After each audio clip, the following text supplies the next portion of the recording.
Dear ladies and gentlemen, let me welcome you to the EAI SIMUtools 2020, the 12th EAI International Conference on Simulation Tools and Techniques. I'm Angelika Klobuchická, the Conference Manager of SIMUtools 2020. Unfortunately, due to the COVID-19 emergency, I'm not able to meet all of you in person. Therefore, I'm using this opportunity to address the organizing committee, the authors, and participants on behalf of the European Alliance for Innovation. Thank you for being a part of this conference. In particular, I would like to thank the General Chairs and the Program Chairs, together with the whole organizing committee, for their hard and excellent work throughout the whole process of conference preparation. I would also like to express our gratitude to the Guizhou University of Finance and Economics and the University of Electronic Science and Technology in China for their support. During today's event, there are truly many ways how you can actively participate and enjoy the online interaction. During the streaming, there is a Slack platform available for all the participants where you can discuss the presentations and participate in Q&A sessions. Upon accessing the link below for SIMUtools 2020 workspace, you can enter all channels, which are divided into sessions. Moreover, you can vote on individual presentations and leave your fellow presenters feedback via EAI Compass. In a moment, we will show you how you can access these platforms and make the most of this unique online experience. I would also like to use this opportunity to invite you to join us for the next edition of SIMUtools in 2021. We will keep you updated, and the news about this event will be available on the conference website. Should you be interested in becoming a part of the next year's edition organizing committee or the technical program committee, please do not hesitate to contact me at my email address available below. In addition, if you are interested in organizing an event with EAI, such as a conference, a workshop, or a seminar, please do not hesitate to contact me at my email address as well. I will be happy to provide you with more information. Now, our community manager Michal will talk more about what EAI does, who we are, and how you can get involved in our various activities. I hope you will enjoy the conference. Thank you for your attention.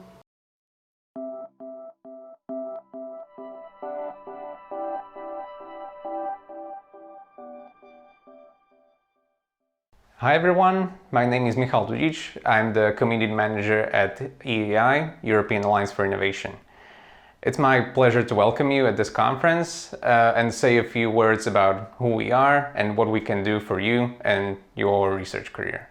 In short, EAI is a global community for a greener, healthier and smarter world. As of today, we are home to more than 60,000 members from 167 countries, and we reach out to tens of thousands of subscribers. As an organization, we are non-profit from day one, and what is most important to us is that we remain open to all researchers from all around the world thanks to membership that is completely free. We organize more than 100 events annually, such as this conference, and we do so in publishing partnership with Springer. I said in the beginning that EAI is a community, so let's talk about what that means and what it means for you. To put it briefly, we give our members a platform that builds their research. We do it with 3 main online community services where members come together to help each other write a better paper, get an objective review, and get recognized fairly. The 3 services in question are EAI Compass, Community Review, and EAI Index. Firstly, EAI Compass is an online app where you can meet and connect with new colleagues and get feedback on your paper as well as your presentation. In addition to that, it lets you download all full papers that will be presented at this conference, and you can vote on your favorite presentations as well as see everyone who is here and connect with them. You can do this right now if you go to EAI Compass website, compass.eai.eu. Next, we are improving the classic conference review process with community review. It has already been in use at all our events since 2019, and we were very excited to hear a lot of positive feedback from program committee members regarding the reliability and the speed of the community review. Let's talk briefly about what community review does. Essentially, it is a website that shows abstracts of papers that are right in the middle of the review process, as long as the authors allow it, of course, and all EAI members may then bid to review specific papers. When they submit their bid, they put in their bio and their qualifications, which are sent to the program committee, who can then decide whether or not this bidder is qualified to review the paper they bid on. This relatively easy access to review opportunities means that bidders really need to put their best foot forward if they wish to be selected, which improves the quality of the entire review process. At the end of the day, this benefits you, the author. And last but not least, let me tell you a thing or two about EAI Index. EAI Index is our credit-based evaluation system that we rolled out this year to all of our conferences and journals that allow you to climb the global ranks of EAI community and get recognized for your work. It calculates a number value for most actions you make, such as getting your paper accepted or submitting a review, and these numbers accumulate for 12 months. At the end of this 12-month period, we put together a ladder of all EAI members, and the ones at the top receive a nomination to one of the membership ranks: senior member, distinguished member, or fellow. For each action that is eligible for EAI index credits, we'll look at the quality of your action as it was evaluated by another member of the community, such as, for example, the review score of your submission.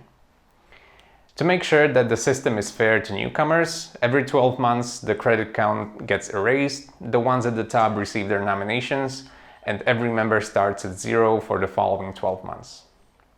And finally, Smart Submit is a collaboration feature that is coming later this year. It will allow you to submit your research ideas and your work-in-progress abstracts to get the kind of help and feedback you're looking for. Maybe you are looking for co-authors, maybe you would like to find a mentor or a mentee, or maybe you want to find out how the community feels about your idea. This is what Smart Submit is designed for. Ultimately, it's about helping you write a better paper and increasing your chances of getting accepted. Again, we will be launching this feature later this year, so stay tuned. And so I'm going to leave you with many different ways to get engaged at different levels. There are lots of opportunities in many of our events and publications, which means many ways to connect with people and collaborate. You may learn more about everything I just talked about at our website, eai.eu. These services exist to help you and to make your lives easier, so we encourage you to send us your comments, ideas, and feedback to community@eai.eu. And if you're interested in volunteering and contributing, you can let us know at the same email address. Don't forget that you can use EAI Compass to vote on presentations in real time to determine which ones are the best, as well as to download all full papers that will be presented today. Just make sure that you log in using the same email address as the one you used to register to this conference. Thank you very much for your attention. Please enjoy the conference, and I hope we will see everyone online soon.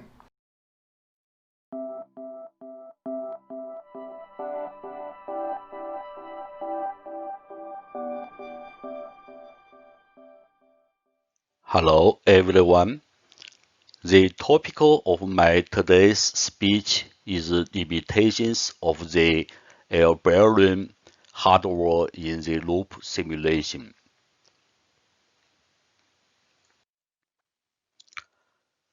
This is the outline of my speech.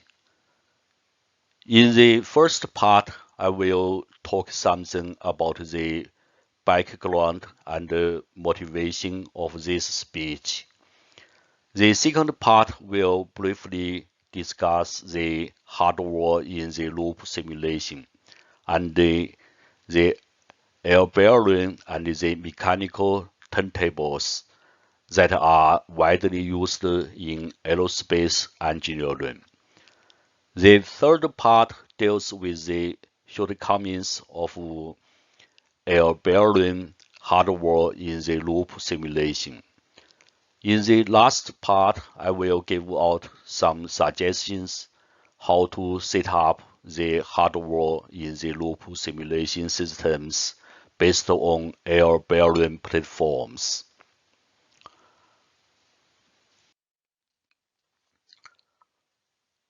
When we are talking about simulation, which normally means the mathematical simulation. The basic base of that is the mathematical models. However, the model-based simulation is not enough in many cases. For example, many efforts have been paid to the full and partial physical simulation in aerospace engineering. In the full and or partial physical simulation systems, some practical articles are included in the simulation loop. Therefore, this kind of simulation is also widely called hardware in the loop simulation. In the past years, I have been involved in several projects on air-bearing simulation systems. I was asked to give some advice and suggestions on the setup of such simulation systems. In this speech, I will share some idea and thinking about the air-bearing simulation system. This may be useful for the planning and the construction of this kind of simulation labels.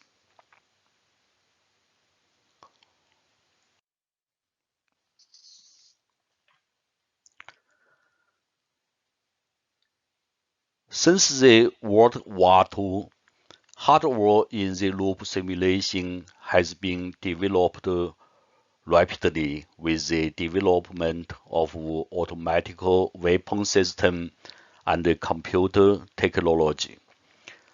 In particular, because the physical experiment of missile weapon system is expensive, hardware in the loop simulation can provide us the best way for missile weapon development and conduct the comprehensive test without too many physical flights.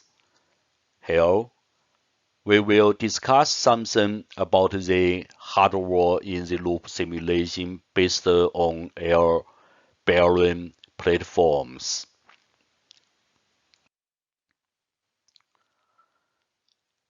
Compared with the mathematical simulation, hardware in the loop simulation has the possibility of achieving higher reality and obtains the highest confidence.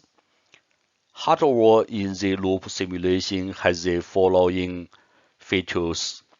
First, because we can directly connect the complex devices and the components in the simulation loop, we can avoid the difficulties to establish accurate mathematical models. Second, if we already have the mathematical models in some way, hardware in the loop simulation can be used to correct and or modify the models. Third, because there are physical articles in the simulation loop, to test the function and performance of the system equipment is more direct and effective. However, hardware in the loop simulation also has some shortcomings, which may lead to incorrect simulation results due to carelessness.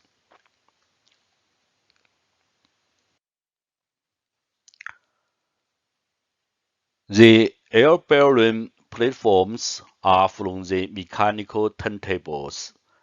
Let's first have a look at the mechanical turntables. There are many types of mechanical turntables. The left one is a single-axis turntable. It has one rotational degree of freedom. The right one is a two-axis turntable. The payload are mounted on the inner frame.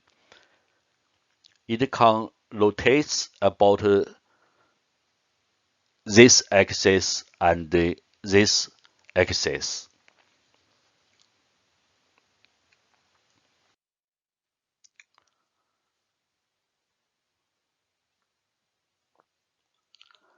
This is a three-axis turntable.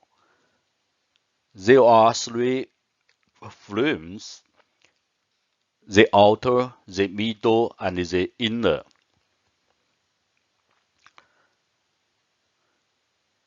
The payload are mounted on the inner frame. We can use this turntable to simulate the 3 degrees of freedom rotational motions. This one is a turntable system in my lab.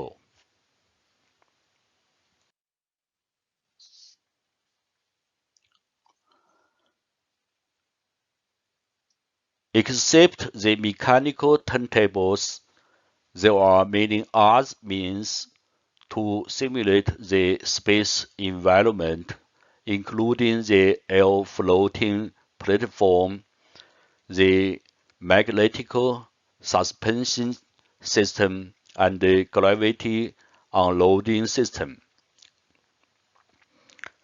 However, the air floating platform can provide a greater angle of motion with almost zero friction. There are two kinds of these platforms. The first one is the planar air balloon systems. It can provide one rotational and two translational degrees of freedom, and they are often used for simulations of formation flying, docking, and so on. You can say, because the compressed air supports the working table does not touch the fixed table. The working table can freely move in the plane and rotate about the vertical axis.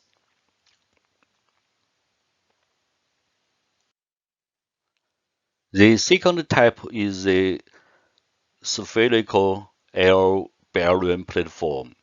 This platform is capable of providing a full 3 degrees of freedom rotational motion. From this figure, you can see there is a layer of air film in the gap. So to lift the working table, including the air floating ball, if we install the test articles on the working table, we can simulate the 3 degrees of freedom rotational motion in space.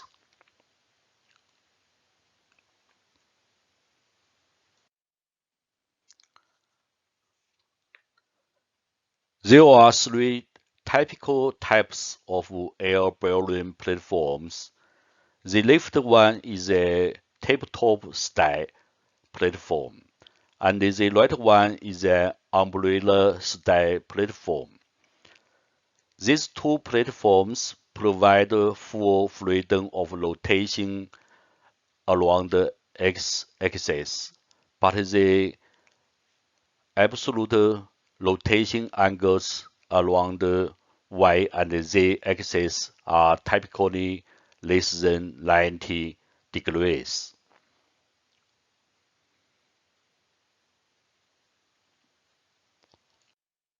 This is a dumbbell style air balloon platform. The rotation motions along the x and y axis are almost free, and the motion angle around the z axis can also reach 90 degrees or more.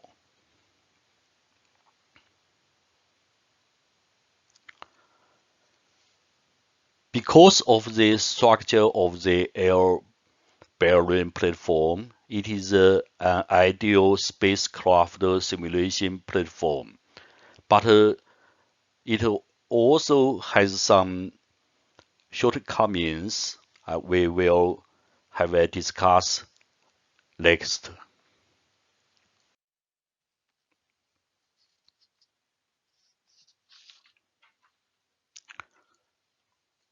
The simulation system based on air-bearing platform is a very complex system. The key components of a spacecraft or other flight vehicle to be tested are installed on the air-bearing platform and connected to the computer simulation loop. Some real gyroscopes are installed on the air-bearing platform to measure the angular motion as the actual flight motion. The simulation computer outputs the attitude, angular velocity, and the angular acceleration signals to the pneumatical servo system of the air-bearing platform, so that the corresponding attitude angle can be reproduced on the working table. The air-bearing platform simulates the motion of the spacecraft without interference torques. The spacecraft IMU placed on the air-bearing platform induces the pitch, yaw, and roll rotation, and transmits the angular motions to the onboard computer. The onboard computer performs the computation and sends the control signals to the switch amplifier. Then the switch signals are used to turn on or turn off the compressed air nozzle, so as to control the motion of the air-bearing platform.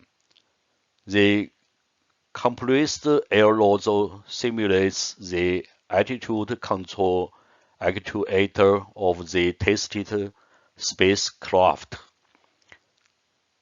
In the simulation system, in addition to the air-bearing platform, it also includes the main simulation workstation, some kind of real-time networks, and the data acquisition and test computer, the data transmission interface computer, the interference and background real-time control computer.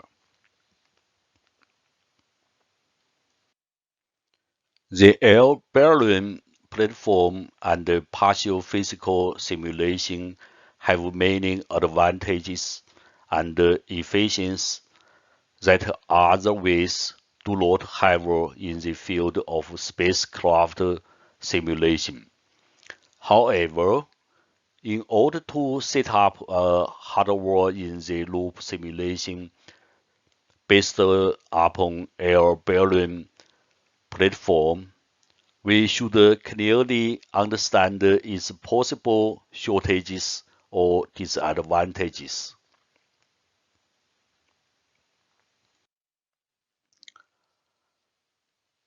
There are many key points we must consider in a partial physical simulation system. The main problem in partial physical simulation is that the real-time requirement is too strong.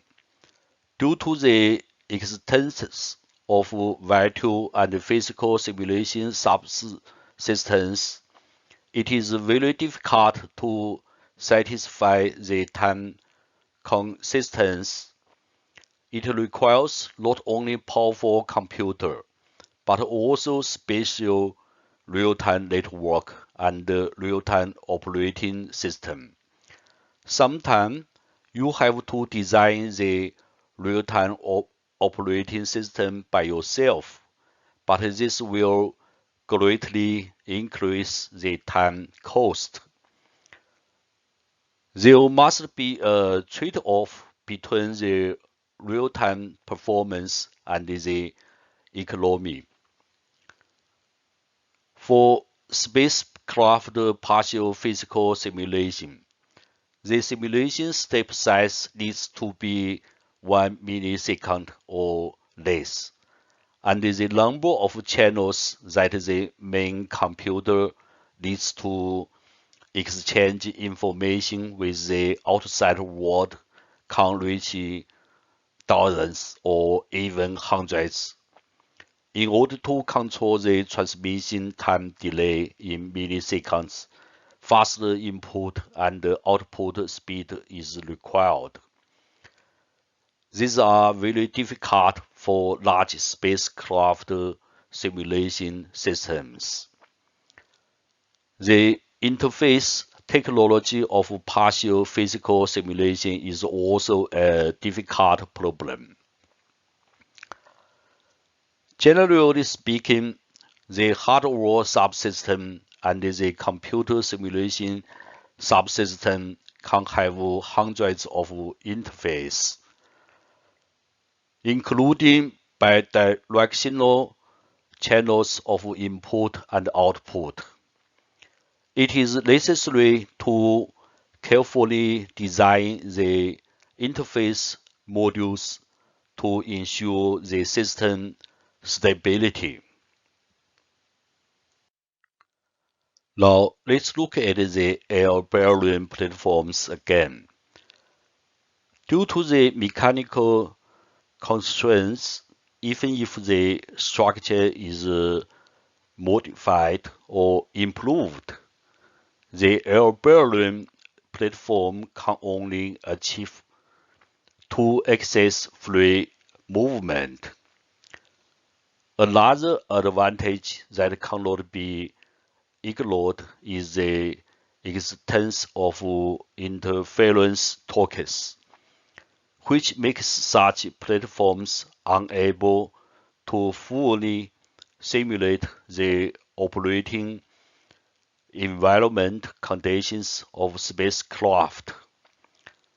Moreover, because the payload of the air-bearing platform is generally very heavy, maybe several tons, and the turntable mass and volume must be also very large, then the balance difficulties and the resulting additional torques cannot be ignored.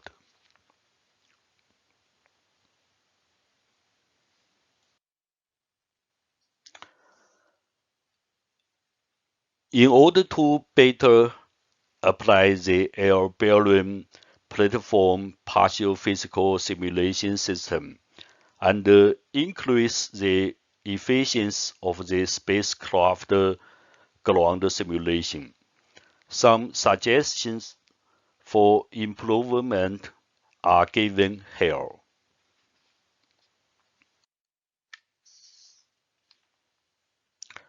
About the real-time. In order to meet the real-time requirements, the high-performance computer should be used within the budget.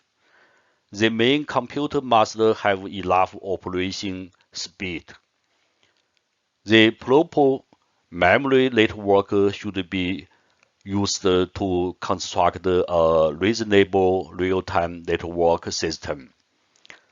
The optical fiber is preferred as the communication cable forced to minimizing the inline delay and to ensure the correctness and integrity of the data transmission.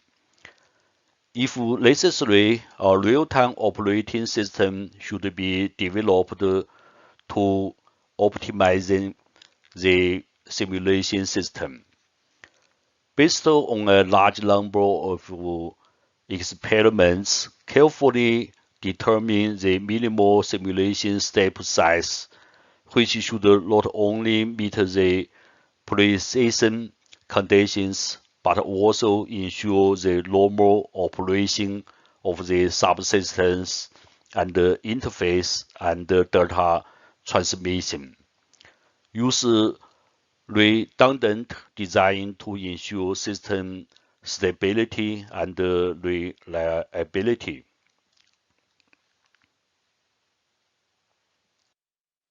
The system stability problem can be solved by carefully designing and adopting multiple interface schemes.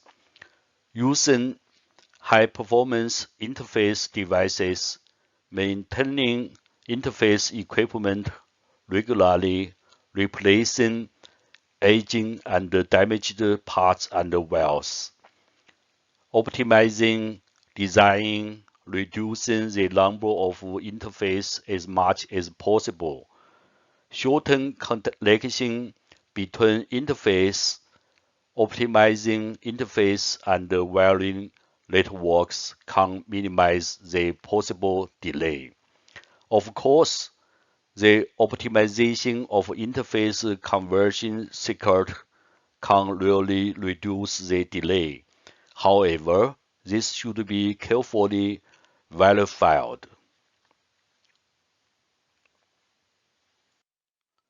Use redundant design to ensure the reliability of the overall system. Before building the system, we should focus on the system interface reservation and the development of man-machine interface, which will make the construction, maintenance, and inspection work go smoothly in the future. Ensure that the software simulation part is correct and pay attention to the future physical participation in the simulation.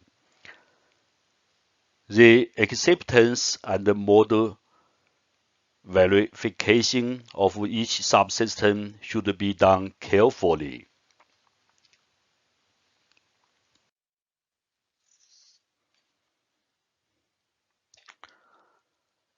It is suggested to use at least the umbrella-style air balloon platform, or directly use the dumbbell structure if possible. If the weight of the spacecraft to be tested can be determined in advance, the weight of the turntable should be reduced as much as possible. The unexpected equipment should be removed. The space volume and weight of the air balloon platform should be reduced as much as possible, and the additional torques and the balance difficulty should be reduced. Control the temperature and the humidity in the lab. Install the system on a sufficiently thick concrete slab and air spring so as to reduce the possible interference torques.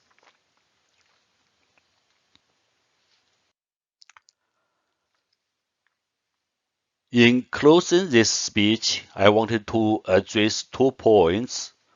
The first is hardware in the loop simulation system based on air-bearing platform is a feasible and powerful tool for ground simulation experiment of spacecraft.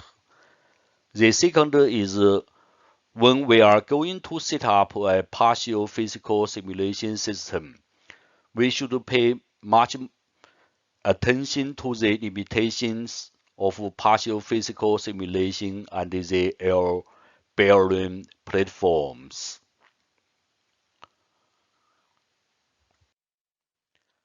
Thank you. Thank you very much. Any comments or questions are welcome.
Welcome to our presentation at the SIMUtools 2020.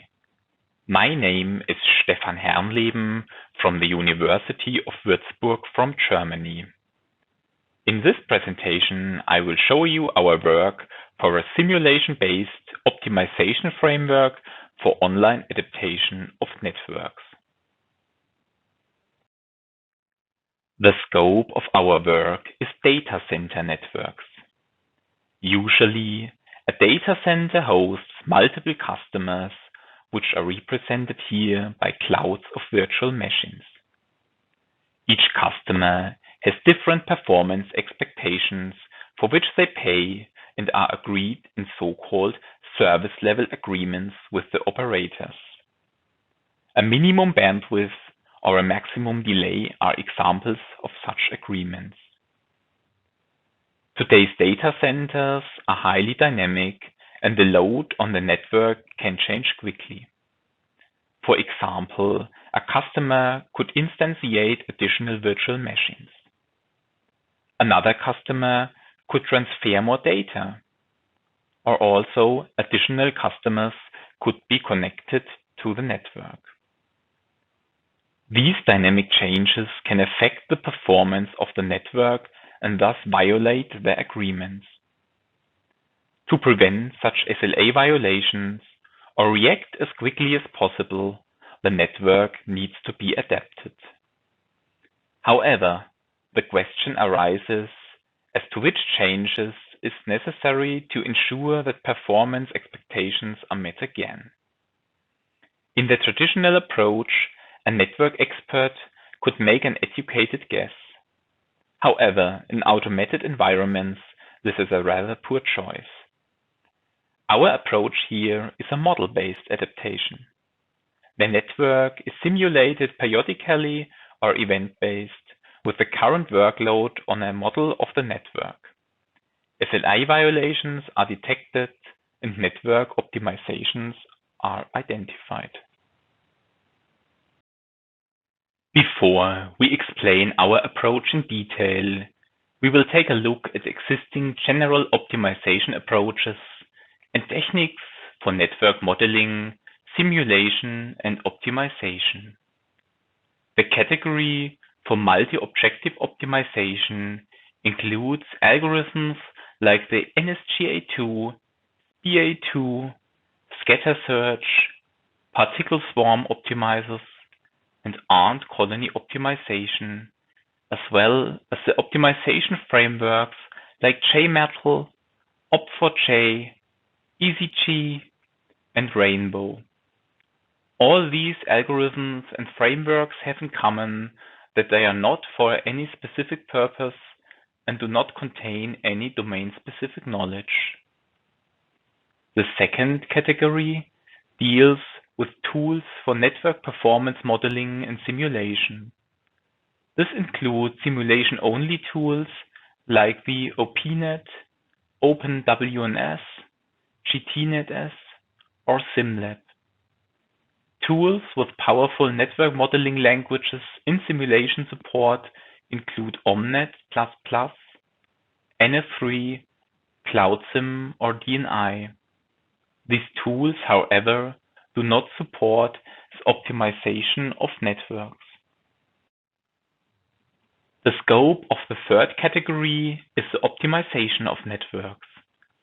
Approaches from this category can be grouped into design time and runtime approaches. Design time approaches can optimize network topology, energy efficiency, or network virtualization before deploying a network. Runtime approaches optimize the placement, routes, or the traffic on the network while the network is running.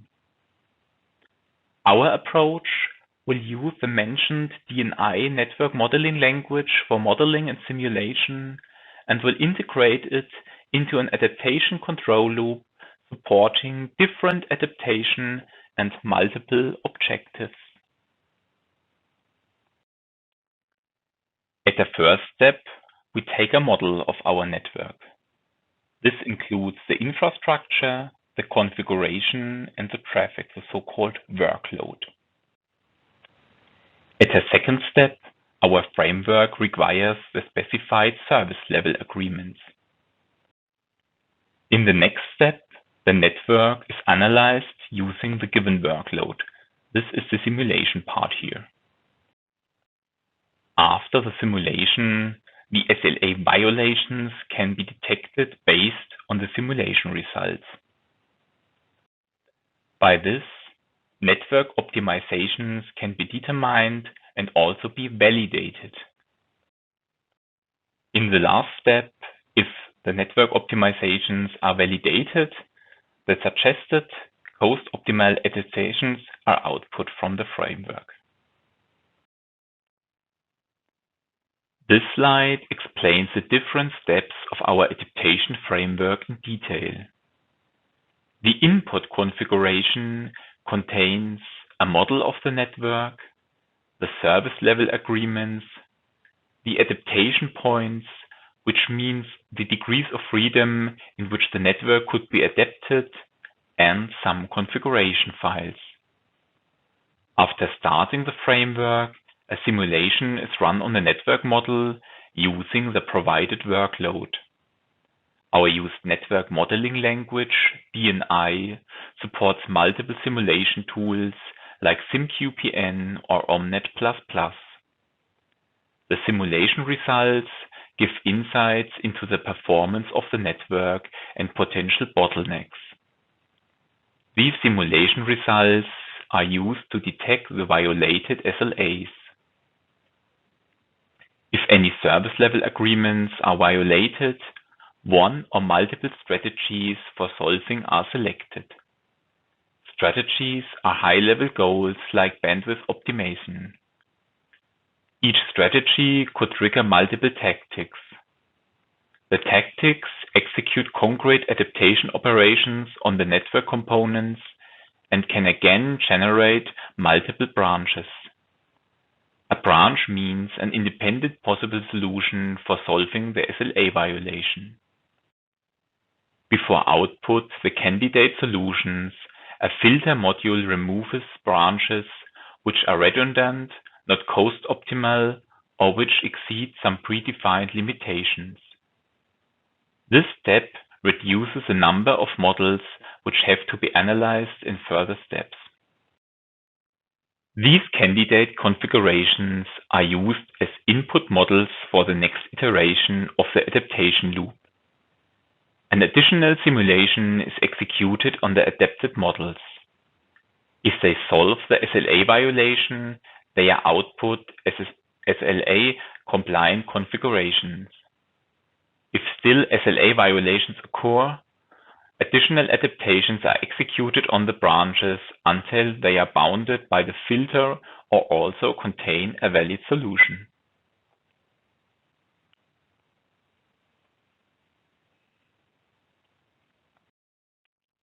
Let's talk a little bit more about adaptation tactics.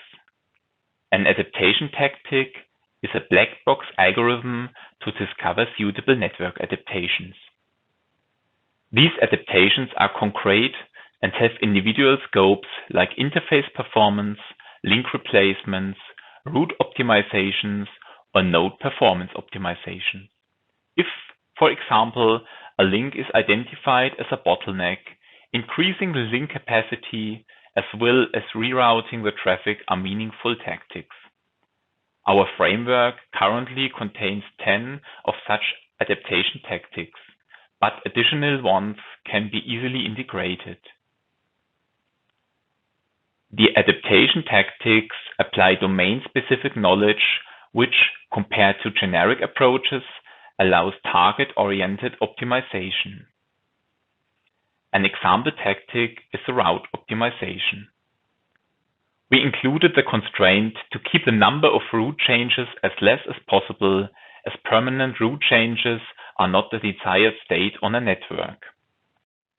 In this tactic, we apply a customized version of Dijkstra algorithm. But to consider also the node and interface capacities, the nodes of the network are split into additional nodes, and the interface performance capacities can then be used as link capacities, depicted as blue arrows in the figure. As already mentioned, our framework output always cost-optimal solutions. As our framework supports multiple objectives, there is no single solution, instead multiple cost-optimal solutions representing the so-called Pareto front are output. We evaluated this by comparing our cost-optimal approach against the brute force approach. For this experiment, we added different possible adaptation points to a network. Some of them are more cost-optimal in terms of investment, others are more cost-optimal in terms of handling time. The red X of the graph show all solving models determined by the brute force approach. As you can see, this also includes solutions which are in none of the cost dimensions, investment and handling time optimal, and are therefore not interesting. Our cost-optimal approach only discovers the three solutions depicted by the blue diamonds. The benefit from our approach can be easily seen when comparing the performance results of the two different runs. While the brute force approach deals with over 3,000 solution candidates, from which the most are irrelevant, our optimized approach only has to handle 10 solution candidates. The benefit from the minimized number of models can also be seen in the overall duration for determining the solutions. Our approach finished after 24 seconds, whereas the brute force approach runs over 2 hours. From this experiment, it can be concluded that our approach finds all cost-optimal solutions as well as the performance benefits from bounding the non-cost-optimal branches. In an additional evaluation, we investigated the scalability of our network optimization framework. For this, we modeled a classical three-tier data center network. The network is depicted on the slide. It consists of 2 core switches at the top and a various number of blocks. Each block contains 2 access and 2 edge switches. Each edge switch has a connection to a server running a virtual machine on it. During the experiment, additional blocks with access and edge switches as well as servers are added. On block 1, an artificial bottleneck is created, which can be solved by 2 different tactics. The table shows the evaluation result.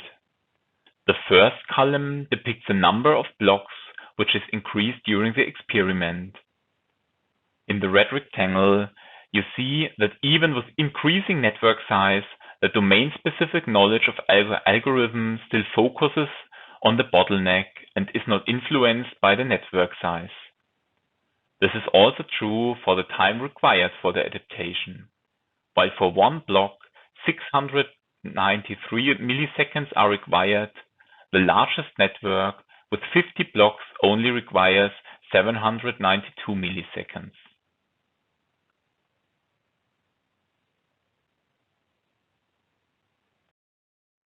I now want to conclude our presentation. The problem we address is the adaptation of data center networks. Especially in dynamic environments, the network configuration or infrastructure must be changed to continuously meet the agreed service level agreements. Compared to existing approaches, we consider multiple objectives through our optimization. For this, we developed a framework for online adaptation of networks. Online means that we focus on adaptation at runtime. A network model using the DNI network modeling language is analyzed by a given workload.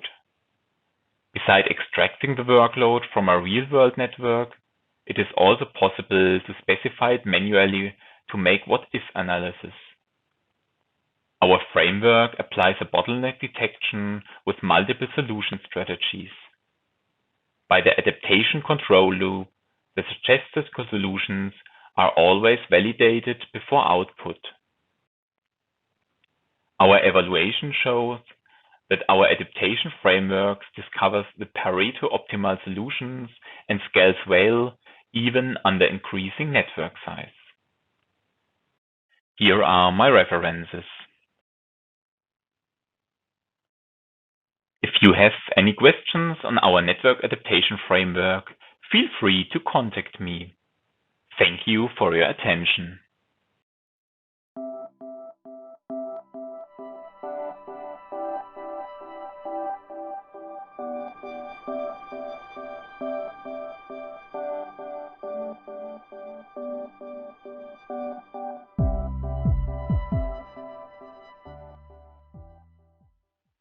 Welcome to our presentation at the SIMUtools 2020.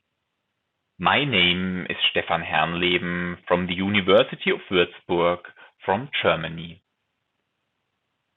In this talk, I will present you our IoT network emulator for analyzing the influence of varying network quality.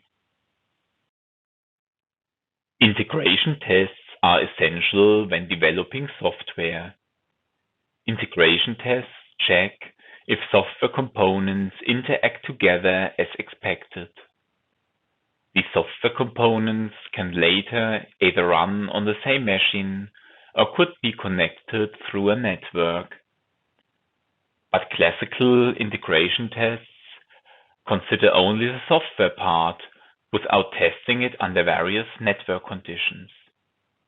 This is especially important for IoT devices which are usually connected by wireless networks. We addressed this issue and developed a network emulator which can be easily included into software testing pipelines. This means that software artifacts can be tested under varying network conditions. By controlling the emulator, the connection between the software components can be tested under different conditions, and all these tests can be reproduced. Network emulators are already widely used. They can be grouped into two categories. The first category are network link emulators. NetEM, Linux Traffic Control, NISTnet, or DummyNet are some well-known network link emulators. Network link emulators are commonly lightweight, which means that they might be already included in the Linux kernel or can be simply installed. Most of them can easily be used, e.g. by command line calls. However, such network link emulators are limited to the link layer and cannot be spanned over a large test network without much configuration effort. The second category are the virtual network emulators. NeMo, GNF3, Immunes, Core, and Mininet are some of them. Such emulators can emulate the entire network stack, can create variable network topologies, and can control every aspect of the network stack. But these many configuration options make them complicated and difficult to use. Aim of our work is to develop an easy-to-use network emulator which should support complex network structures. From this, we come to the requirements for our IoT network emulator. At first, it should be lightweight and easy to use. The installation should be done by a few command line calls, and the configuration should only be as complex as necessary. The emulator should support to vary the network quality in different aspects. This includes to set a delay, defining a jitter, specifying a packet loss rate, configuring a packet duplication rate, limiting the bandwidth, or just drop the whole connection. At next, the emulator should be able to emulate the temporal behavior of a real-world network. This means that a trace file from a measurement should be imported into the emulator, and also quality changes during capturing the trace should be reproduced by the emulator. To also take IoT hardware devices or external cloud services into account, the emulator should be able to connect to real-world physical devices and networks. If some simple endpoints are required within the emulated network, they should be instantiated on virtual nodes controlled by the emulator. For an integration test pipeline, the emulator must be controllable by the test environment. Therefore, an API should be deployed for remote control. Now, I want to present the architecture of our emulator. As introduced at the beginning of this presentation, there already exist several powerful emulators. However, none of them fulfills all of our requirements. We therefore compared the features and decided that Core, the common open research emulator, would suit well as basis for our emulator. One issue with Core was a complex definition of the network topology. We therefore added a module to our emulator, which consumes a single configuration file to get the network emulation started. The configuration is easy to understand and human-readable. It defines the network architecture of the emulated network, including the virtual nodes, the links, external interfaces, and also the address space configuration. Another feature not natively provided by Core was the scheduling of events by an event queue. We therefore added a scheduler to our network emulator, which triggers the events to Core. On the slide, a simplified example for such an event queue is provided. At second 1, a delay for 100 milliseconds is set. At second 5, 5% of the packets should be lost.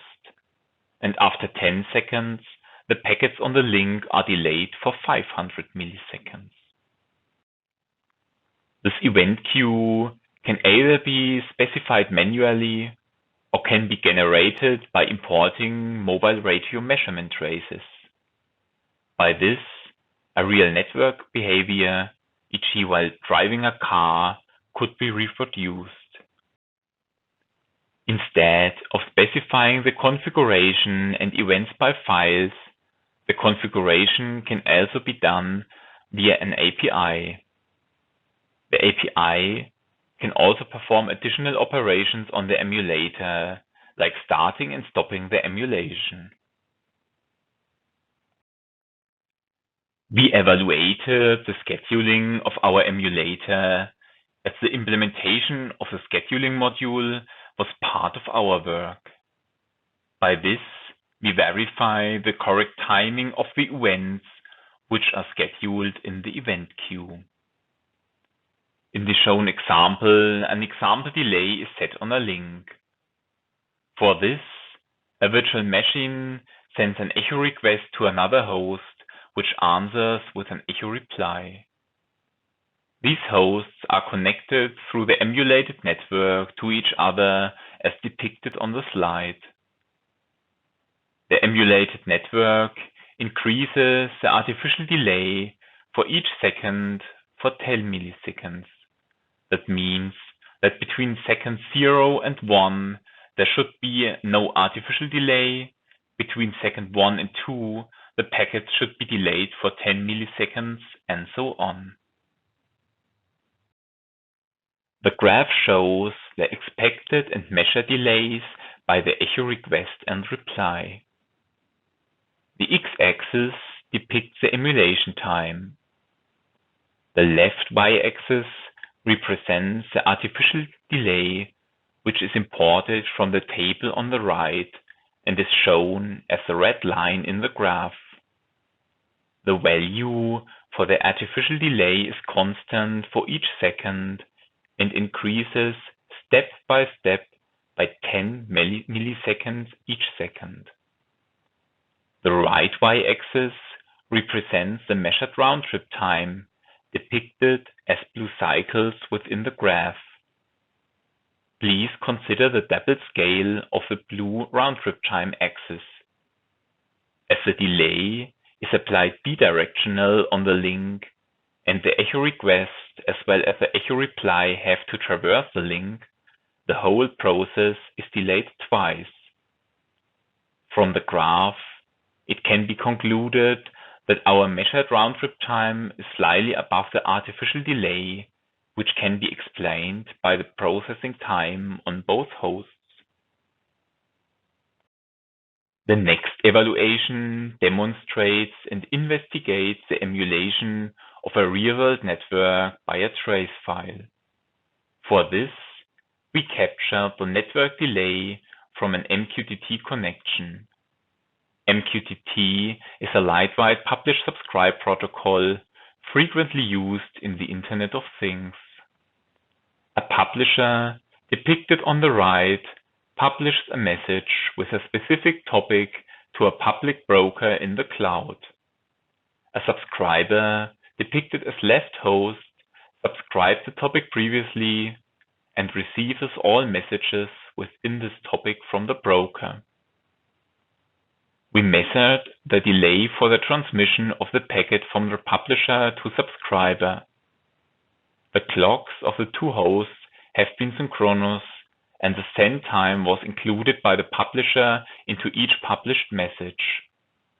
By this, the duration for the transmission could easily be determined by the subscriber. The trace file was imported into an event queue for our emulator. As you can see, the measured duration was exactly included into the setDelay command of the event queue, which is depicted in the simplified version at the right green table. After measurement and pre-processing, the real-world network was replaced by our emulated network. The emulated network itself was configured to run a local MQTT broker within the emulated network. Besides some additional configuration stuff, also the previously built event queue was imported into the emulated network. Afterwards, the same measurements as before, publishing and receiving an MQTT message was executed. This graph depicts the measurement results from the real-world network evaluation. The x-axis shows the emulation time. The y-axis represents the message transport duration. The red X within the graph depicts the expected message transport duration for the MQTT message. The first four expectations are also depicted in the table on the right. The blue line depicts measured duration within the emulated network. It can be seen that the duration using the emulated network is again slightly above the expectations, which can be explained through the processing time on the hosts. By measure the processing time and subtracting it, the measured time will be equal to the expectations. This evaluation shows that our emulator is able to import and reconstruct the behavior of a real-world network. I now want to conclude this talk. The challenge our approach addresses is that common integration tests of IoT applications do not consider varying network quality. Within this work, we extended the existing network emulator core to be easily integrated into software testing pipelines. Further, we added a scheduling module to emulate the temporal behavior of networks. Like in the evaluation, by this, a trace of real-world networks can be included into our emulator. With our emulator, IoT applications and communication libraries can easily be tested with varying network characteristics. These characteristics include delay, jitter, packet loss, packet duplication rate, bandwidth, and connection drops. Here are my references. If you have any questions on our network emulator, feel free to contact me. Thank you for your attention.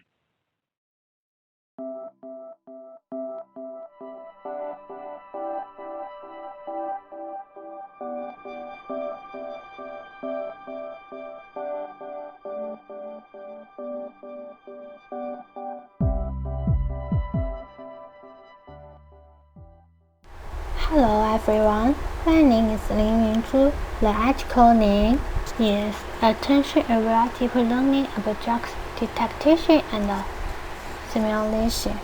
Let's start my. There are 4 parts in the report. Introduction related work, dish detection based on fast RCNN, and experiment and conclusion. Part 1. Introduction. Background. In recent years, artificial intelligence has developed rapidly. More and more fields combined with artificial intelligence have begun to improve people's daily life. With the growth of economy, people's requirements for living standards have gradually increased. In view of the need to solve the problems of the traditional model in the catering industry, controlling costs is one of the most important factors. Among the labor costs account for the majority, especially at this stage. Restaurants generally use manual billing, which is not only a waste of human resources, at the same time, billing is a waste of customer time. Therefore, if machines can be used for manual billing, it can reduce costs on the one hand and save time and increase passenger traffic on the other. Automatic billing. The current research on automatic billing has 2 implications. One is the billing for food identification, and the other is the billing for dish recognition. The latter cannot solve the problems of lighting, occlusion, deformation, etc. with traditional image processing methods, and will be subjected to many restrictions in practical applications. Therefore, more RFID chips are embedded in the bottom of the dish to identify the dish. This method has some disadvantages, especially the RFID chips are not resistant to high temperatures. The restaurant will easily damage the chips during high temperature sterilization.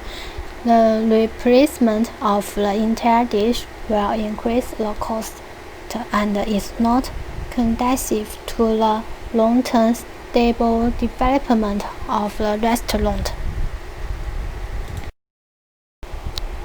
Method. In order to solve the above problems, this paper applies convolutional neural network to dish detection based on fast RCNN, combining the characteristics of dishes and introducing an attention mechanism. A method of dish detection based on cross-fast RCNN is proposed. This method uses cross-layer to filter the edge, color and texture information of dishes with deeper advanced features. The experimental results show that this method can reduce the miss rate of dishes and improve the detection accuracy. The main work of this article is as follows.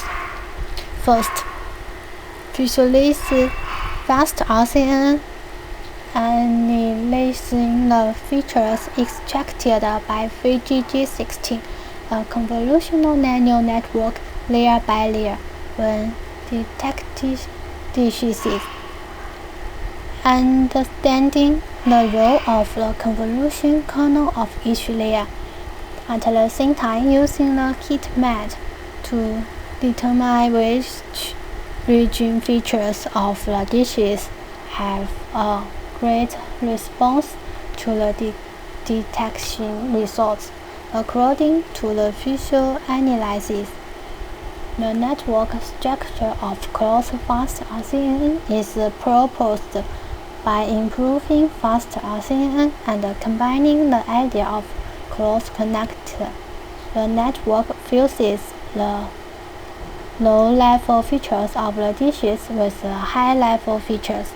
Then, the one-time convolution kernel is used to increase the non-linearity of the network and improve the network's ability to experience complex features. Part 2. Related work. Convolutional neural network. Convolutional neural network CNN is a type of feed-forward neural network with convolutional calculation and deeper structure. It belongs to representational learning and can automatically learning high-level features from samples without artificial design features. The structure of a convolutional neural network generally consists of a convolutional layer, a pooling layer, and a four connected layer. Combined to the hidden layer of a traditional neural network, the convolutional layer can greatly reduce the amount of parameters due to the characteristics of convolutional weight sharing. Thus, CNN can chain modules with deeper network structures. At the same time, the convolutional layer and the pooling layer in the convolutional neural network can respond to the translation inference of the input features and can identify similar features located in different positions in space. Visualization. Although the convolutional neural network has excellent performance in computer vision tasks, it still hasn't the ability to use mathematical formulas to explain the deep-level feature expression of neural networks. The humans and the computers have different ways of explaining features. Convolutional neural network is a type of end-to-end representation learning, and people can only understand the input and output ends. The meaning of the feature map in the middle layer still can't be clearly explained. So, the convolutional neural network is also called a black box module. With the in-depth research in recent years, the black box of convolutional neural networks has gradually been opened up, and the internal working principle of convolutional neural network can be intuitively understood in a visual way. Common visualization methods at this stage include the visualizing of feature map, the visualization of convolution kernels, and the heat map, which can be used to understand the activation characteristics of category. Attention mechanism. The facial attention mechanism is a brain signal processing mechanism unique to human vision. Human vision obtains the target area that needs to be focused on by currently scanning the global image, which is commonly referred to as the focus of attention, and then invests more attention resources in this area to obtain more detailed information about the target and needs to be focused and suppress other useless information. The attention mechanism in deep learning is essentially similar to the human selective visual attention mechanism. The core goal to the select information that is more critical to the current task go from a large number of information. In general, the attention mechanism is to focus attention on important points and ignore other unimportant factors. In this article, the edge of the dishes where attention needs to be focused on. Other places, including the center of the dishes, are ignored. Part 3. Dish detection based on cross-fast. Visualization fast RCN. Visualization fast RCN can help understand its working principle in dish detection. Virtual clarify the features that are activated when making image classification decisions at the same time. When it involves text in a specific field, it can improve the network structure based on prior knowledge and the accuracy of the module for this task.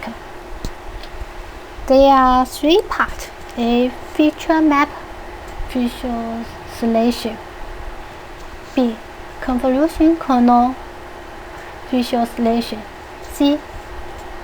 Gradient weighted class activation map. Feature map visualization.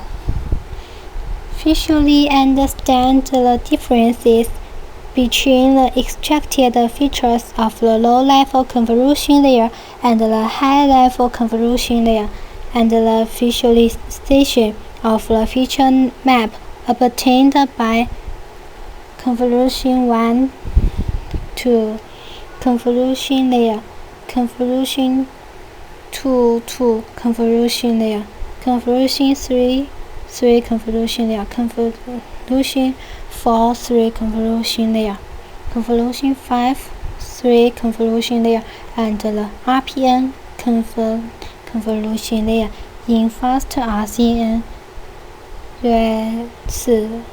respectively, as shown in Figure 1.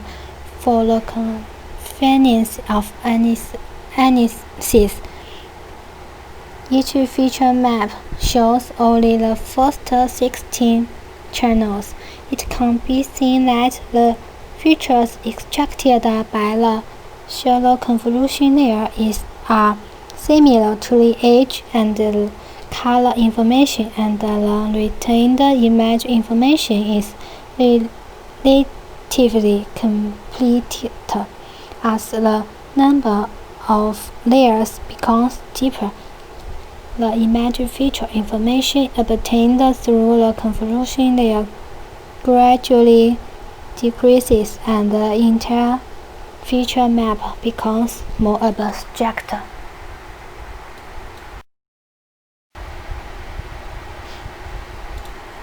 Convolutional kernel visualization. This visualization of a convolution kernel can be seen from section 2.2. It is necessary to randomly updating a pair of original images. In this paper, the input manager is used as the original image. Based on this, gradient rise is performed. The number of iterations is 100. The visualization results are shown in Figure 2. It is clear from the Figure 2 that the low-level convolution kernel responds to features such as color, age, and texture, while the feature of interest in the high-level convolution kernel is an advanced abstracted information. These features are so complex that they are difficult to understand and explain. At the same time, it can also be found that the high-level convolution kernel is difficult to be visualized by the gradient tracing method, and the obtained image has more noise points. Gradient weighted class activation map.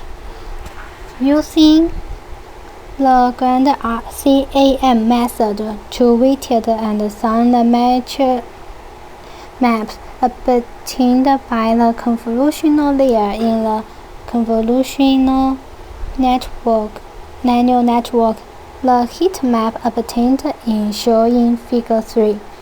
It can be found that features of dishes concurrently responding to the feature map extracted by Conv53, which is the last convolutional layer of VGG16 in fast RCN, nearly involving the age information of the dish.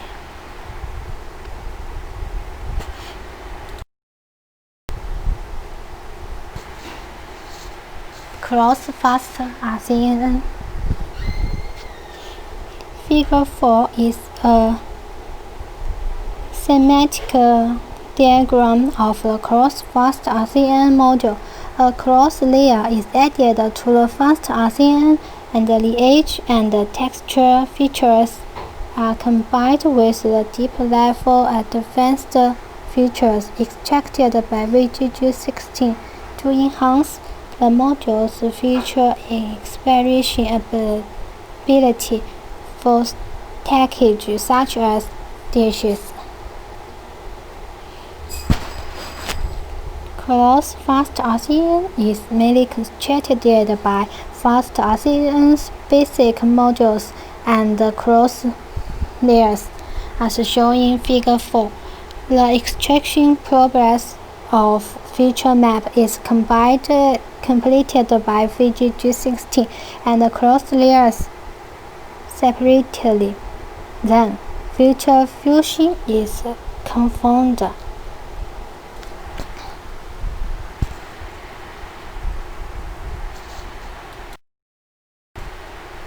Part 4. Experiment and conclusion. Experimental data. The dataset used in the experiment was collected from the actual restaurant using a collection and identification equipment, and other dishes and food being sold and used in the restaurant. Samples were labeled and verified by 14 researchers and the correct rate of the labeled fields were higher than 99.9%. Figure 5 shows some of the original samples and the labeled samples.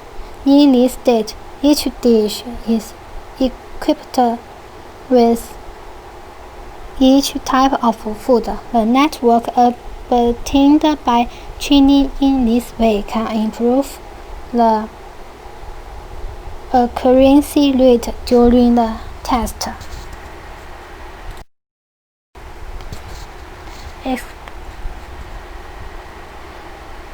There are a total of 31,111 samples of 10 types of dishes in the entire dataset. Each sample contains 1 to 5 types of dishes, and the number of each type is about 3,000 to 5,000, as shown in Figure 6. The training set contains 17,421 samples. The validation set contains 7,467 samples, and the test set contains 6,223 samples. At the same time, 150 samples were collected during the actual use of the restaurant, as shown in Figure 7. The pictures collected in actually will have some additional background interference, such as chopsticks, mobile phones, payment cards, and other items. Labeling these background interferences labeled as background to participate in the training, so that items such as chopsticks, payment cards, and mobile phones will be recognized as background during prediction and will not interfere with the recognition of dishes. It is Figure 6 and Figure 7. Analysis of results. The experiments were performed on a PC. The operating system was Windows 10, and the RTX 2080 Ti with a GPU of 11G was used to accelerate training and model testing. The test is performed on the test set, and the data set collected in actual use, as shown in Table 2 and 3, where Table 2 is the test set result and the Table 3 is the actual collected data set result.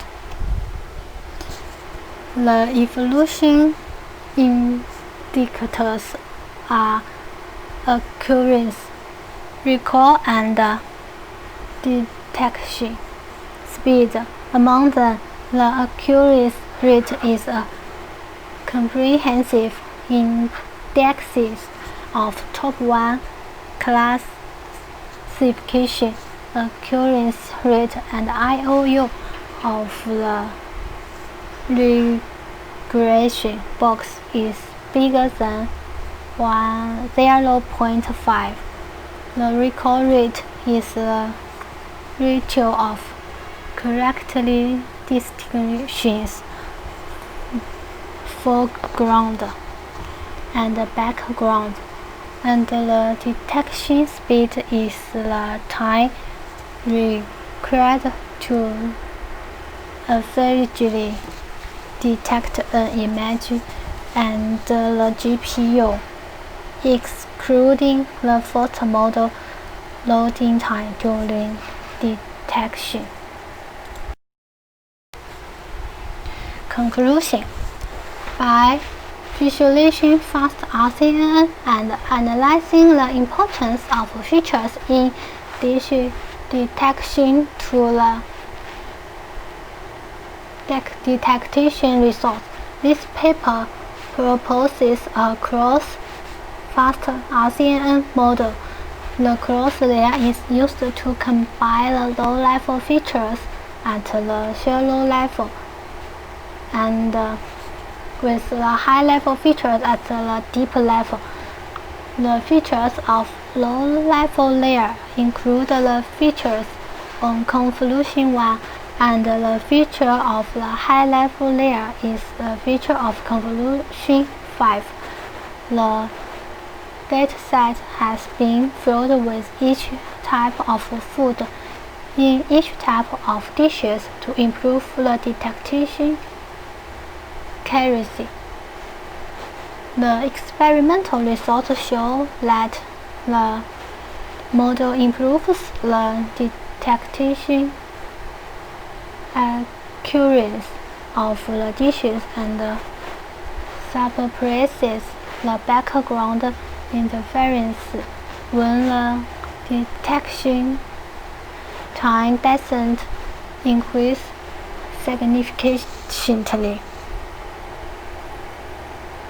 In the following work, research will focus on optimizing the structure of the network model to reduce the time required for detection. That's all. Thank you.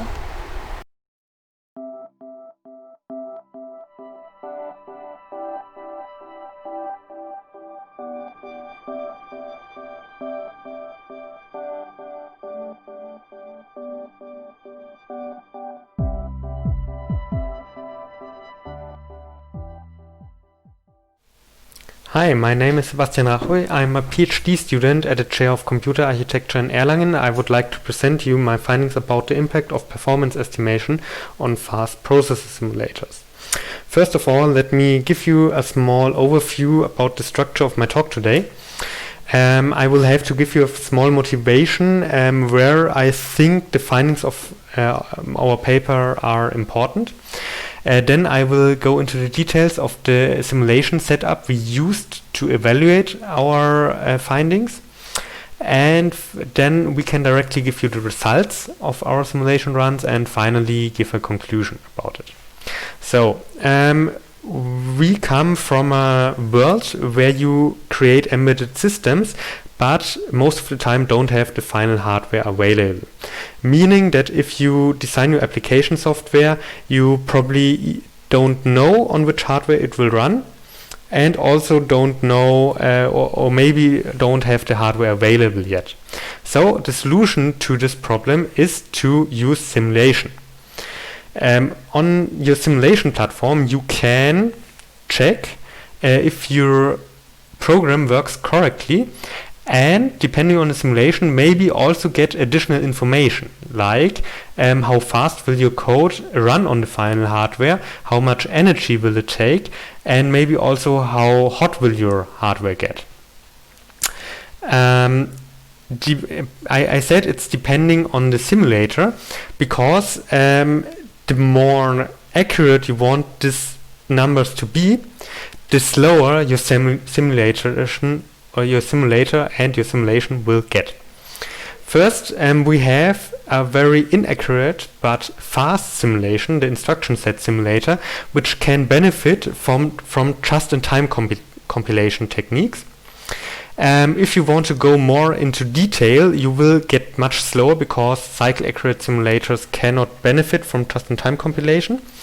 But they will get much more accurate, and if you need more information, for example also about energy, you will probably try to use gate level simulation, which really will be the slowest simulator because you have to simulate every gate, while in the cycle accurate simulator you will probably just simulate what's between registers, and instruction set simulators will just simulate each instruction alone. So we have to find a compromise, but maybe we can improve one of these simulators. And what is oftentimes done is that the instruction set simulator is instrumented with additional pipeline models. And what we want to find out in this paper is more or less what does it cost to make an instruction set simulator more accurate. And in this case, we don't want to look into the details of how we can model it or model a pipeline, but we want just to find out what does any kind of instrumentation on such an instruction set simulator cost. And for this, I want to show you the simulation setup, which consists for us of two different simulators, which we compared. The first one is QEMU, which is an open source simulator and offers much more features like virtualization, but we only use the emulation part. And on the other hand, we have the fast models, which is a closed source platform for, I would say, something like design space exploration in System C models. They call it virtual prototypes most of the time. To make it fair, more or less, or to have the same layout of the peripherals, we use the same System C peripherals here and connected them to our instruction set simulators. On the other side of the simulators, we have an interface connected to an architectural model, which is empty. Why is it empty? Because what we actually want to find out is the overhead introduced by the simple interface here, and not directly what the actual architectural model also brings as overhead. Later on, we will also do a comparison against an architectural model, but I will go more into detail on the corresponding slide. So, to create a system like this, we had to do some adjustments to the simulation infrastructure. On QEMU, we had to modify the code generator so that it also emits a function call on each executed instruction, which then can be used to call back into the architectural model stub, which is mostly empty because we want to evaluate on our interface. This also means that this kind of interface was created by us for exactly this evaluation. Additionally, since we wanted to have the same System C peripherals, we had to create a new platform and connect System C to QEMU.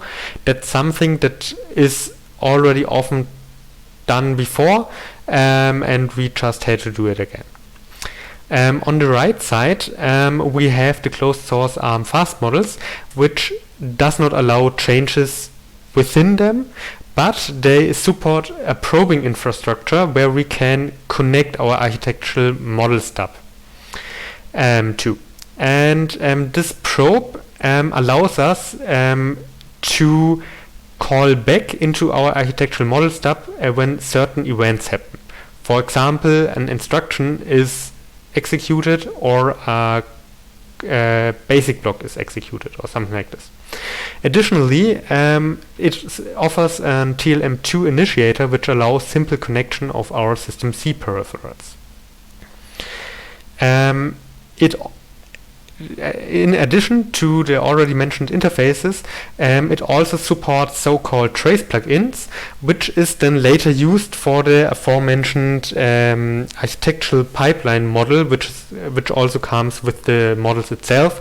We just did another comparison against it, but as I said, I will talk about it on the corresponding slide. Since calling this callback each instruction is a little bit expensive regarding runtime, we also propose an optimization and also evaluated it. The optimization is that we run it for a block of instruction and not for each instruction, so that the architectural model has to do more for each callback, but it reduces the interfacing overhead. And for QEMU, we did it on a translation block granularity, while for the ARM fast models we did it on basic block granularity. It's more or less the same granularity, only minor differences between it. Okay, that we had an good result. We used different kinds of benchmarks. Here we used the RISC-V bare metal benchmarks which were available, and increased the data set size to have a more meaningful result. For SPMV it's a little bit, it's even greater than the original benchmarks, but it's still very slow, and we will see consequences from it later on. And apart from that, we have filter algorithms, we have sorting algorithms, we have some logic algorithms like the towers of Hanoi. So I think it's a great choice to use these benchmarks. So our results for QEMU are here.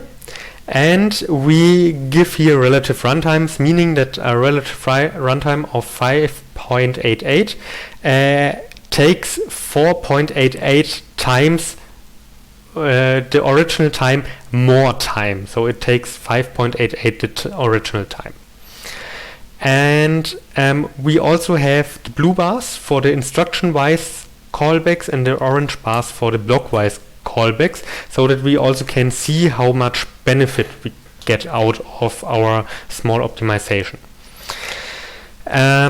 What we see here is that the overhead differs from benchmark to benchmarks, and it's even very much difference between each benchmark.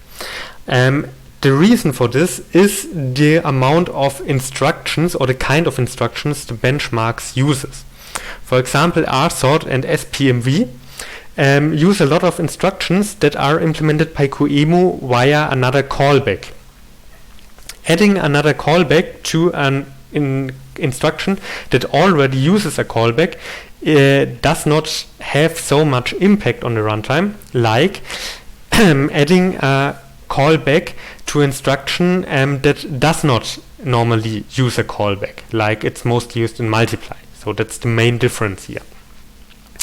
The optimization with our block-wise callback execution brings around 1/5 less overhead than with instruction-wise processing.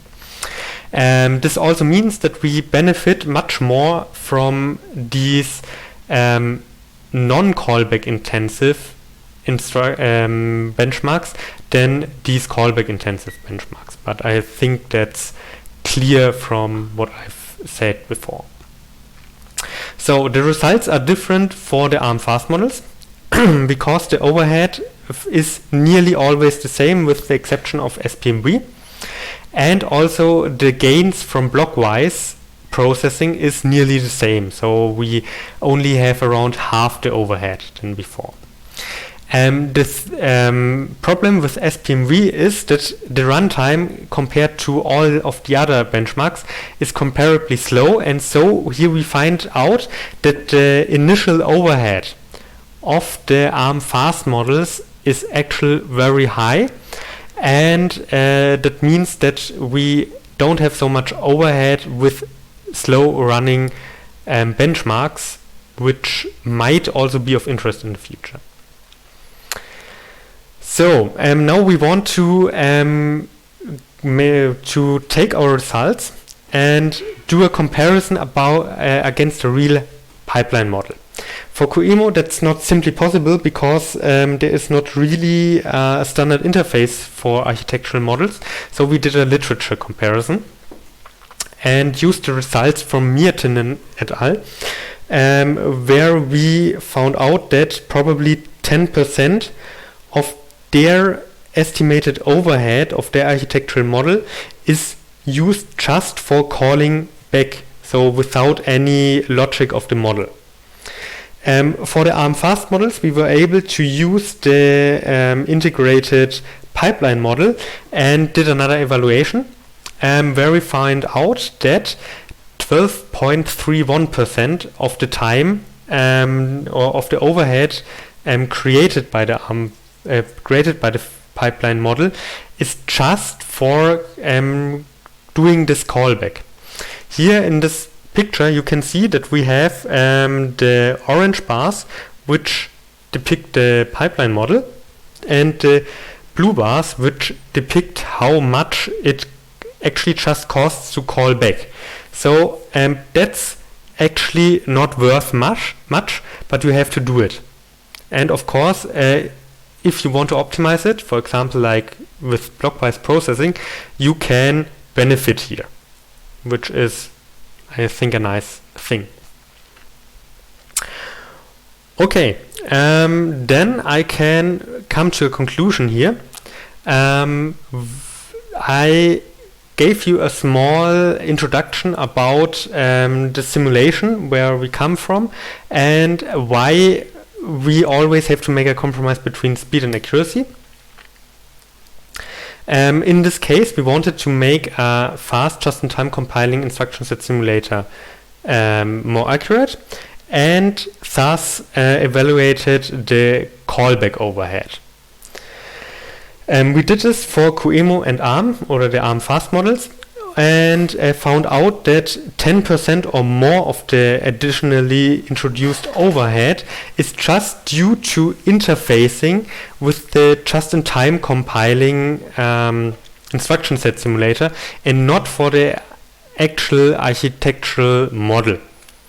That means that we deem optimizing the interface itself makes sense, and for example our proposed optimization like block-wise callbacks should be taken into account when simulating or when extending a just-in-time compiling simulator with instrumentation. That's all from me. Thank you for your attention and good luck.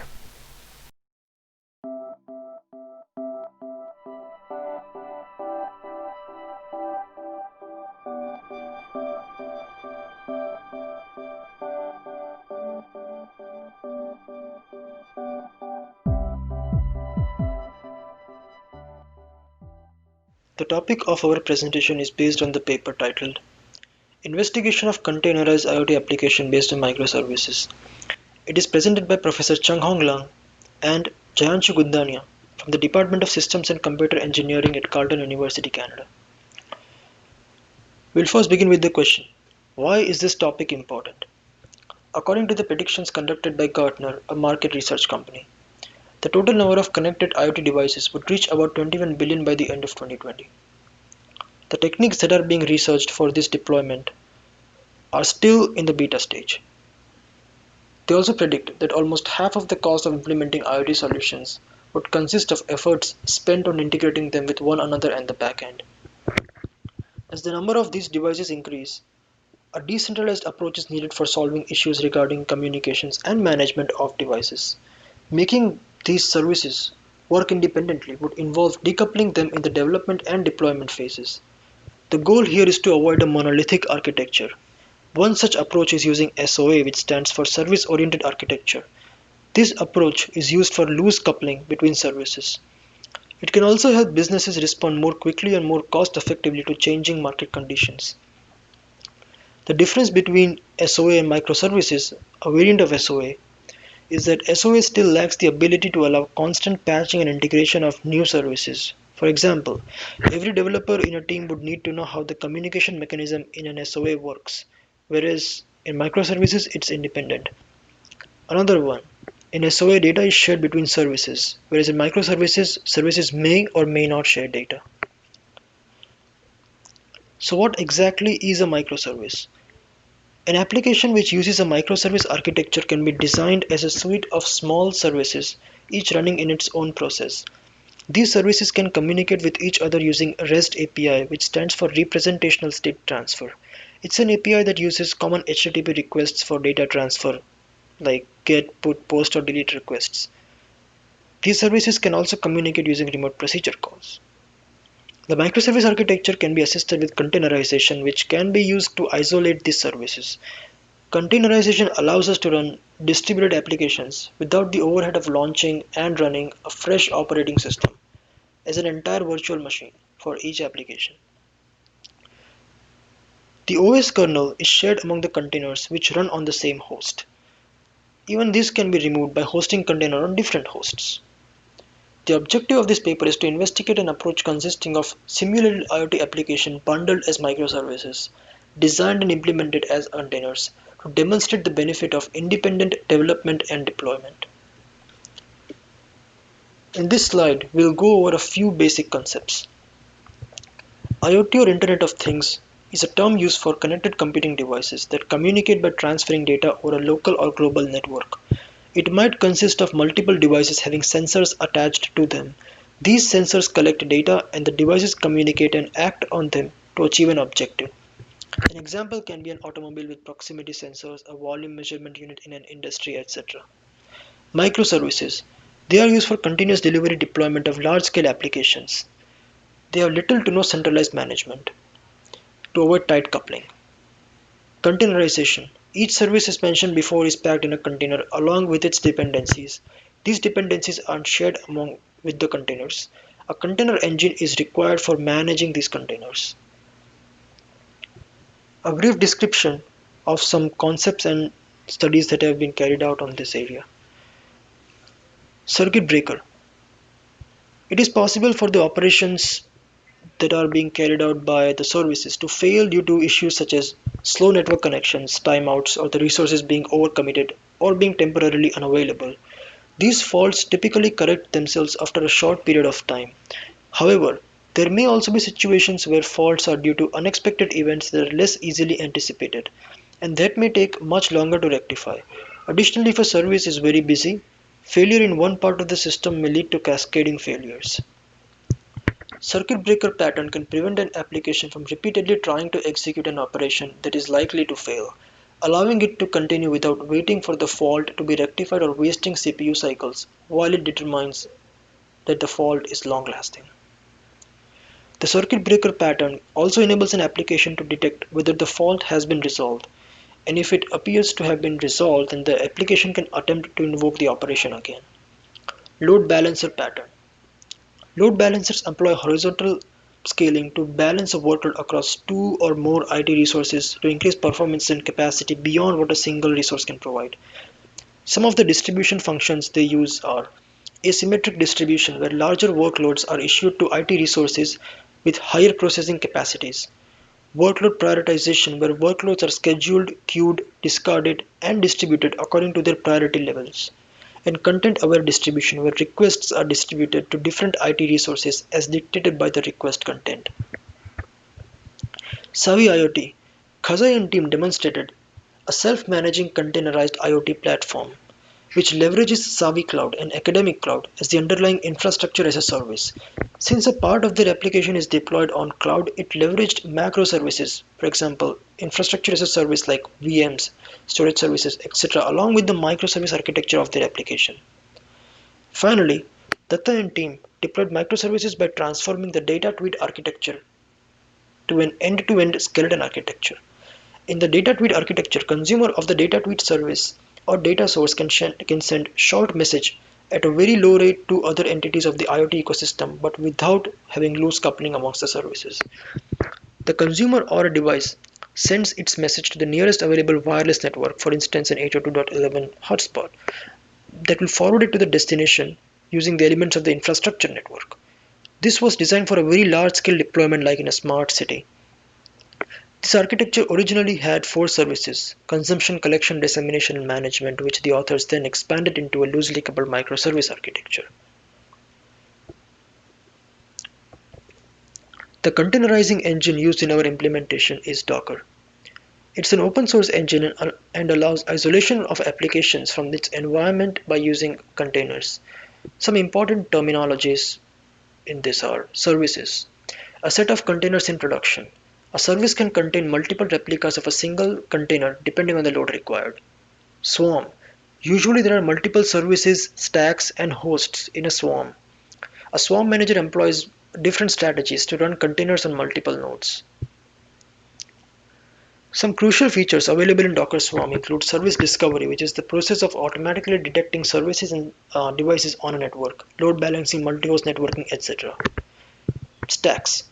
Usually we would like the services to be independent, but sometimes instead of choosing services based on business needs, they are chosen based on functions, termed as functions as a service. This can improve fault tolerance, but this would also lead to interdependent services and also increase the total list of services we need for the application to be deployed. In such situations, a stack can be used. This would deploy a subset of the services together, creating a layer of abstraction. Next, let's look at the block diagram of our implementation. The services in this diagram were developed in JavaScript with Node.js runtime. Moreover, we use Docker Swarm and deploy containers on multiple machines with the help of its orchestrator, instead of the regular implementation as a stand-alone Docker containers on a single machine.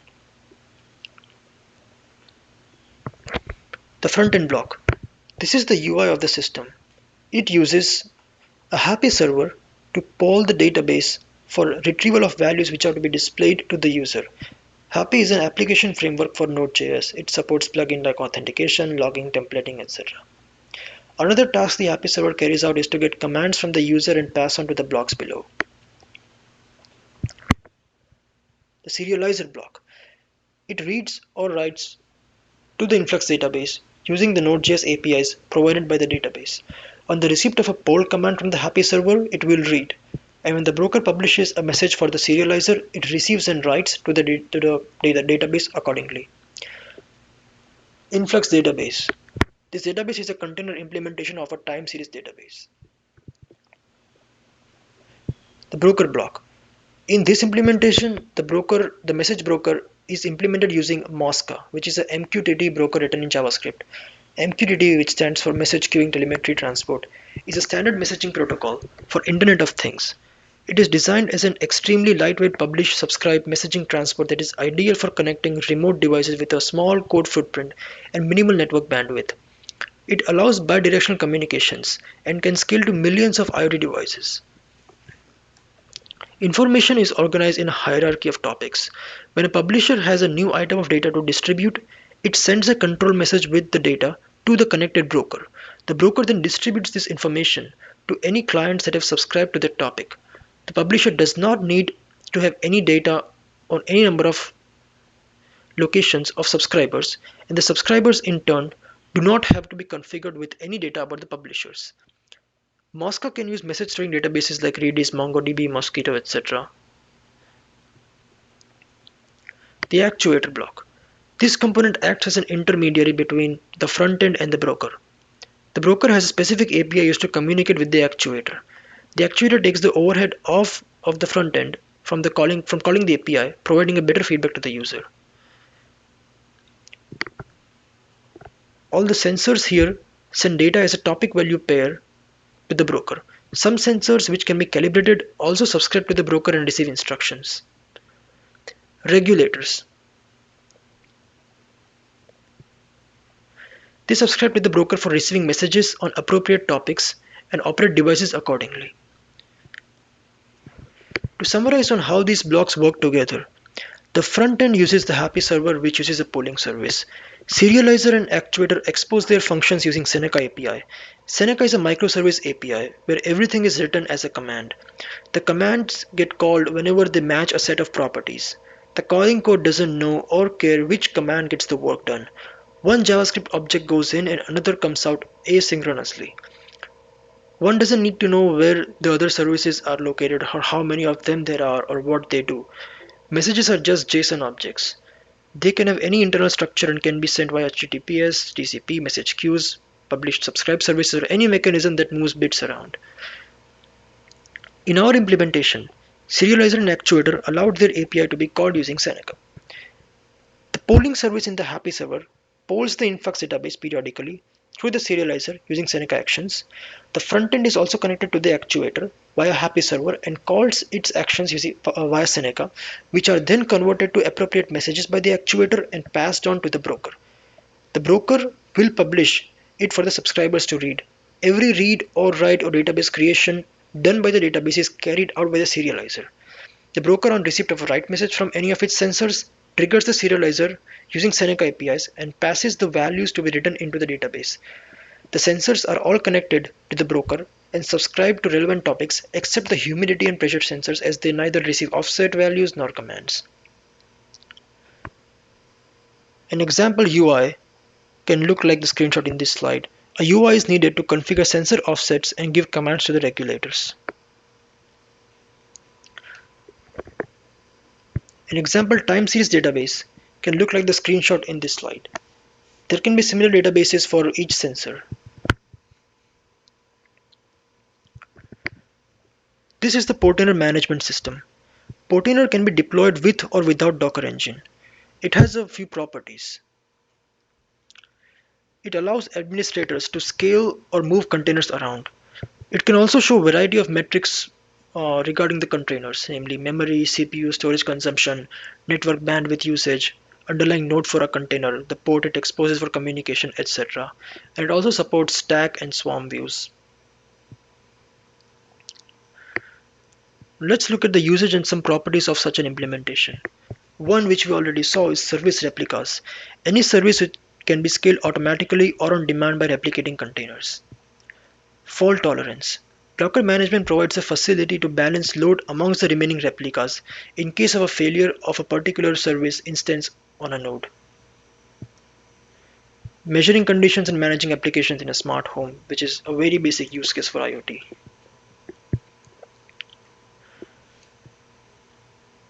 To conclude, since the deployment of IoT applications have become crucial, this paper investigated an approach to simulate an IoT application as a suite of small independent microservices which were deployed as isolated containers.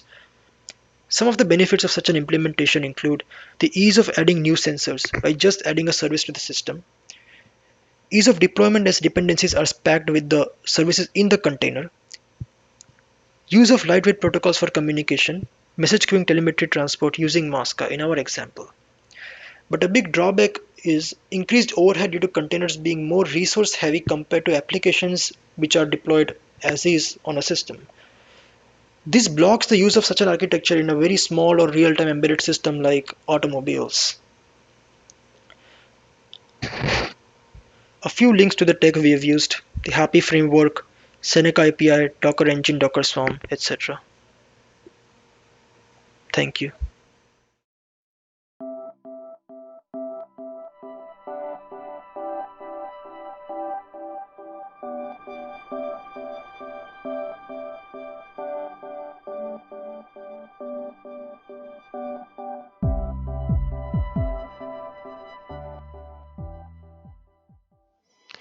Here are two snapshots. Which one is better? Which one has higher quality? That's the main research for this paper. So the title has to do with effective handover process for video streaming using software-defined wireless networks. My name is Chong Hong Long. I'm from Carleton University, and the co-author is from University of Ottawa. Objectives, similar to what I just said, we're investigating quality of service and quality of engineering for different algorithms using Mininet Wi-Fi, and we're investigating handover process using software-defined networking over Mininet Wi-Fi. 82% of the internet traffic will be video by 2021, which is very close, based on the prediction. Quality of service and quality of engineering and experience are critical for real-time videos. And Wi-Fi has been widely used in wireless LAN. For example, in universities or other public space, Wi-Fi is widely used. For wide areas, multiple access points or APs are used for wider coverage. And when we have multiple access points, handovers becomes inevitable, mobile devices are moving from one access point to another. So when a mobile device is moving from one access point, source access point to target access point, typically it's primarily based on received signal strength for handover process. The standard handover time for IEEE 802.11x is 2 to 6 seconds. That is undesirable for video streaming. And load balancing could be an important factor to consider.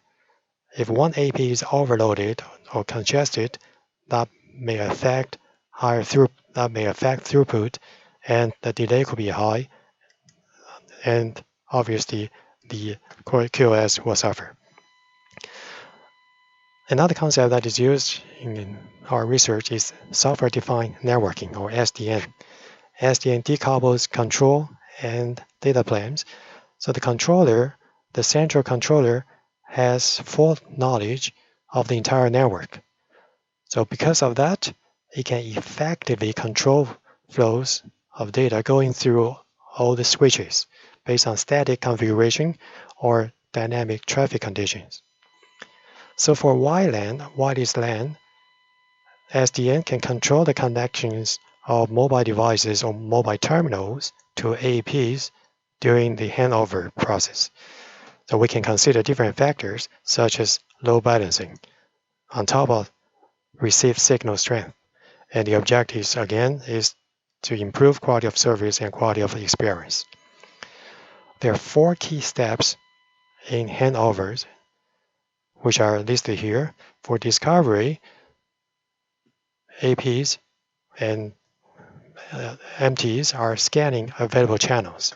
Authentication makes sure that only legitimate connections are allowed.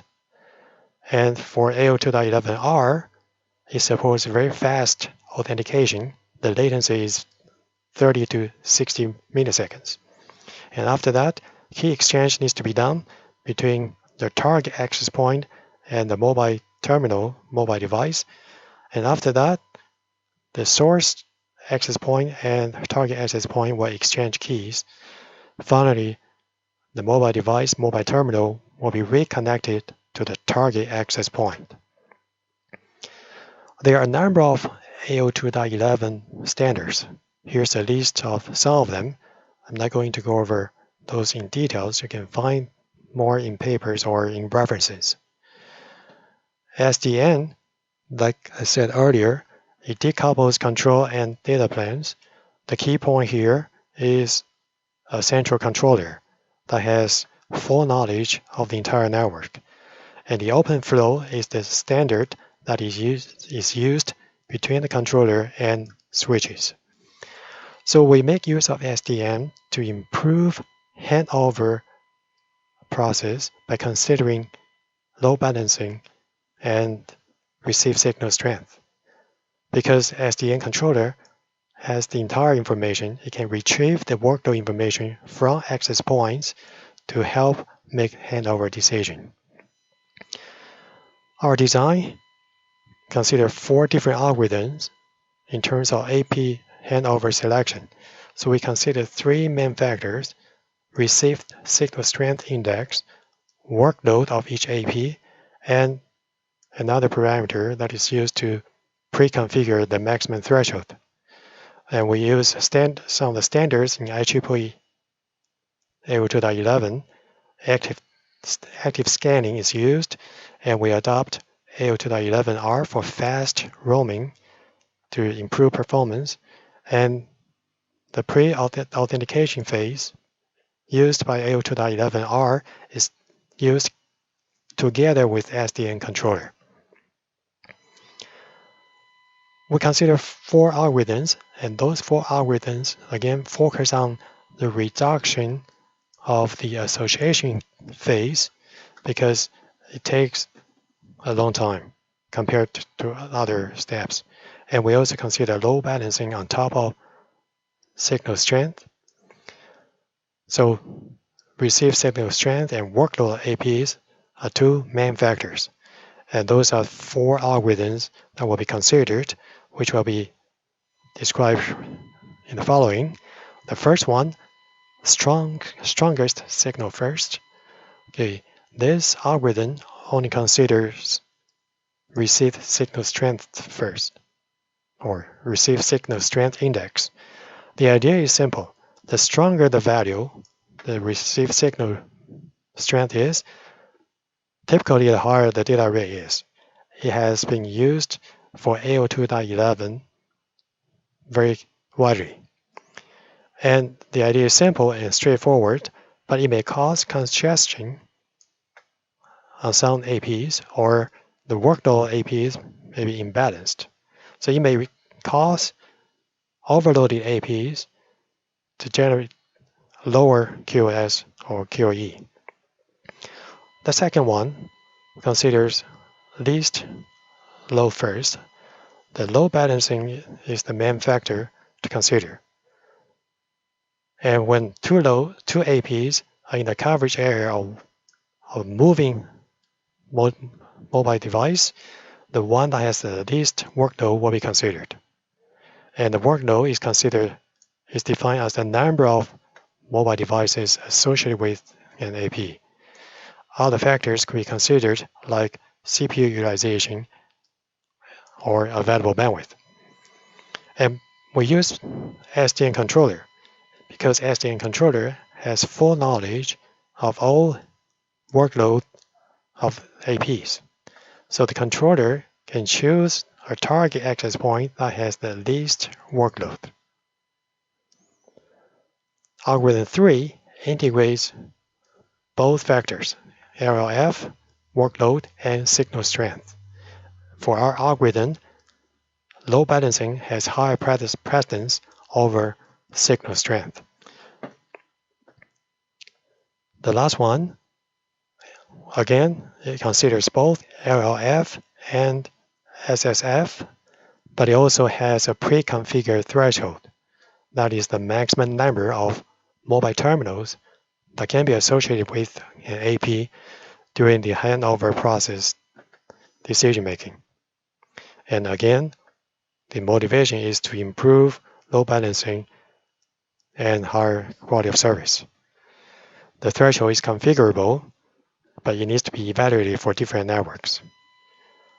And in terms of our implementation, we make use of real SDN controller. We use OpenFlow standard protocol, and we use Mininet Wi-Fi. Here's a list of configurations that we used. You can refer to the paper for more details. This slide shows our experiments. So we have 3 access points, AP1, AP2, AP3. They have different communication ranges, 40, 50, 90 meters, and they use different channels to avoid interference. And all those 3 APs are connected to a controller and a video server, but the controller and video server are not shown in this diagram. And there are 18 stations that are stationary in our experiments. Those are stationary stations, and 3 of them, S1, S2, S3, are mobile. They start from position 0 and they move from the left to the right horizontally at the same speed. And we use live video streaming over VLC and broadcast the message, the videos, to those 3 mobile devices. And our experimental results are evaluated using 3 metrics: signal strength, which is measured from mobile device, delay for the handover process, and the total transmitted bytes. So let's look at some of the results. Here's one of them, one set of them. It shows the signal strength results for mobile station 2.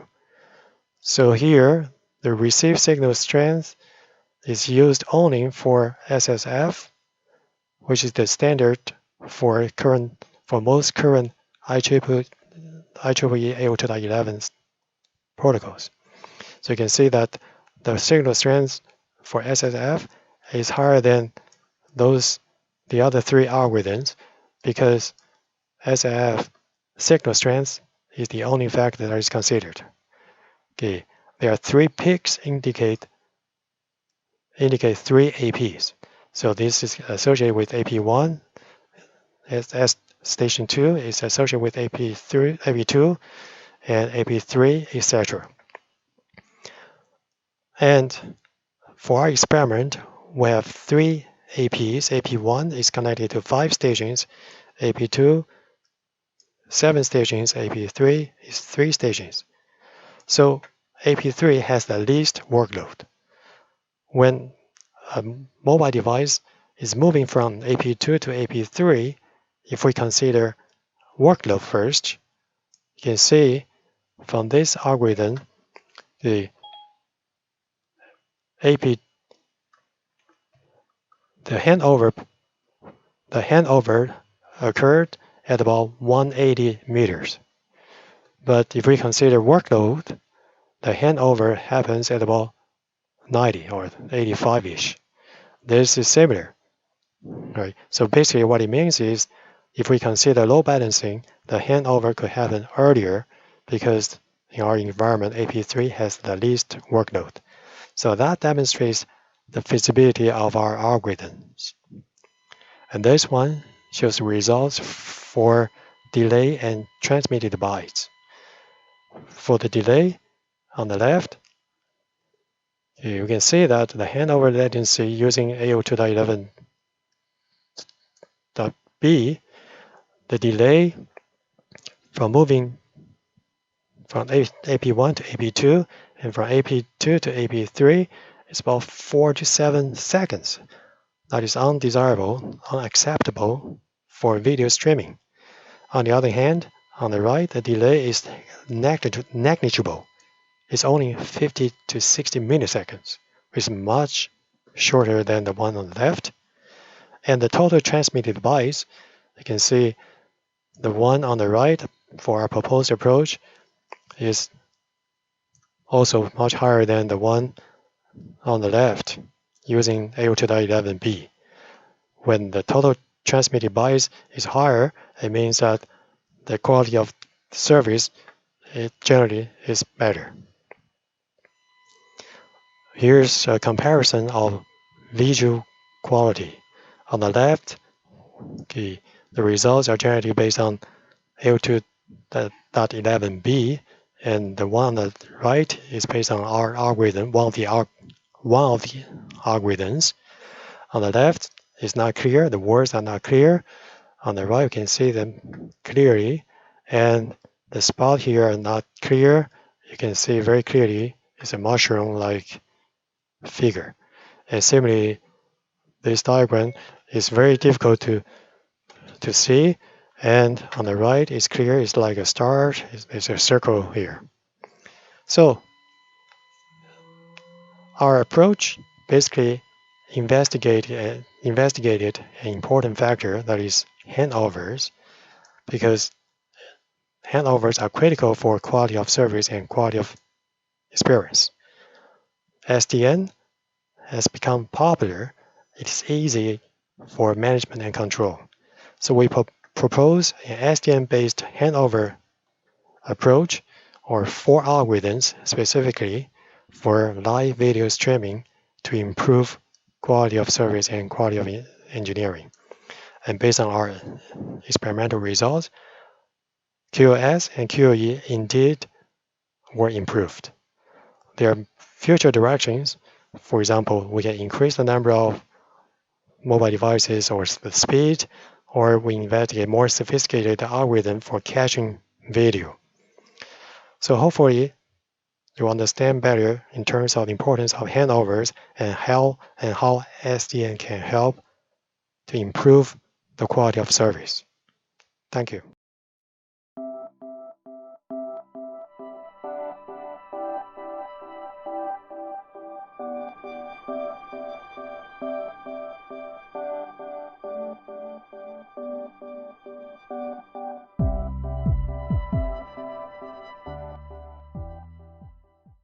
Hello Hello everyone, my name is Huang Luying. I come from Army Engineering University of PLA. The title of my paper is Multi-Radio Relay Frequency Hopping based on USRP platforms. This paper is mainly introduced from the following 5 parts. First, introduction. Second, system design. Third, function model. Fourth, principle and implementation. Fifth, physical test results. Part 1. Introduction.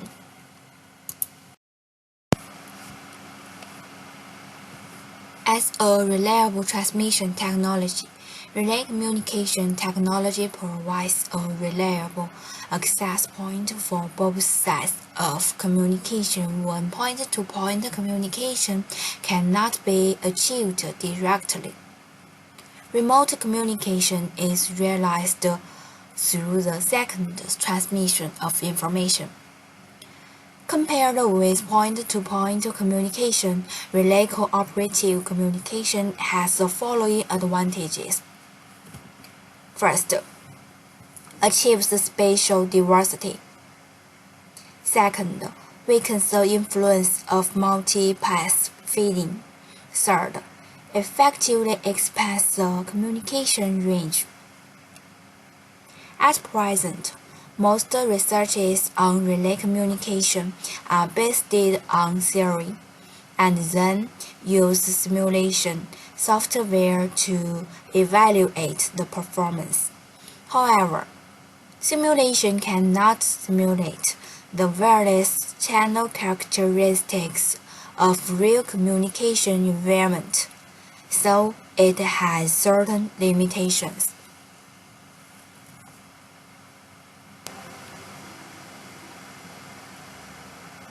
At present, 2 wireless relay cooperative communication systems are implemented based on USRP.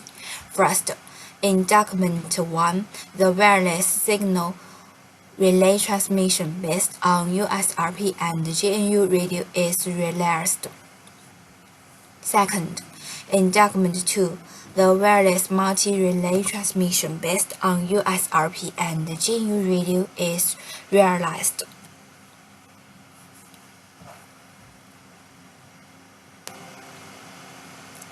There are 3 difficulties in my article.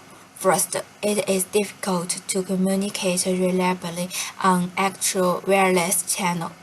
Second, it is difficult to realize the frequency hopping communication between 3 nodes. Last, it is difficult to integrate multiple function modules.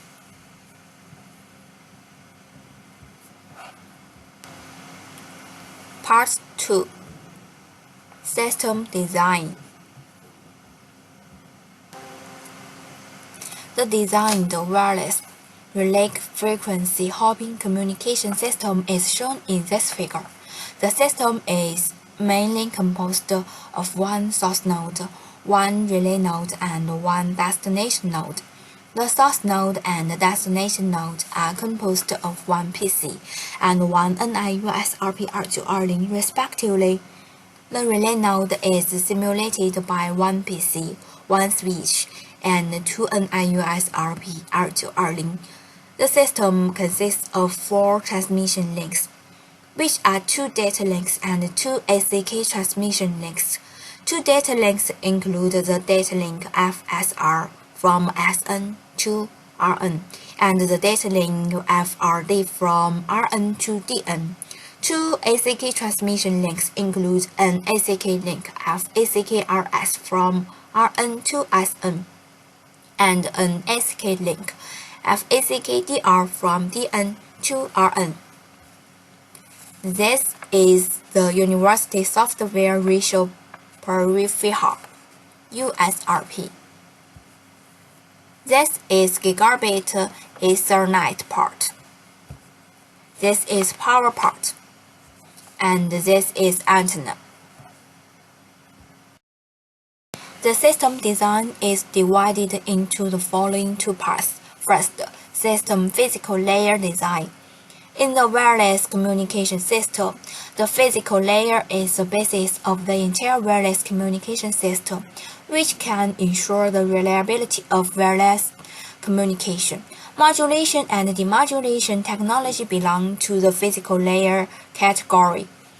In the LabVIEW software platform, most modulation methods, such as FSK, BPSK, QAM, GMSK, etc., have corresponding modules and corresponding demodulation module. This article uses QPSK for modulation and demodulation to ensure transmission reliability. Second, data frame structure design. In order to make sure the accuracy of the received data, we need to design the frame format of the data.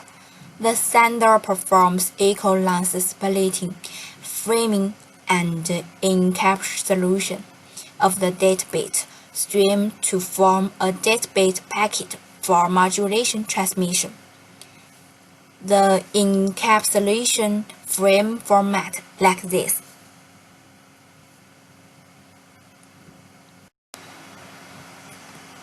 Part 3. Function Model. The function module is mainly divided into two parts. First, sending module.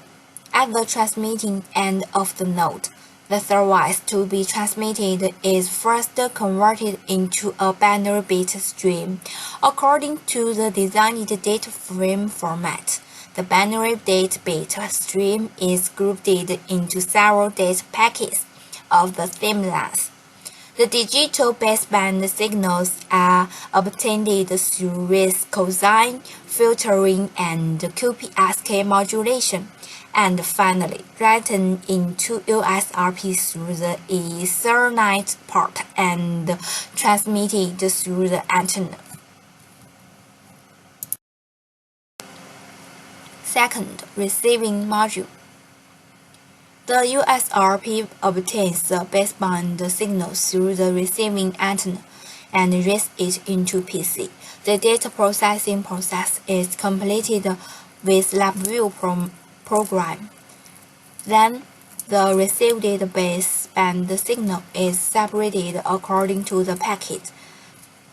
Then, the extracted data packet is resampled and QPSK demodulated to obtain a binary bit stream. After the valid check, the correctly received data packets are reconstructed and converted into a format to restore the original data information. Part 4. Principle and implementation. The interaction process among source node, relay node, and destination node in wireless relay frequency hopping transmission communication system is shown in this figure. Step 1. Data transmission. Step 2. After time interval TR, ASCII transmission from Rn to Sn, and then after time interval Td, ASCII transmission from Dn to Rn.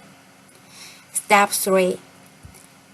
Reconfigure data frequency like this.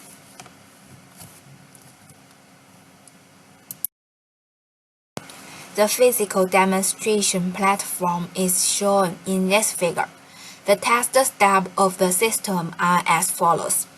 First, connect the USRP and the computer. 2.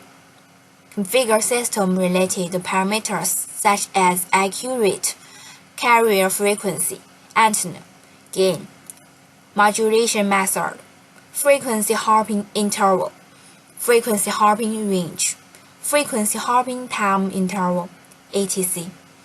on the front panel of the program. 3.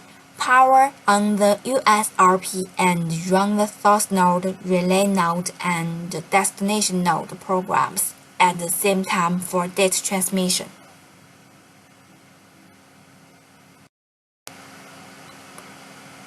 Part 5 Physical Test Results.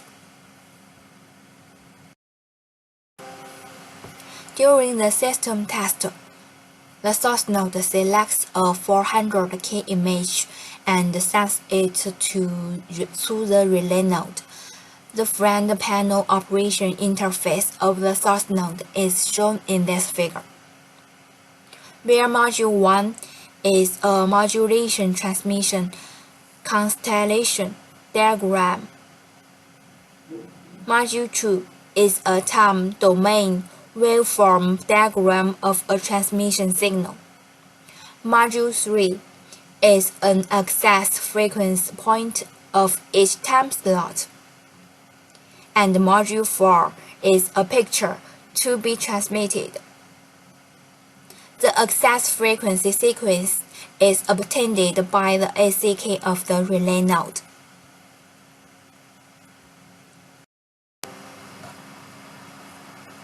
Test results of relay node. The system relay node uses a decoding and forwarding method to re-encode the received data information and send it to the destination node. The relay node is divided into 4 parts in terms of function realization, data reception and transmission, and ACK transmission and reception. The front panel operation interface of the relay node is shown in this figure. Module 1 is a frequency hopping sequence from the source node to the relay node. Module 2 is the packet loss rate of the relay node receiving data. Module 7 is the constellation diagram of the relay node receiving data. Module 8 is the time domain waveform diagram of the relay node receiving data. Module 3 is the frequency hopping sequence from the relay node to the destination node. Module 5 is the constellation diagram and time domain waveform diagram of the relay node sending data to the destination node.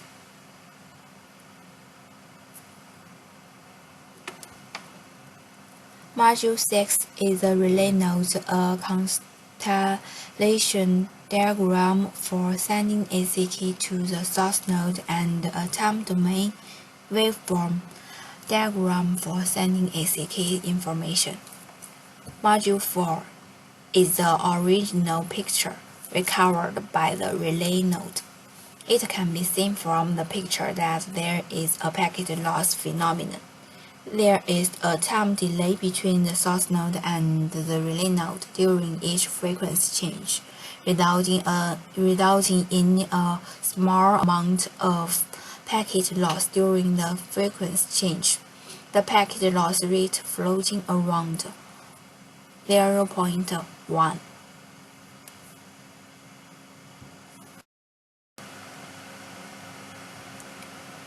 The destination node is divided into 2 parts in terms of function implementation, which are divided into data reception and ACK transmission, as shown in this figure. Module 3 is the destination node to restore and receive the data information to the original image. Module 1 is the access frequency point sequence. Module 2 is the packet loss rate of the destination node. The packet loss rate around 0.2. Module 4 is the constellation diagram of the destination node receiving data. Module 5 is the time domain waveform diagram of the received data. Thank you.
The title of this paper is for diagnosis of vertical popping unit based on characteristic recalibration, residual, convolutional neural network. The authors are 段有祥、常成、孙奇峰、杜承泽、李正阳。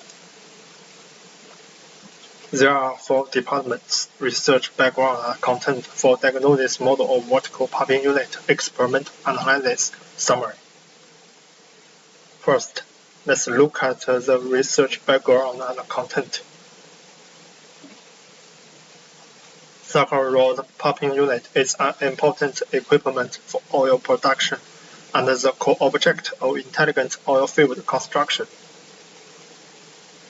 Therefore, it is very important to ensure the normal operation of popping unit. The shape of dynamometer diagram can reflect the working condition of oil well. Therefore, dynamometer diagram is a powerful tool to judge whether the popping unit and other popping equipment are in normal operation. In the process of oil production, there are several problems, such as frequent faults of popping equipment, difficulty in mine inspection, high cost of obtaining dynamometer diagram, large amount of manpower to analyze a dynamometer diagram, obvious defeats of beam popping unit. These problems used to be solved urgently. Therefore, the research for diagnosis of new popping units is a very important subject. Rod popping units are divided into beam popping unit and a non-beam popping unit. According to whether there is beam or not, the beam popping unit has been used for a long time and has a large number, but the energy conversion rate is low and the structure is complex. In view of these shortcomings, the vertical popping unit without beam emergence as the times required. The research object of this paper is the vertical popping unit. The machine has advantages of energy saving and simple maintenance. Therefore, the structure of vertical popping unit is different from that of vertical popping unit.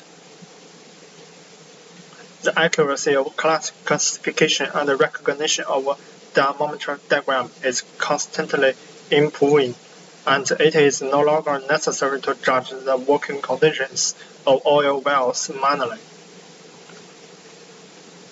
The research content mainly includes 2 aspects. First, understand the computation, structure, and working principle of sucker-rod popping system. Second, design and implement a model suitable for classification and recognition of dynamometer diagram of vertical popping unit. The second part is a fault diagnosis model of vertical popping unit.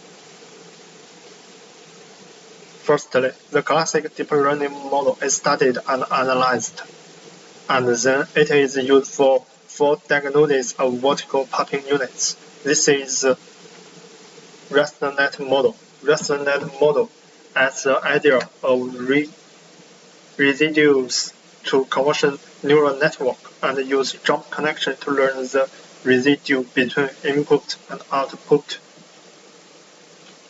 so that the network can continue to train and optimize in deep. The ResNet model are implemented consisting of 1 convolution layer, 5 residual models, and 3-4 connection layers, with a total of 14 layers. The residual block consists of 3x3 convolutional layer, batch normalization layer, activation layer, and average point layer. DesNet accumulates the output of each layer to the next layer through dense connection.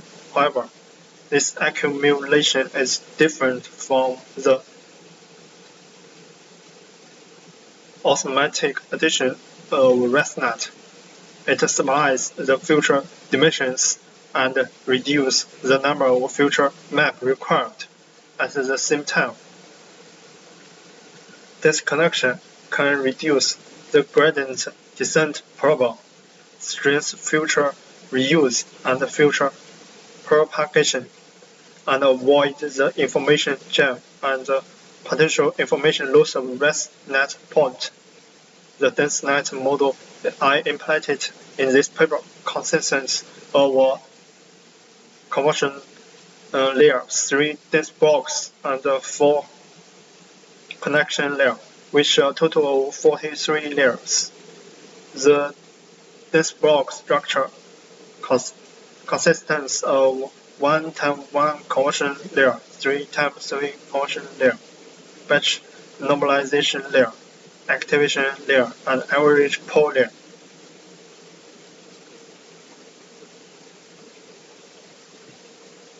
According to the acute needs for diagnosis for vertical popping units, the classic models with a good image classification and recognition effect in recent years, the residual idea and modelization in ResNet and DenseNet, SE substructure in SENet are used for reference, and improvement is made on this basis of future recalibration residual convolution neural network model based on diameter diagram data is proposed.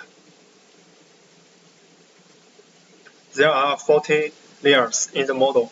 The number of convolution kernels in the first convolution layer is 16, and the size of convolution kernels is 3 times 3. 5 SE residual models. Residual model embedded in the sequenced and exception substructure, in which each SE residual model contains 2 convolution layers. The size of convolution kernels is 1 times 1 and 3 times 3.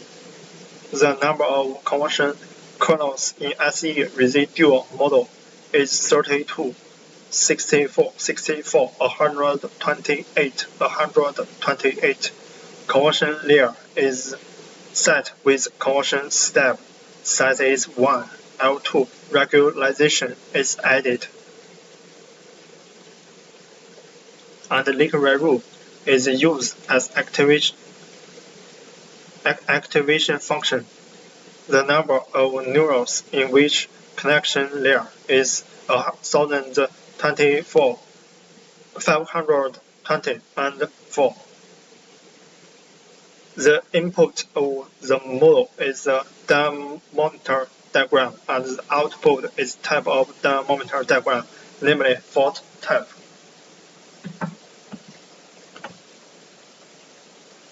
The residual model designed in this paper consists of 1 times 1 convolution layer, 3 times 3 convolution layer, a direct connection channel of identity mapping, and intermediate layer.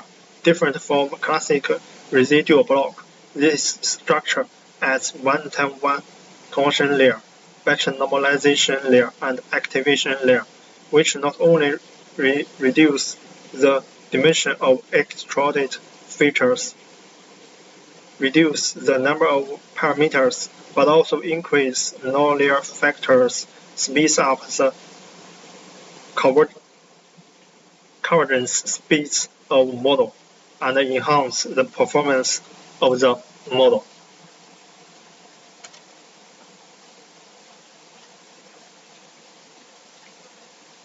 The future recalibrated residual convolution neural network model is mainly composed SE residual model. After building the residual model, the SE substructure is embedded in it.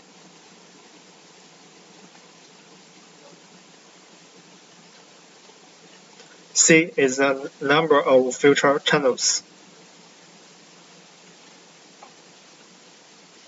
H is the height of filter map. W is the width of filter map. In SE substructure, the first step is sequence operation, which use average pooling to compress filters. The for connection layer is used to reduce filter dimension. after activation, operation, and for connection layer, future dimension is restored compared with only one for connection layer. It can add more non-linearity and enhance the relationship between channels. Then is the number of parameters. The second is exception operation, which uses the SIMUtools function to calculate the weight for each future channel.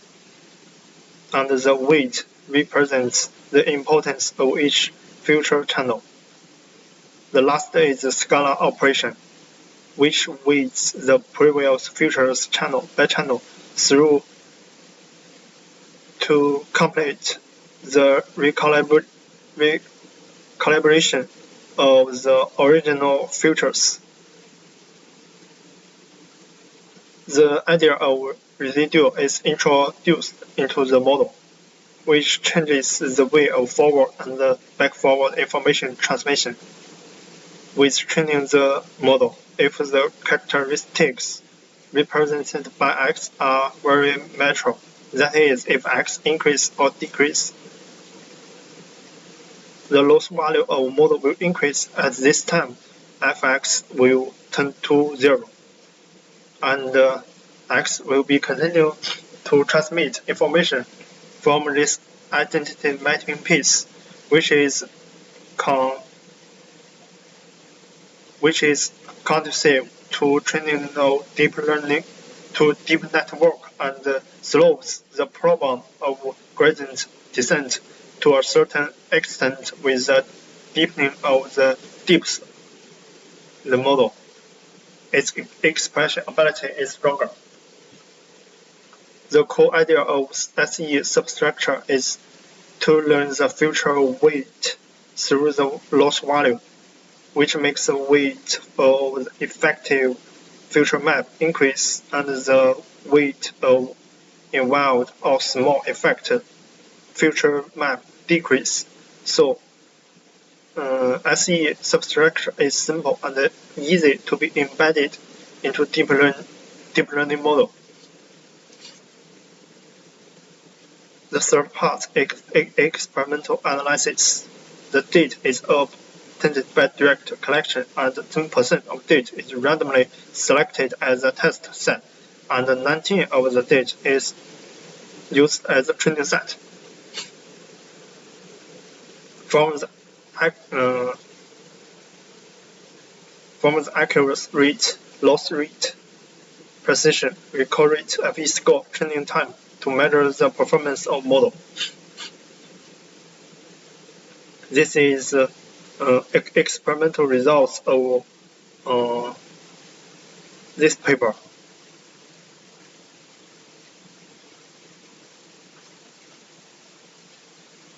This is experimental results of ResNet model.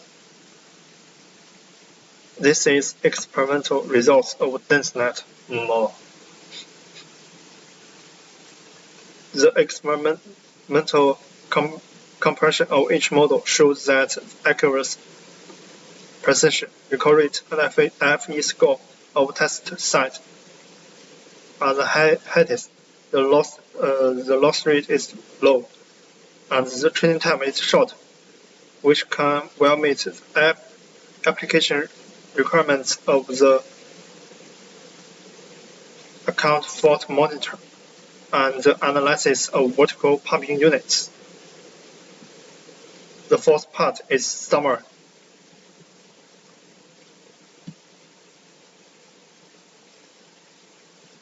In the important oil area at home and on board, especially some special oil and gas reserves, such as tight and low probability, vertical intelligent pumping units are used more and more. It is great significance to monitor oil and gas production process and optimize production decision by analyzing diameter diagram of vertical pumping unit.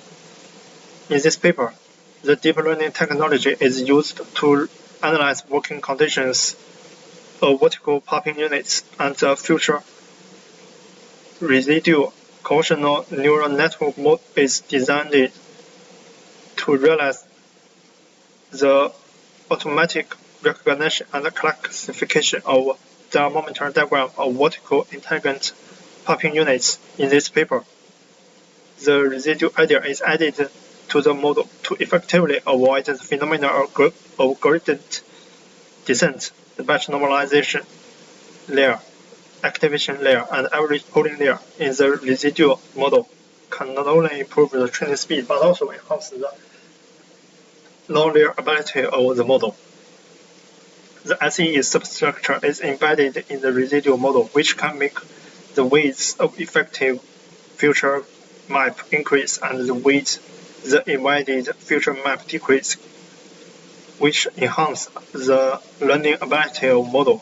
The experimental results show that compared with each other, this paper model, the average accuracy, average precision, average core, and average FE score on the test set are highest. The average loss rate is lowest, and the average training time is relatively short, which can well meet the requirements of accuracy and real-time application, which is helpful for the field application of deep learning new technology and infrastructure construction of smart oil field used for exploration.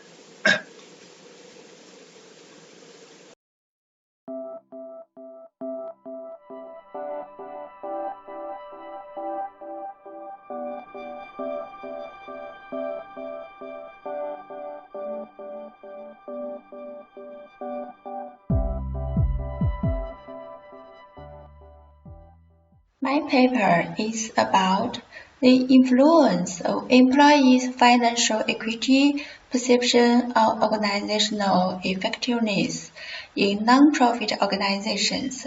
I come from Anhui University of Finance and Economics. I will introduce my paper from the 5 aspects: topic basis, research topic, main contributions, research conclusions, and theoretical enlightenment. In recent years, the enhancement of social functions, the rapid development of non-profit organizations, and the complex and changeable environment together push the organizations themselves to strengthen their constructions, improve their financial and human resource management level, so as to be able to flexibly respond to the changes of various internal and external conditions and provide better products and services for customers. It is not only the important content of non-profit organizations' human resource management, but also the important way to improve the efficiency and effect of non-profit organizations' management. The perceived organizational justice is the subjective perception of stakeholders to organizational justice, including 4 dimensions: distribution justice, procedural justice, interpersonal justice, and informational justice. The perceived financial justice is the financial part of organizational justice perception. By analyzing the details of organizational justice, it is concluded that, except interpersonal justice, the other 3 kinds of justice are closely related to the funds movement. Therefore, the perceived financial justice includes the perceived justice of financial procedures,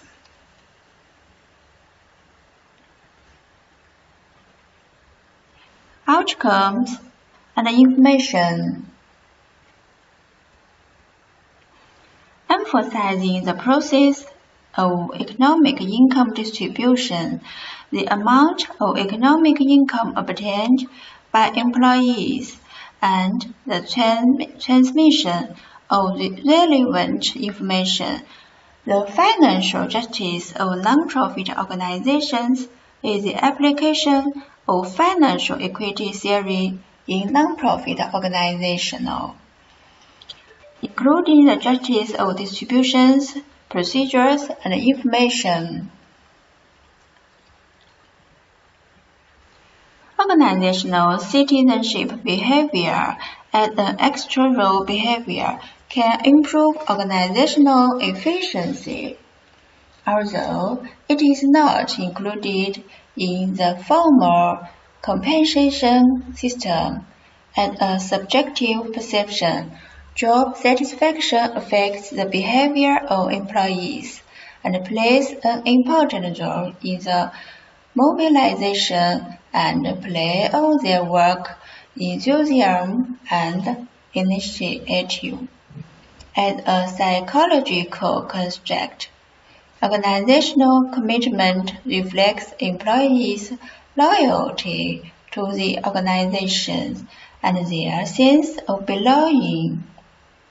OCB job satisfaction and organizational commitment are all important contents of organizational effectiveness, which can reflect the role of employees in promoting organizational efficiency.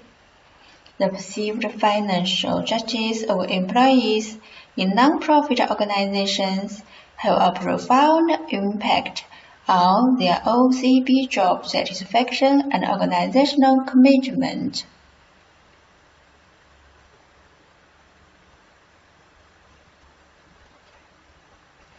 Then, for non-profit organizations, does the perceived financial justice of employees have an impact on the organizational effect? In this paper, based on the investigation of non-profit organizations' employees in China, the impact of distribution, procedure, and information justice on job satisfaction, organizational commitment and OCBs are analyzed. The contribution of this paper is mainly reflected in three aspects. Firstly, the effect of non-profit organizations is discussed from a new perspective of financial justice and the influences of financial procedure, outcomes, and information justice on organizational commitment, job satisfaction, and OCB are investigated, which is conducive to the improvement of human resource management and financial management of non-profit organizations. Secondly, a scale of employee financial equity, job satisfaction, organizational commitment, and OCB, which is in line with the reality of non-profit organizations in China, have been developed, and the reliability of validity of the survey data have been tested.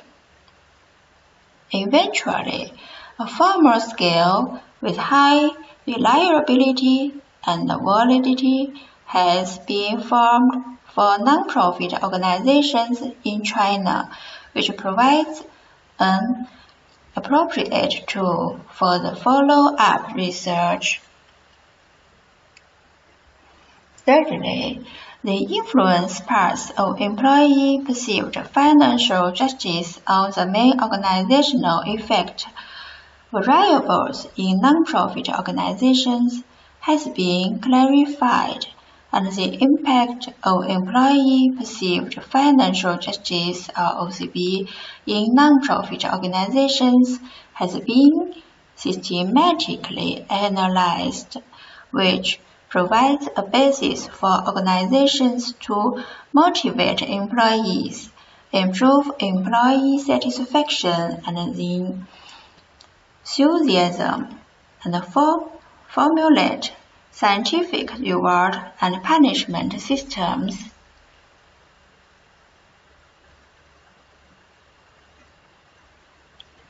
So analysts, we conclude the following research conclusions. In the perceived financial justice of employees in non-profit organizations, distribution justice is affected by both information justice and procedural justice, and information justice has also a positive impact on procedural justice. The three dimensions of justice have a positive impact on the job satisfaction.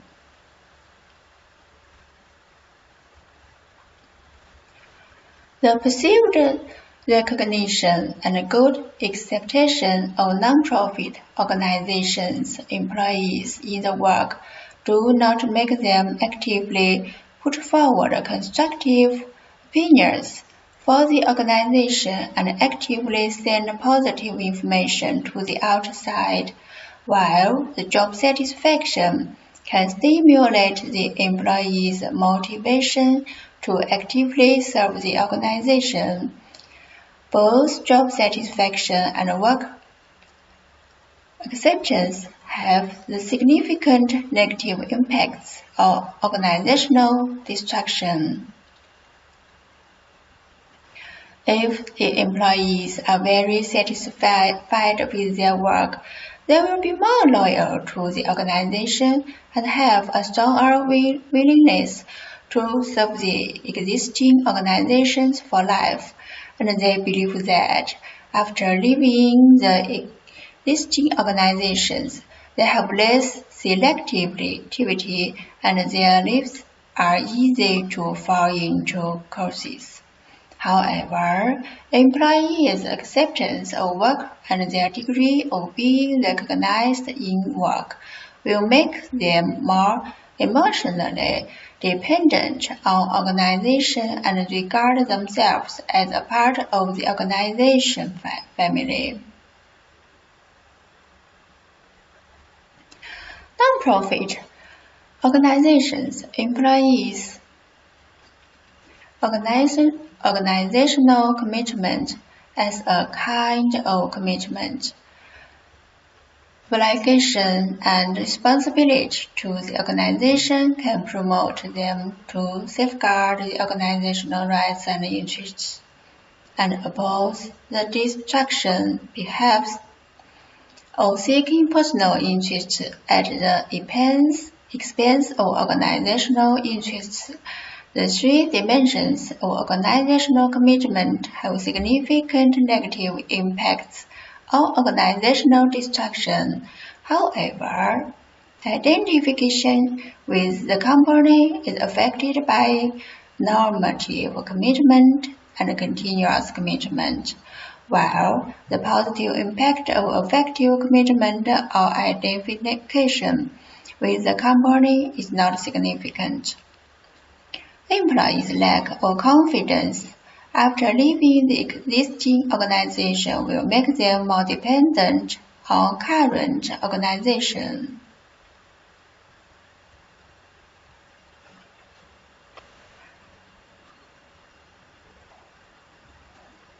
Theoretical enlightenment. Based on the above analysis process and research conclusions, this paper holds that the dimensions and specific contents of financial justice and organizational effectiveness of non-profit organization employees are different from those of enterprises. It is clear from the selection of scale items that the non-profit organization employees compared with the employees from enterprises care less about whether they can participate in the formulation of salary distribution system and whether everyone is equal in front of the distribution system. Non-profit organizations employees pay less attention to salary and are more concerned about their happy experience in work and the embodiment of their own value non-profit organizations' employees pay less attention to the problem solving of their colleagues and challenging work, and less take the initiative to invest more efforts in business research to improve and better complete the task. Financial justice of non-profit organizations. Employees have different influence policies on organizational effectiveness variables, which has direct influence on the job satisfaction and indirect influence on organizational commitment and OCB through job satisfaction. In the direct impact on the job satisfaction, except that the impact of financial procedures on work acceptance is not obvious. In other cases, the three dimensions of financial justice have significant impact on the job satisfaction. The identification with the company and employees mainly comes from the standardization of organizational management, less emotional. The higher the employee's job satisfaction is, the more willing they are to abide by the rules or regulations and work for the organization for a long time. When making employee incentive plan, non-profit organizations should focus on the dimensions and specific contents of employees' financial justice, analyze the relationship between employees' financial justice and job satisfaction, organizational commitment and OCB, and formulate practical measures and systems to enable employees to play a greater potential and complete more work that is not stipulated in the formal contract, but is beneficial to the organizations. That's all. Thank you.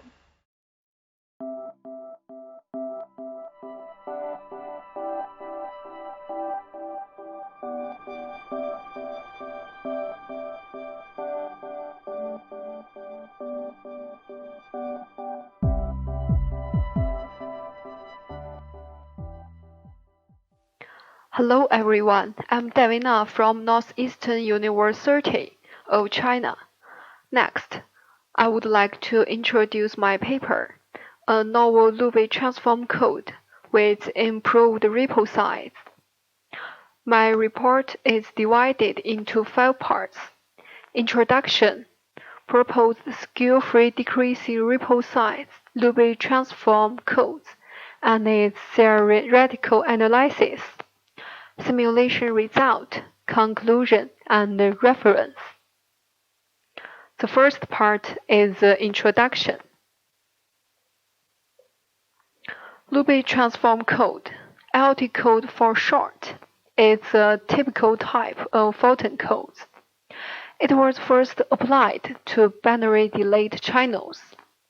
Other applications have also been further developed, such as cooperative communication, wireless multimedia broadcasting, deep space communication, etc. Whether an IoT code is well designed or not is determined by the degree distribution of its encoded symbols. Inspired by skill-free IoT codes proposed in reference 1 and IoT codes with decreasing repo size, we combined the modified skill-free distribution and the degree distribution proposed in reference 10 to construct a novel IoT code with balanced decreasing repo size. The following is a review of the IoT Given k input symbols, IoT codes could generate an unlimited number of encoded symbols. When slightly larger than k encoded symbols are received, the decoder could successfully recover the original input symbols. The principle and network model of LT-code are given below. This is the encoding process, and this is the decoding process. And then we propose skill-free decreasing ripple size LT-code and its theoretical analysis. We combine the modified skill-free distribution and the degree distribution proposed to construct a null LT-code with balanced decreasing ripple size. In reference 10, Jasper proved that an encoded symbol with a higher degree is more likely to be redundant than lower degree ones. Early in the decoding process, the low-degree encoded symbols decrease their degree to 1. At this stage, an input symbol has a relatively low probability of being repeatedly added to the ripple site. However, when high-degree encoded symbols are becoming degree 1 once late in the decoding process, the input symbol neighbored with the degree 1 encoded symbol is more likely exciting in the ripple site already. Thus, the ripple size should be decreasing as the decoding process continues. Moreover, it has been proven that in contrast to other SIM skill networks, skill-free networks possess the lowest short-last path property, but the ripple size of LT-codes use modified skill-free degree distribution does not decrease with the iteration of the decoding process. In this section, we add the degree distribution proposed in reference 10 to the skill-free degree distribution in reference 2 and obtain a skill-free decreasing ripple size distribution. The objection of the addition is to get a distribution both possessing skill-free property and having a decreasing ripple size when decoding process continues. The skill-free distribution and the degree distribution of LT codes is given below. Our proposed skill-free decreasing ripple size distribution is obtained by normalizing Formula 1 and Formula 2 and expressed as Formula 3. This diagram illustrates degree distribution of encoded symbols in skill-free decreasing ripple size LT codes. It can be seen that a large number of encoded symbols are low-degree nodes.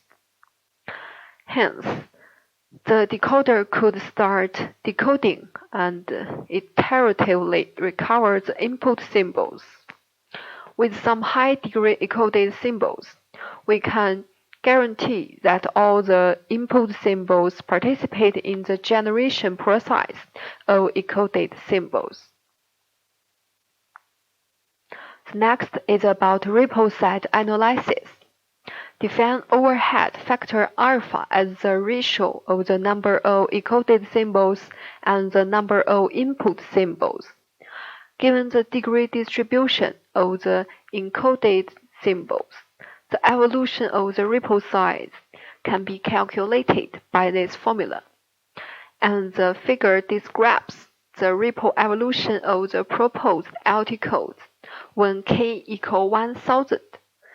It illustrates the theoretical ripple evolution of skill-free decreasing ripple size LT codes and LT codes based on robust Soliton distribution. It can be seen that both skill-free decreasing ripple size LT codes achieve ripple size of larger than 1. Thus, theoretically, when n equal 1.1k encoded symbols received. The skill-free decreasing ripple size LT codes could recover all input symbols successfully. In simulation result, we compare the following 5 LT codes, including our proposed skill-free decreasing ripple size LT code with different parameters. The LT code proposed in reference 10, the LT code proposed in reference 1 with different parameters. As we consider the effect of the number of received encoded symbols, we ignore the erasure probability of the erasure channel and assume the generated encoded symbols are transmitted over a perfect channel. For each LT code, as the receiver continuously obtains encoded symbols and recover parts of the input symbols, we record the number of input symbols being recovered. The left picture shows the probability of successful decoding versus overheaded factor when k equal 1000. It can be seen from it that when enough encoded symbols have been received, the receiver begins to recover the original input symbols. Initially, the decreasing ripple size LT codes start to decode some input symbols prior to their LT codes, as encoded symbols continuously being delivered to the receiver. Skill-free decreasing ripple size 1 LT codes outperform decreasing ripple size LT codes with respect to the immediate probability of successful decoding when the overhead factor is larger than 1.09. Moreover, in contrast to the skill-free LT codes, the skill-free decreasing ripple size LT codes with the same parameters achieve a larger probability of successful decoding. The right picture shows the probability of successful decoding versus overhead factor when k equals 2000. When the overhead factor increases to 1.08, the performance of skill-free decreasing ripple size 1 LT codes surpasses that of the decreasing ripple size LT codes. Moreover, when the overhead factor approaches 1.16, the skill-free decreasing ripple size LT codes and skill-free LT1 codes recover 99% input symbols. However, even when the overhead factor increases to 1.24, the decreasing ripple size LT codes could recover 98.5% input symbols. With the same parameters, skill-free decreasing ripple size LT codes achieve a much better probability of successful decoding than skill-free LT codes. For each type of LT codes, we independently run 1000 times for k equal 500, 1000, 2000, and record the overhead factor for recovery all input symbols. Denote AI as the overhead factor of i's independent simulation. The average overhead factor can be calculated by this formula. The diagram obtained by calculation illustrates the average overhead factor of skill-free decreasing ripple size 1 LT codes, skill-free decreasing ripple size 2 LT codes, and decreasing ripple size LT codes. It can be seen that for the 3 LT codes, the average overhead factor decreases with the increase of k.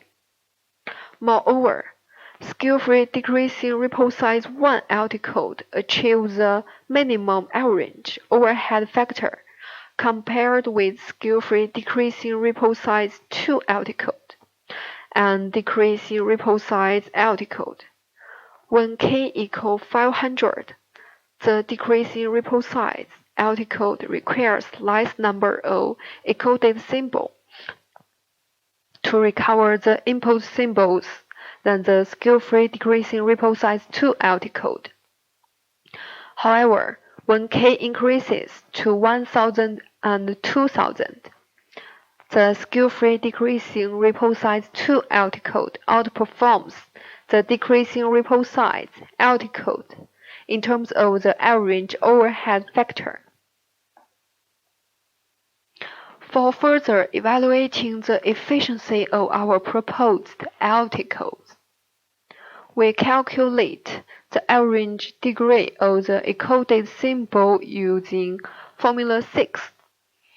The average degrees of skill-free decreasing ripple size 1 LT-codes are smaller than the average degrees of the decreasing ripple LT-codes. Thus, the coding efficiency of skill-free decreasing ripple size 1 LT-codes is better than the decreasing ripple size LT-codes. To sum up, the conclusion of my report is that we combine the advantage of skill-free LT-codes and decreasing ripple size LT-codes, and propose an LT-code using skill-free decreasing ripple size degree distribution. Using the ripple evolution formula, we analyze the overhead factor of the skill-free decreasing ripple size LT-codes.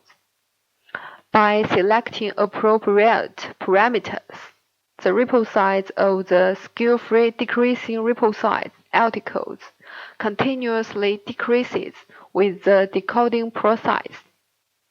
Simulation results further show that the skill-free decreasing ripple size 1 LT-codes obtain better performance than skill-free decreasing ripple size 2 codes, skill-free LT-codes, and decreasing ripple size LT-codes. And the next are the reference used.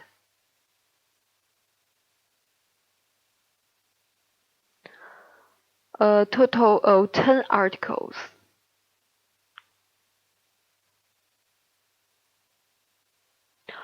My report is over. Thank you for listening.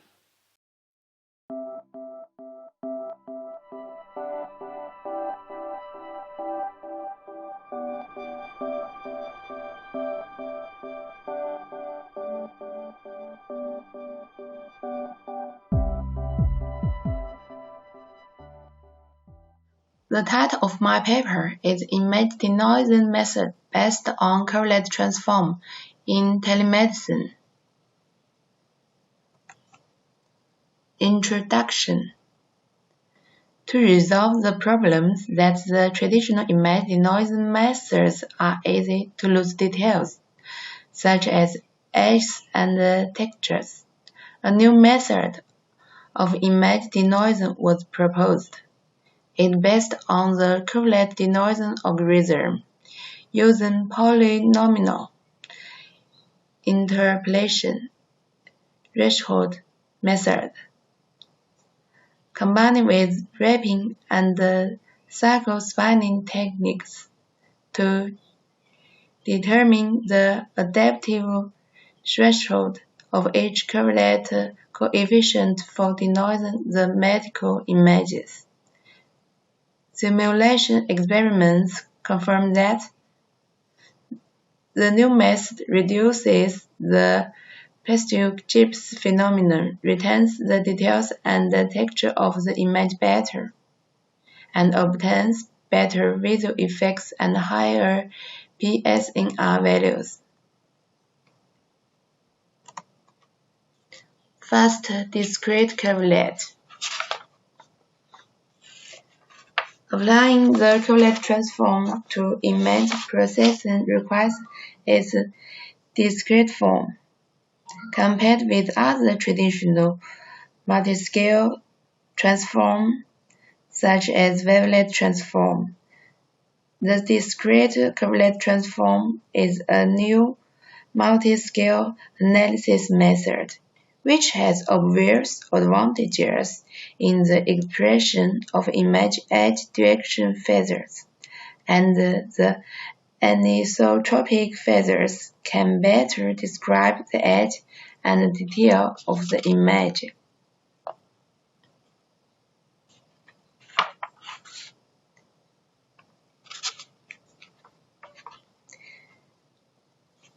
The discrete curvelet transform method first transforms into the frequency domain and then localizes it in the frequency domain. After localization, the inverse two-dimensional fast Fourier transform is used to obtain the curve coefficient. Figure 1 is a spatial and frequency domain image where the scale is G. There are two discrete curvelet transform algorithms. The first is the discrete curvelet transform algorithm USFFT, based on fast Fourier transform in non-equivalent space. The second is a fast discrete curvelet transform algorithm based on wrapping. Fast discrete curvelet transform based on USFFT. The fast discrete curvelet transform method based on USFFT first transforms the frequency domain, then localizes in the frequency domain, and then uses a two-dimensional Fourier transform after localization. The implementation processes of USFFT are as follows.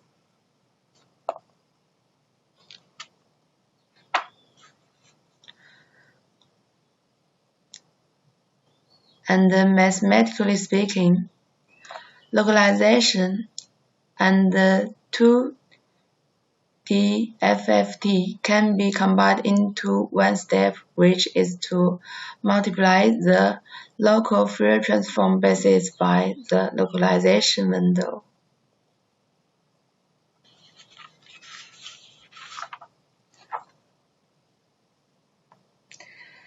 Fast discrete curvelet transform based on wrapping. The core idea of fast discrete curvelet transform based on wrapping is to wrap around the origin, that is to say, in the specific implementation, an area is mapped to the affine area of the region one by one through periodic techniques. Curvelet wrapping wave is shown in Figure 2. The algorithm processes are as follows.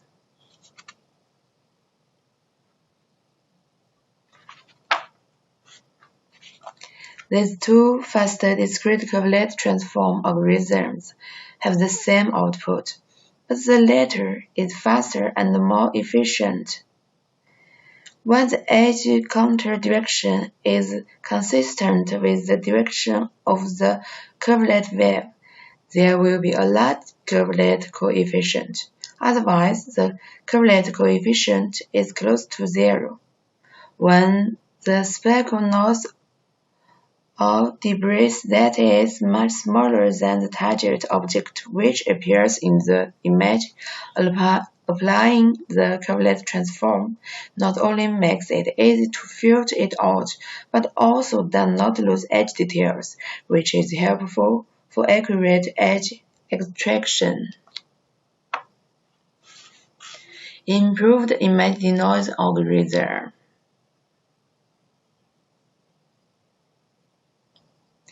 In order to obtain better medical visual effect and reduce the noise caused by long-distance transmission, this paper uses a polynomial interpolation method based on the hard threshold to improve the denoising algorithm.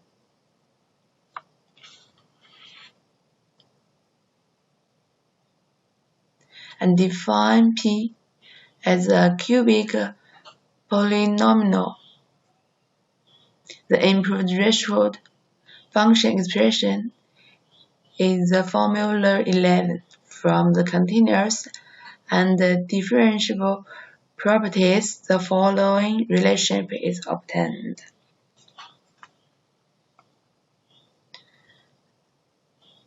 The cubic function has a high-order differentiability, and the specific process is shown in the following formula. Simulation, experiment, and performance analysis.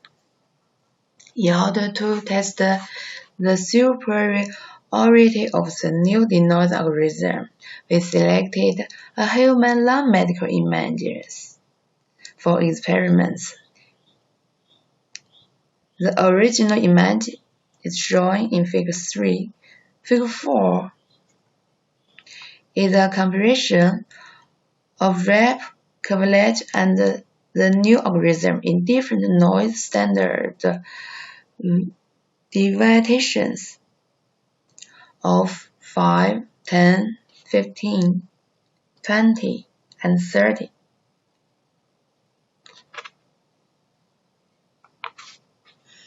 Table 1 is the results of PSNR under different noise standard deviations. Test methods include mean filtering, denoising, wavelet threshold denoising, rep Curvelet algorithm denoising, and denoise algorithm of this paper.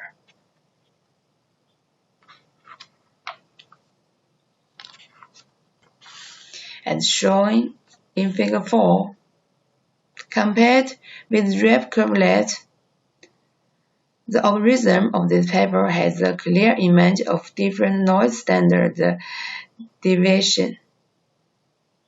The new algorithm can better restore the texture in the image and retains the edge information better with different noise and standard deviation. As shown in Table 1, from the perspective of PSNR, among the 4 denoising methods, wavelet threshold-based method is better than the mean filtering, and rep Curvelet-based method is better than wavelet threshold method. Combined with other algorithms, the new algorithm has the highest PSNR value, but reduces the Gibbs phenomenon and ringing effect in the image. It also reduces the RMSE of the signal, but preserves the high frequency details and texture of the image. Conclusion: traditional medical image denoising is proceeded in the spatial or frequency domain. However, node edges and fixed points on the contour are located in spaces where the grid scale changes abruptly. They all correspond to the high-frequency components in the image spectrum. Therefore, the image preceded by the traditional noise-reducing methods are likely to make the details, such as edge contours, lines blurred, so that the image quality can be reduced. In order to reduce the shortcomings of losing edges and the textures details, this paper possesses an improved image denoising algorithm based on Luby Transform. Polynomial interpolation threshold method is used in this algorithm. Wrapping and sock spanning technology are combined. The Curvelet coefficient threshold can be determined adaptively, so as to achieve the denoising of medical images. The experiments show that the algorithm in this paper has a good effect on the suppression of medical image noise and has good subjective vision.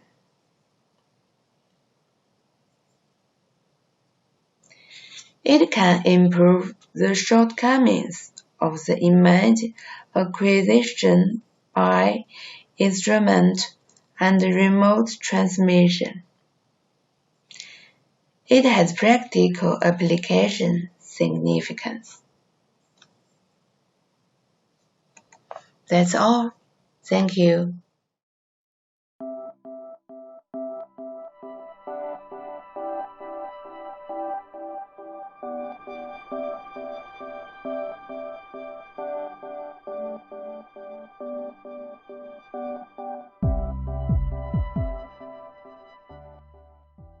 The title of my paper is Research on Image Segmentation of Complex Environment Based on Variational Level Set. Introduction. High noise illumination, image signal attenuation, and low resolution are widely existed in complex environment. It is not ideal to use the existing model directly. In this paper, geometric active counter model was studied. The CV model based on the variational level set was improved, and a new model which fused edge and area information was proposed. The new model combines counter and area models to segment image information. By finding steady-state solutions to partial differential equations, it can better solve the problem of obtaining optimal solutions for energy models, have certain topological structure, adaptability, and anti-light sensitivity. Variational level set method. The active counter model expresses the deformation of curves and the surfaces in the form of parametric curves and surfaces. The active counter model expresses the deformation of curves and surfaces in the form of parametric curves and surfaces.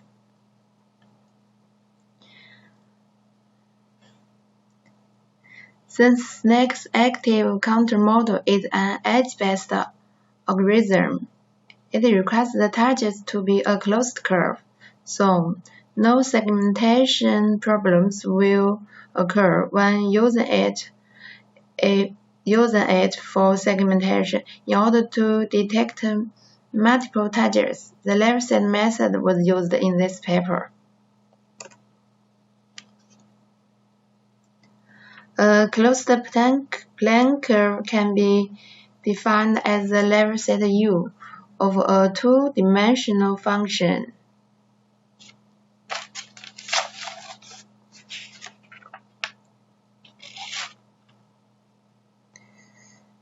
And the evolution process is a curve-oriented evolution of a two-dimensional function in space U.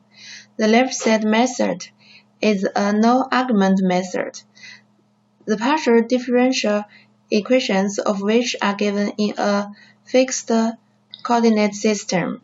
In the process of curve evolution, there is no need to track topological changes, because the changes in topological will be automatically embedded in the numerical changes of U.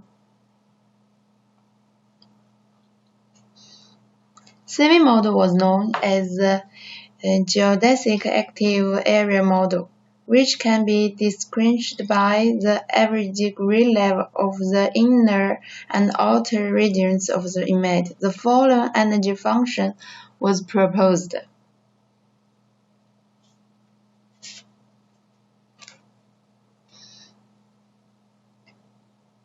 And the heaviside function is introduced in the above formula, and the variational level set method is used to modify the function of the embedded function U.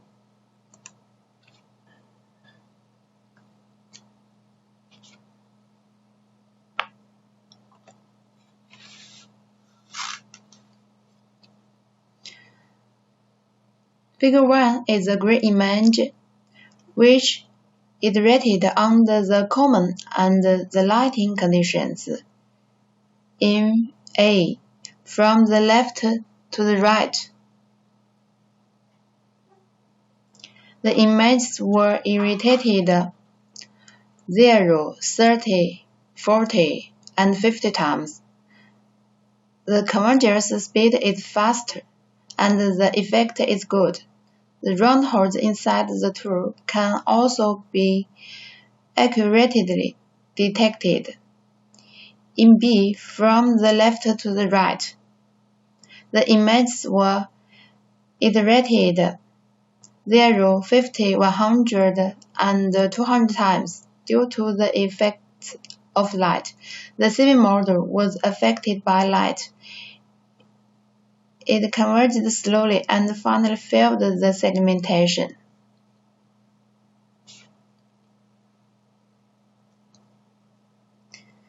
Figure 2 is a grid image. The CV model segmentation with different initial values was performed separately. The results are as follows. As shown in Figure 2, image is segmented on the different initial counter conditions for the same noise. The initial counter in the first line is small, and the number of iterations are 0, 40, 50, and 80. There is a severe noise interface in the background, but it still converges quickly to the edges. The initial counter of the second image is large, and the number of iterations are 0, 50, 100, and 300.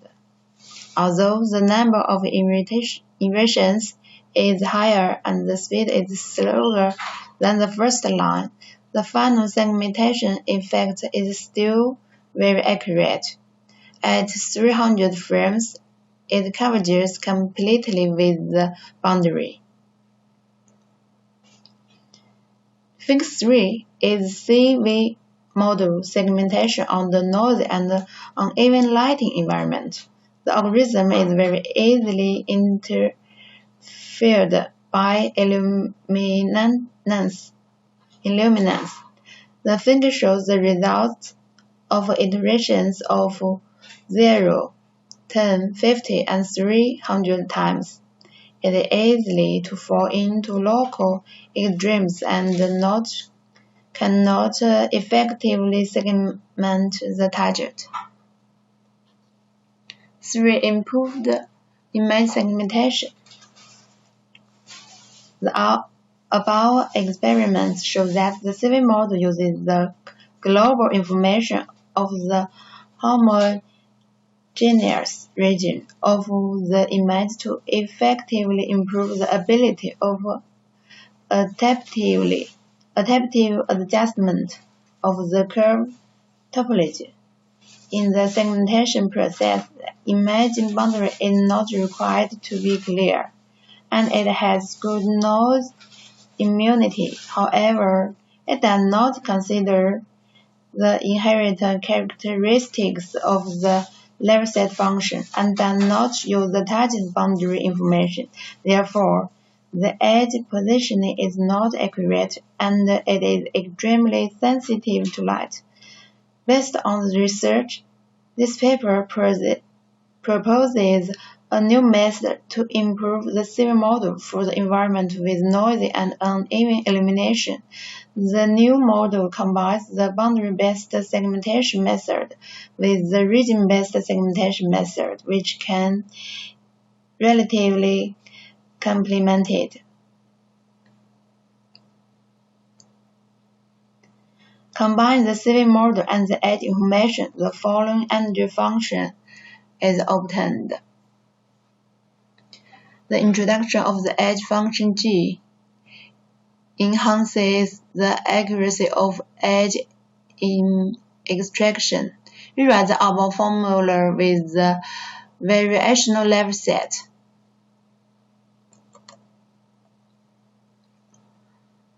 And the paper improves the above formula, adding a diffusion term in the energy function to keep the embedded functions as a distance function. It can be transformed into the formula 11. And when U is fixed and minimized relative to CECR, C1, C2, and the following partial differential equation is obtained. From the above formula, the following formula can be obtained. Express each term in the above formula with values of U and G and the integer value, for example, in the first term of formula 15. Therefore, the following formula can be got. And the other three items are also precise like above formulas to get the formula 15. Then the upwind scamming can be used for calculations.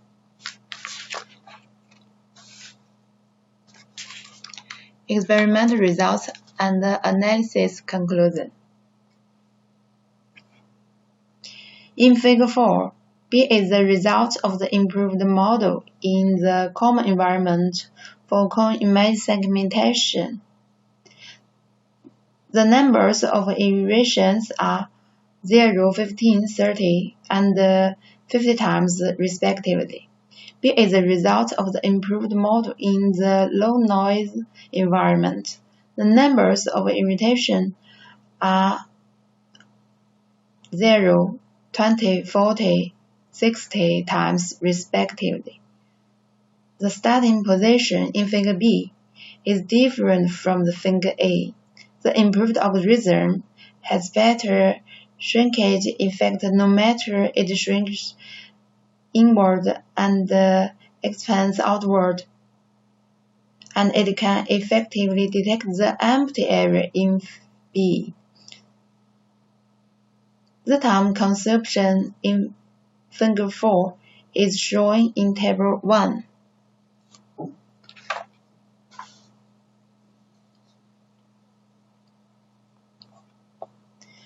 The high-noise image and the uneven illumination image are segmented by the new method in Figure 5.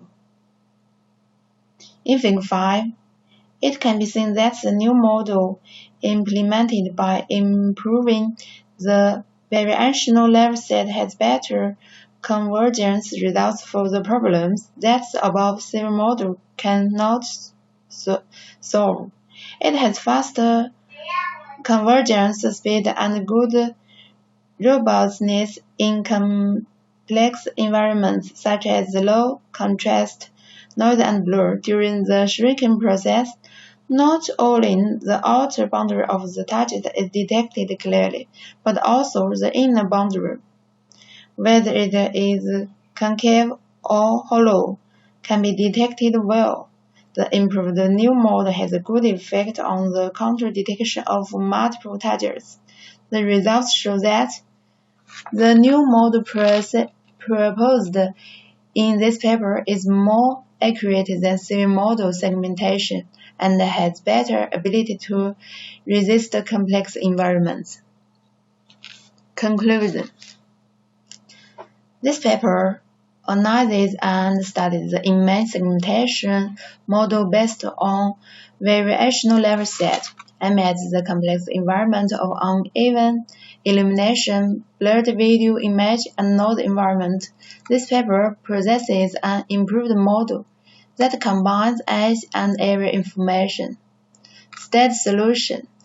The optimal solution of the energy model is obtained, and the numerical calculations is performed by using a half-point discretization difference scheme, thereby improving the calculation accuracy. Experiments show that, compared with other models, the complex environment segmentation model established in this paper has more accurate segmentation and high real-time performance.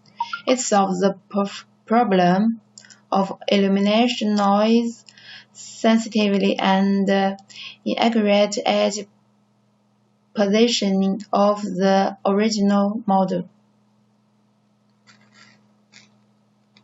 That's all. Thank you.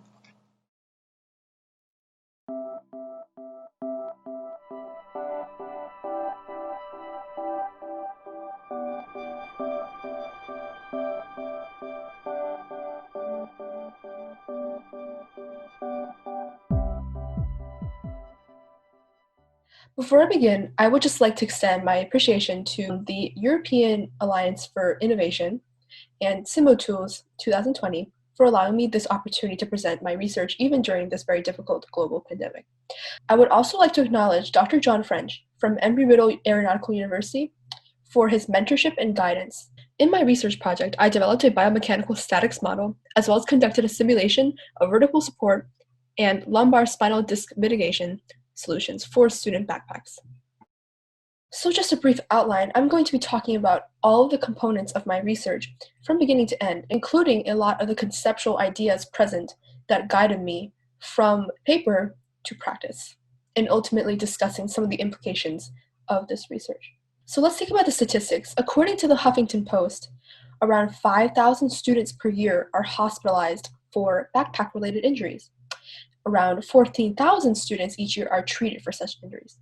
So as a student in secondary school, this is especially relevant to me personally.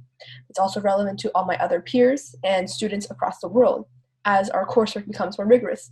So the American Academy of Pediatrics recommends that a backpack weight does not exceed more than 10% of a student's body. However, these recommendations are often not heeded, as you can see from these statistics, as well as in my personal own anecdotal experience as I found my own backpack becoming increasingly heavier, leading to a lot of complications in my early age. So this constant application of weight exposes children to greater risks of lower back injury, especially in L4, L5, and L5-S1 lumbar spinal discs. This can lead to severe long-term disorders in downstream and even during childhood, such as intervertebral disc herniation, as well as chronic injury and pain. That leads to health implications ultimately downstream, worsening conditions or the foundation for these health conditions that constantly deteriorate into old age. Also, it can lead to deviations from proper standing position. And not only in the back, we can see a lot of these effects occurring throughout the body, throughout many joints, throughout the musculoskeletal system as a system. So let's take a closer look at spinal anatomy. So the spine is part of a human's axial skeleton. We can see here that between each bone, known as a vertebrae, we have discs. So these discs are fibrocartilaginous. They're composed of collagenous connective tissue. This gives the spine the ability to flex and bend, and is used as essentially a buffer to counteract forces that are constantly exerted day to day. So this protects your spinal cord, this protects your posture. It is meant to withstand a certain amount of pressure to a certain degree. However, as this continues to compress, it can begin to herniate or leak out of its typical structure, its typical membrane, leading to a lot of nerve impacts, pain, and severe damage to the spine. So this type of severe herniation is seen more often in a lot of military injuries especially, or in old age in general.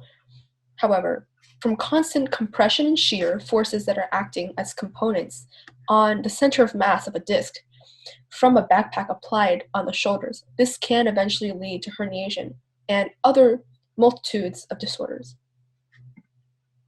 So what is biomechanics, our approach that we're taking to look at this problem? So biomechanics looks at a whole organism, its structure. It is a branch of biophysics and kinesiology, and it integrates essentially several systems such as skeletal and muscular, and we want to look at the nature of forces in a living organism in the same way we would look at mechanics and physics at a lever or a pulley or an inclined plane.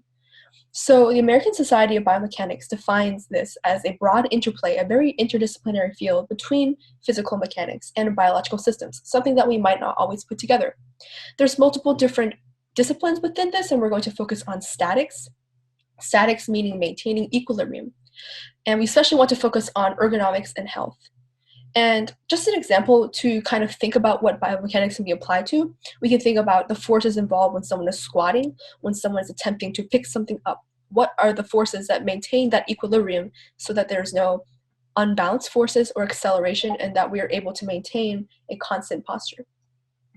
So we know from this issue that children under 18 are put under constant mechanical stress, constant stress from carrying that heavy backpack. This leads downstream to higher risks of musculoskeletal disorders from back pain. However, the studies are very limited because this is a complex issue. Development of spinal and injuries occurs over time, and there's also a very large degree of variability, and we know the diversity of human bodies and anthropometry and shapes, as well as different backpacks and a lot of other dynamic factors that are not always considered, in addition to the fact that this could be a very invasive research procedure if not controlled well. Therefore, there are no studies that explore specifically the mitigation and resolving of this issue. They primarily look at evaluating the scenario on its own, evaluating the problem in current aspects. Currently, most studies are focused on evaluating the issue itself and looking at different parameters of backpack weights and how they adversely affect the spine and the body as a whole. Therefore, my research has several objectives into finding a solution for this problem. First of all, we want to develop a conceptual statics model. So this statics model represents all the different forces that are acting on this human to backpack system. We establish those principles of equilibrium in both the rotational and translational direction based on Newton's laws. And we want to apply static mechanics to analysis of carrying loads. Then I want to propose a prototypic backpack design with several new design elements that are intended to mitigate the compression and shear forces acting on the two spinal discs I wanted to look at in depth. Then I want to compare current design elements and conventional using 3D SSPP simulation software, configuring that with the statics model I created in our first step to ultimately estimate and compare forces. To create a statics model, we have to first consider that a system needs to be in equilibrium. So in order to stand in place, in order to sit, in order to carry or do anything, we must be in equilibrium, otherwise we would be unable to carry out that task. Newton's 3 laws of motion outline this very well. We must have no unbalanced external forces, so there is no acceleration. We are either at rest or we have a constant velocity as we're moving, as we're standing.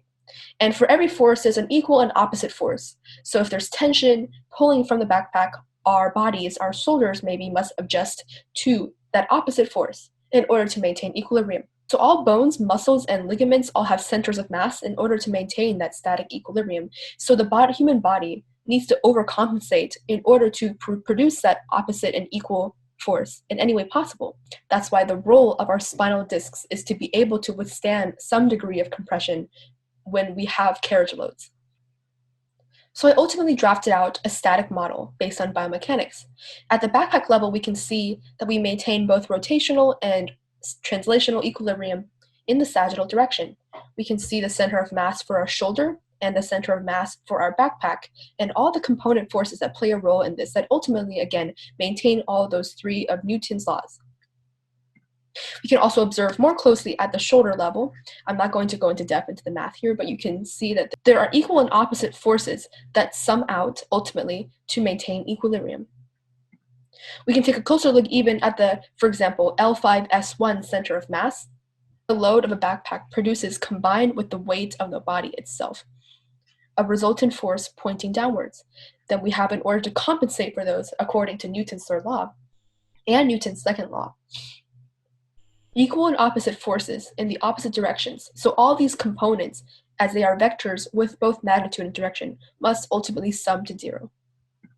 We go into our next stage, which is designing a prototypic backpack with several new design elements. So the most essential component of this backpack, other than several structural features for vertebral support, is a lever with an ideal mechanical advantage, or an IMA of 1. This function is for redistribution. It is for redistribution of the weight to the arms from originally the back. This is a simple machine. Levers are very simple machines found from basic mechanics. However, if we are able to implement this with a 1:2 ratio, then this will be very effective in having less input for a greater output and redistributing weight from our back carriage load. Having completed those steps, we're now going to take a closer look at simulation software. So what is 3D SSPP? So 3D SSPP is a software. So 3D SSPP, this is a software developed by the University of Michigan College of Engineering. This is specifically for looking at static strength requirements, such as tasks for lifting, pressures, pulls, pushes. So it's used in a lot of occupational studies for looking at force parameters, but also here we're able to apply it to our posture data, our static model that we developed, as well as anthropometric data for males and females. Specifically, it's able to calculate spinal compression forces. And is used to evaluate commonly the physical demands of a task or prescribed job. To combine all the experimental elements we've discussed so far, now that we've developed our static model, our prototypic design elements, and we found appropriate software, we begin by collecting anthropometric data from the Center of Disease Control and Prevention on the 10th, 50th, and 90th percentiles of female and males. This is of their height and weight. We also averaged some student backpack dimensions from online providers, and using 3 levels of estimated backpack carriage loads, we're now going to be able to directly estimate the forces of compression and shear on the L5S1 and L4L5 spinal discs exerted from our carriage load and compare some of our new design elements to conventional elements based on the parameters established by that static model that we created. So why use this simulation software? First of all, costs for using human subjects as well as ethics, especially come into play for smaller institutions. Also, some of these procedures might be very invasive and surgically for empirical analysis if we were to actually look at the compression and shear forces in the biological system. So instead, we're able to configure our 3D SSPP little human model here with existing parameters from our static model, posture presets based on images, and then we are able to get an accurate estimation on the low back compression. We can even look at specific spinal discs, so I chose to look at L4, L5, and L5S1. So between those new design elements and a conventional backpack with no structural proposed features, for both female and male, we're able to see that new design elements were able to shear off a significant amount of weight from both the L4, L5, and L5S1 discs in both component forces by a pretty statistically significant amount. We can see here that we will eliminate up to 67% of compression forces from the female. And this is essentially demonstrating the difference in newtons, so newtons is a measure of force, between our new backpack design that I proposed and a conventional backpack design. Again, we were able to acquire all of this data using simulation software combined with the parameters established by the static model that we were able to create representing the human and backpack system. And this is relatively novel. There's not many models looking at humans and other carriage loads. Typically, we look at, for example, the flexing of an arm or lifting of a weight, but specifically tension forces on the shoulder as a very complex model hasn't been looked at in depth before.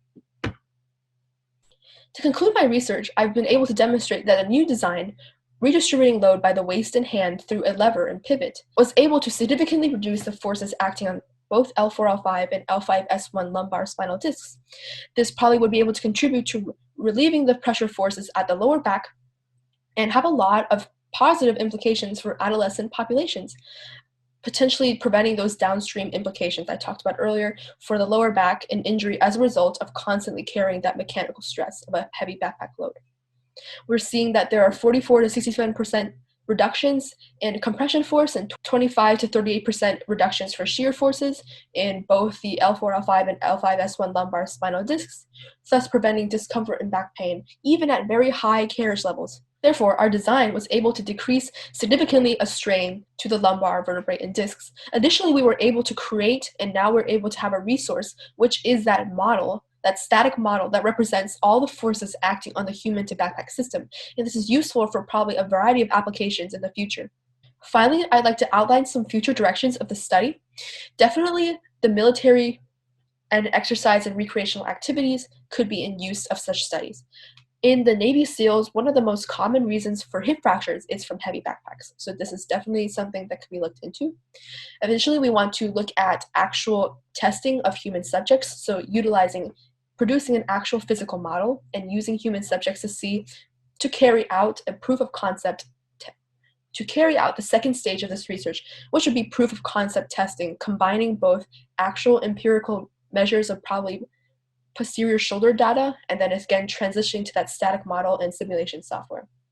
We also want to consider a lot of ergonomic and design elements in this backpack, for example, materials, cost effectivity, appearance, and which were not considered, as well as a severely under-considered varying anthropometric profiles in students that are much more diverse than what we can account for in 10th, 50th, and 90th percentile. So that ultimately wraps up a quick outline of my research.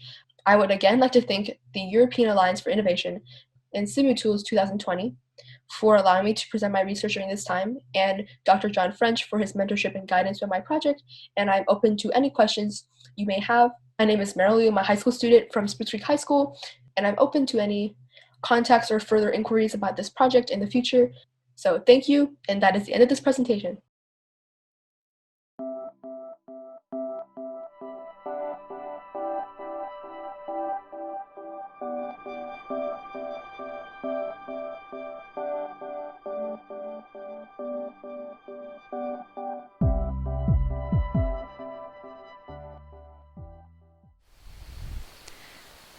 Good morning. I'm Eloise Bila. I'm a PhD student at the University of Versailles and in collaboration with the CEA. Today I will present you a workload evaluation tool for metadata distribution method. But first, a bit of context. We work in a high-performance computing field with large-scale storage and hundreds of petabytes. As we work with distributed metadata services, some questions arise. Which metadata server one client should request, or which server is in charge of one particular metadata. To answer to this question, we use the namespace distribution method. This namespace distribution method will take all the possible metadata name and spread them across the different servers. There is lots of different distribution methods, and each of them has its strengths and its weaknesses. That means one method could not fit to one particular request flow. The fact is, each storage system has different workflow because each system has its own usage. So we could have one system and associated with one method which not fit to this system. This will lead us to have unbalanced workload and then overloaded server, and then a slowdown of the whole system. To avoid all of this problem, we need to test the distribution method with the workflow we have, with the particular workflow of our system. And that's why I'm here today. In this presentation, I just finished the context. I will now present you MEDI, which is our tool. MEDI stands for Metadata Distribution Evaluator. Then I will show you how to integrate method in MEDI and some evaluation through our tool.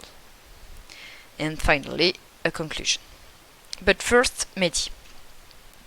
The main goal of our tool is to evaluate different distribution methods in the same environment in order to find the method which is the most adapted to our system.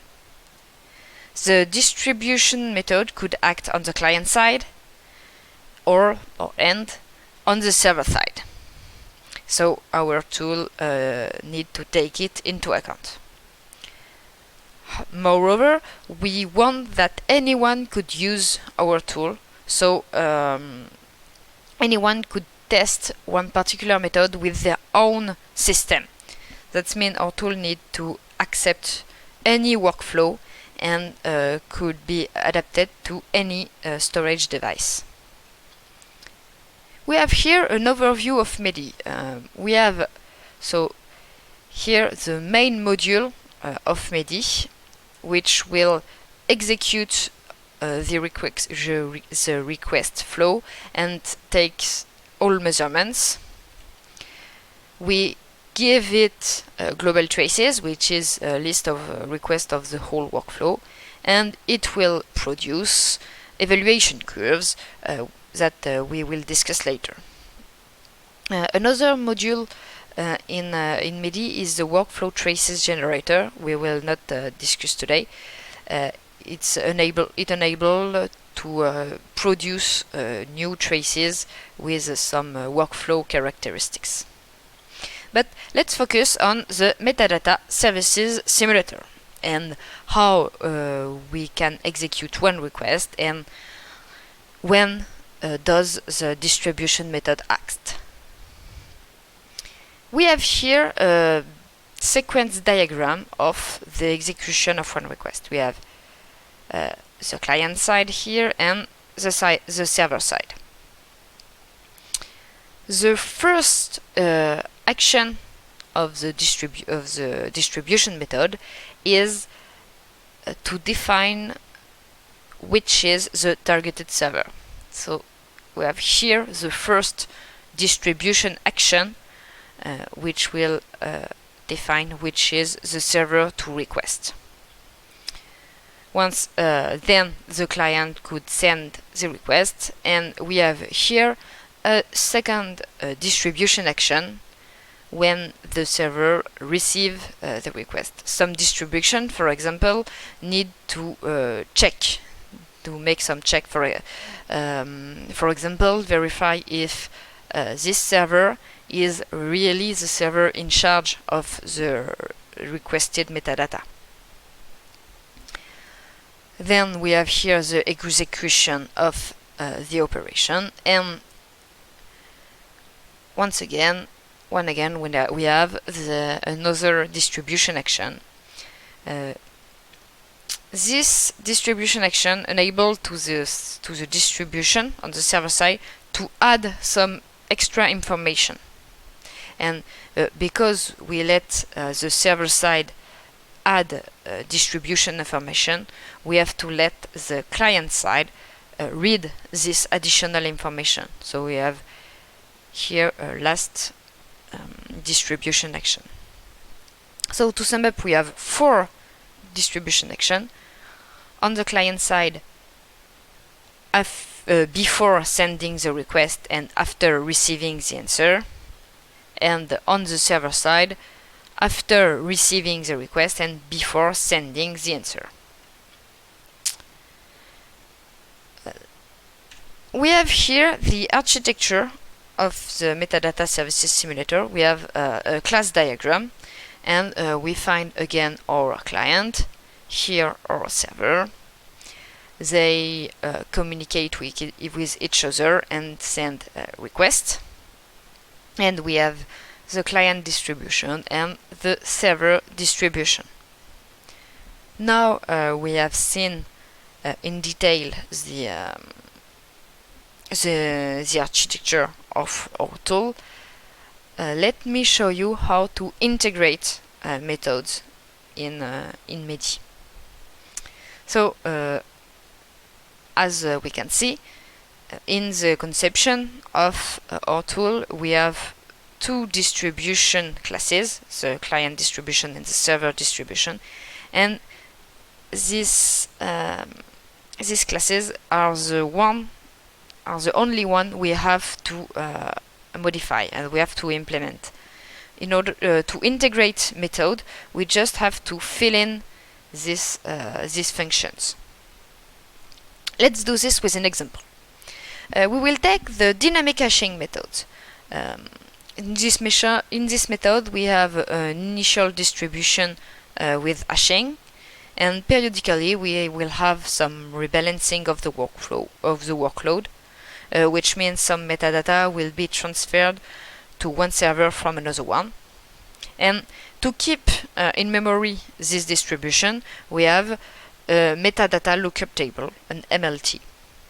This MLT is always up to date on the server side and could be out of date on client side. If the client has an out of date MLT, it can update it when he sends a request. So let's integrate this with another sequence diagram.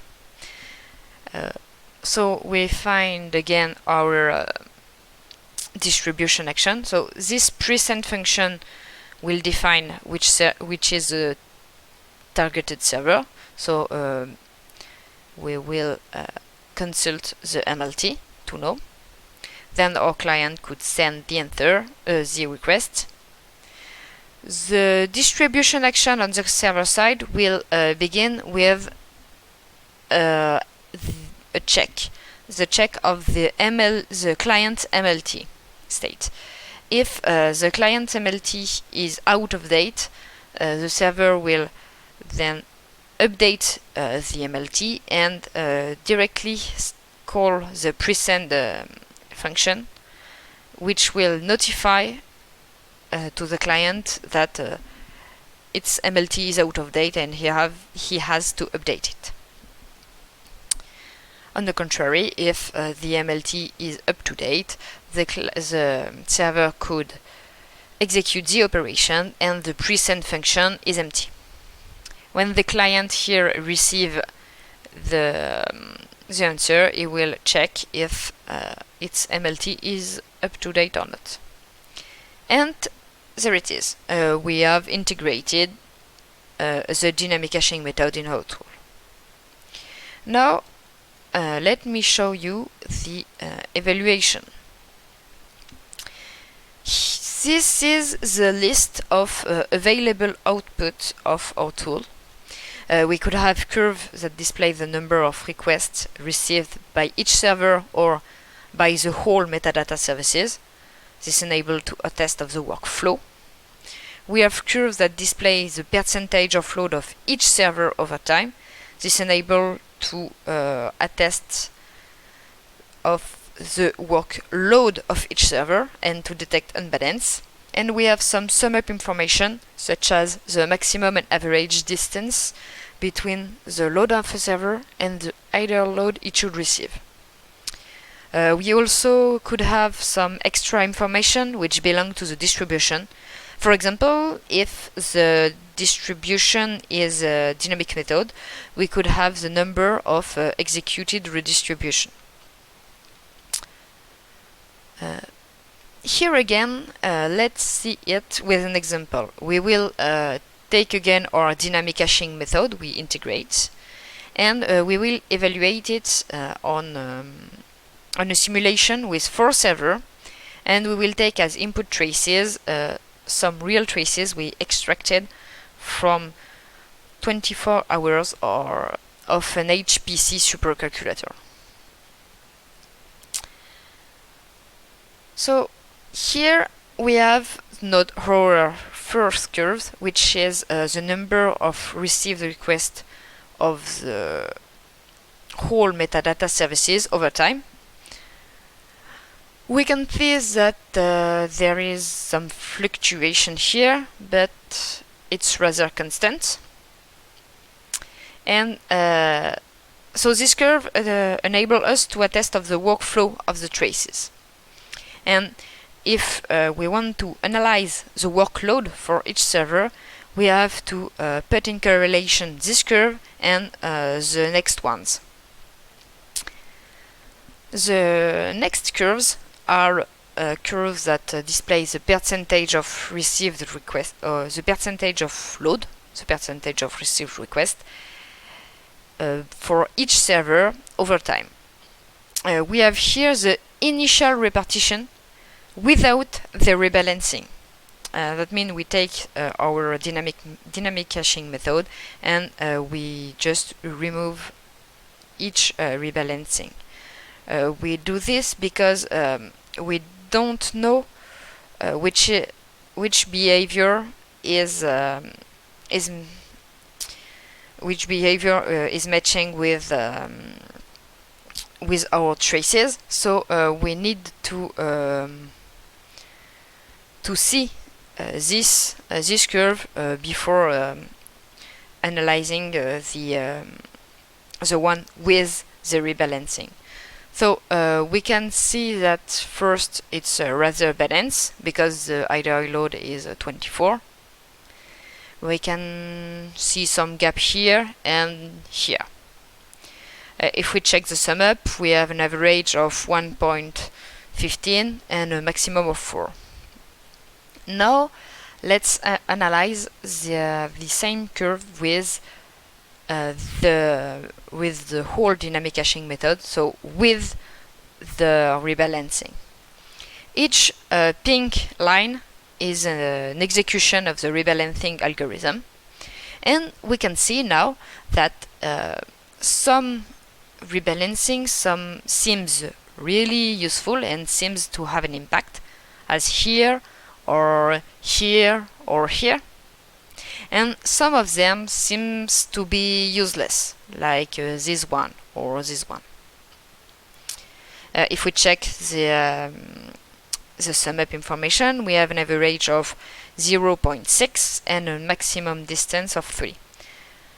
We can conclude that the rebalancing really improve the workload balancing.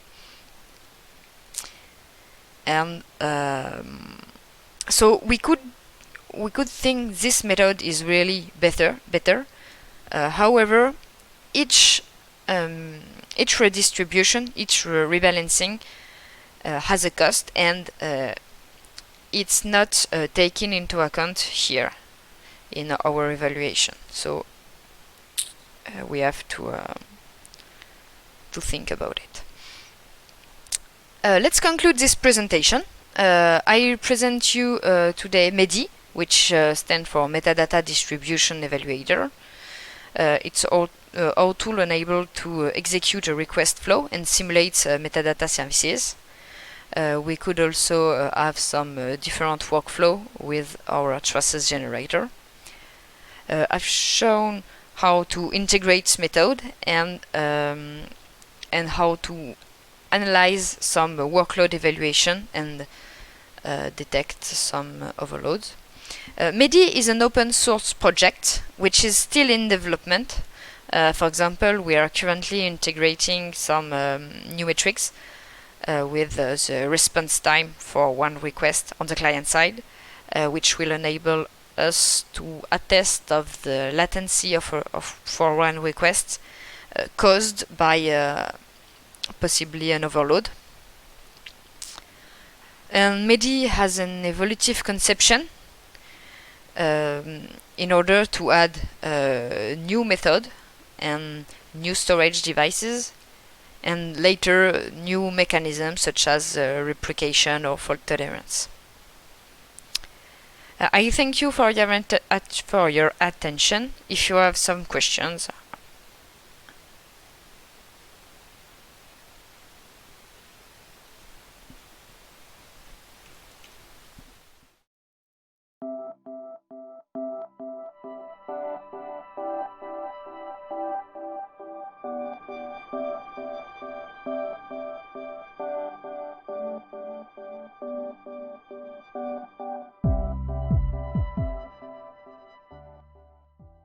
Hello, every experts and scholars.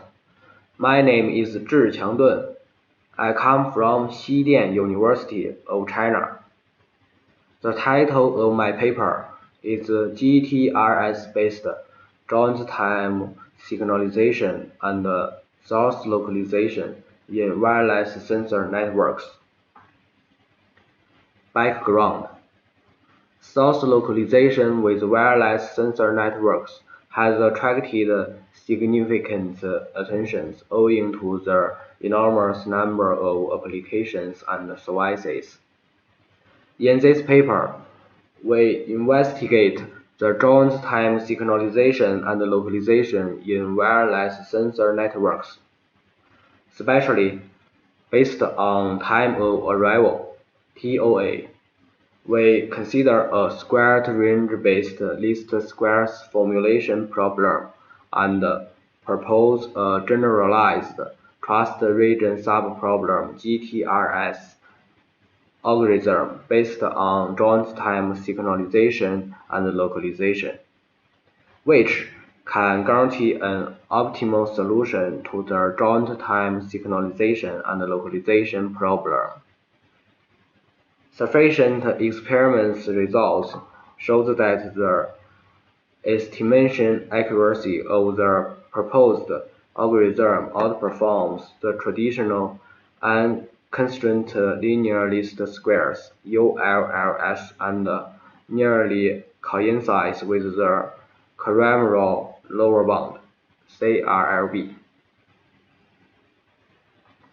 Size-term model.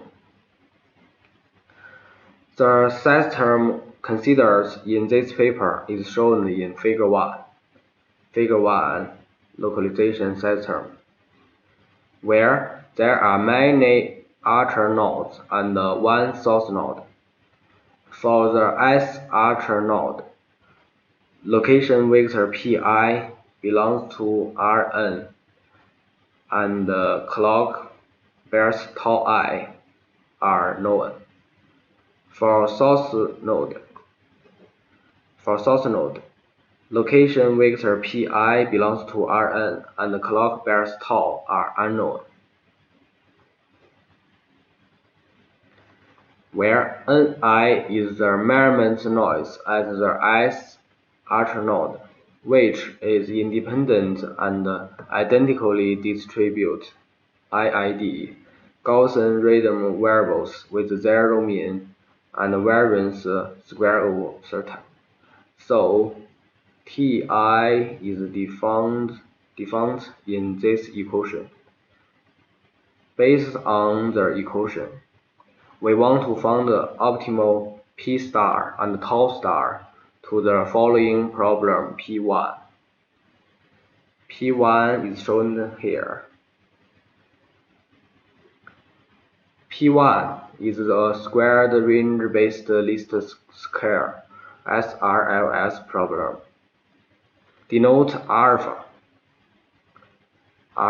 in this equation. Problem P1 can be equivalently transformed into P2. P2 is shown in this equation, which is a constrained optimization problem where matrix A belongs to Cm multiplies n plus 2, vector Y, vector B, and the matrix D is shown in this equation. Vector F is here. Assume that ATA is an invertible matrix. One common way to get an approximate solution to problem P2 is to remove the quadratic constraint so that problem P2 is reduced to P3. P3 is this equation, which is a unconstrained linear least squares problem. The optimal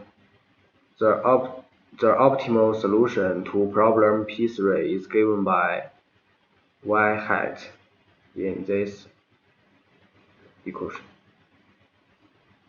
However, it may not be the optimal solution to problem P2. In order to solve problem P2, a novel GTRS-based algorithm is proposed in this paper, which can guarantee an optimal solution to problem P2.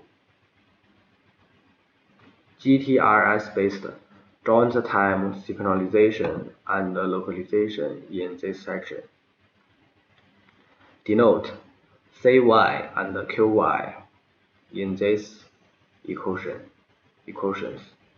Problem P2 can be equivalently expressed as P4 in this equation. Theorem 1. If CY and QY are quadratic and continuous functions on Rn plus 2, and CY is satisfies this equation, Y is an optimal solution for problem P4 if and only if there is a lambda that satisfies the following equations. It has been demonstrated. This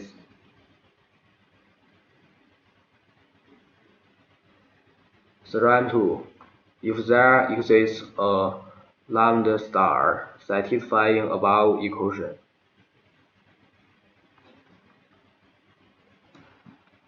lambda star is the unique solution of phi lambda is equal to 0, lambda belongs to I, where phi lambda is defined in this equation, where Y hat lambda is the optimal solution of the problem P2, and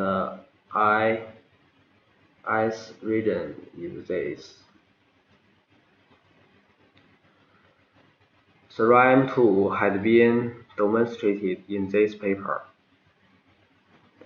After proof, we can get that phi prime lambda is less than 0, and phi lambda is strictly decreasing.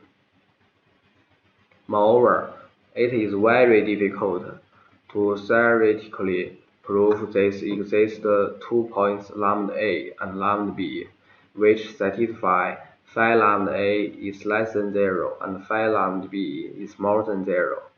However, during our experimental simulations, we can always find 2 points lambda A and lambda B in interval I, satisfying phi lambda A is less than 0 and phi lambda B is more than 0. Therefore, we can use bisection method to find the unique solution lambda star to this equation. In summary, the GTRS-based joint-time synchronization and localization is presented in Table 1. Table 1, the GTRS-based joint-time synchronization and localization. Firstly, calculate the interval I. Secondly, find 2 points lambda A and lambda B in interval I to satisfy the phi lambda A is less than 0 and phi lambda B is more than 0. Thirdly, use bisection method to find the unique solution phi star of lambda star of phi star is equal to 0. Finally, substitute the unique solution lambda star into this equation and get the optimal P star and tau star. Simulation results. We demonstrate the performance of the proposed GTRS-based joint-time synchronization and localization. We simulate a localization system consisting of 5 ultra nodes and 1 source node, as shown in Figure 2. This is figure 2. The coordinate is generated. The coordinate is generated random following a uniform distribution in the region B. Region B is this. And the coordinate P of a source node is randomly placed following a uniform distribution in the region A. Region A is here. The clock bears tau I and tau are drawn from one-dimensional uniform distribution in the region of 0 to 1.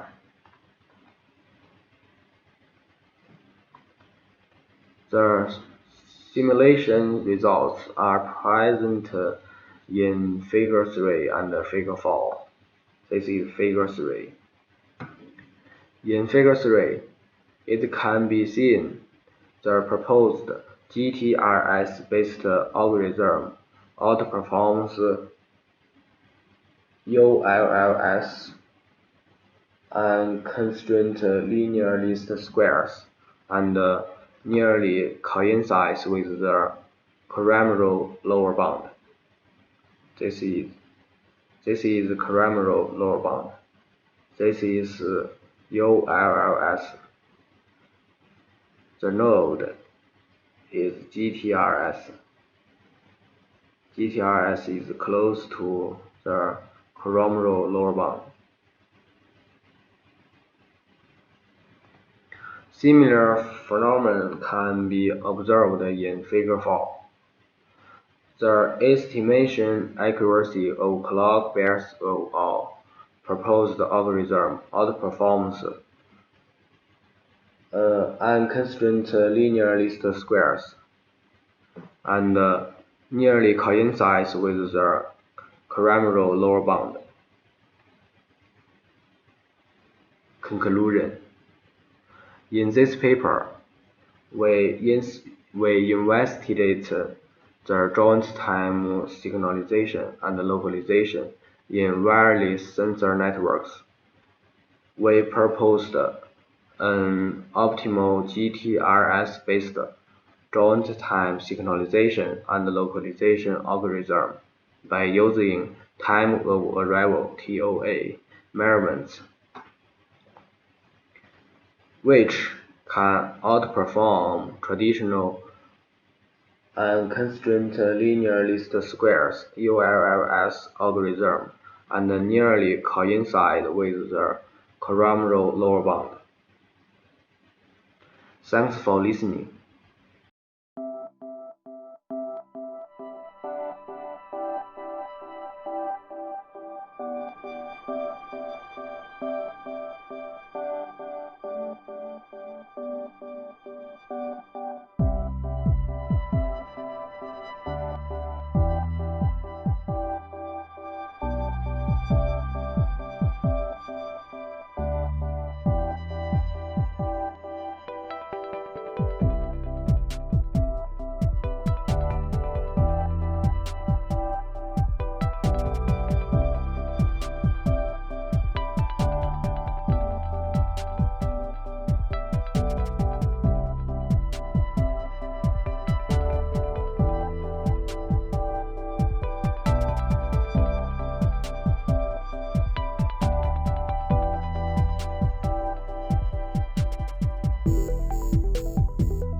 Good day, everyone. My name is Fang En from Suzhou University of Technology. I'm really honored to have this opportunity standing here to have my presentation for my paper, Simulation Design of Power Electronic Transformer with Dual-PWM. And you are welcome to communicate with me by the email shown on the screen.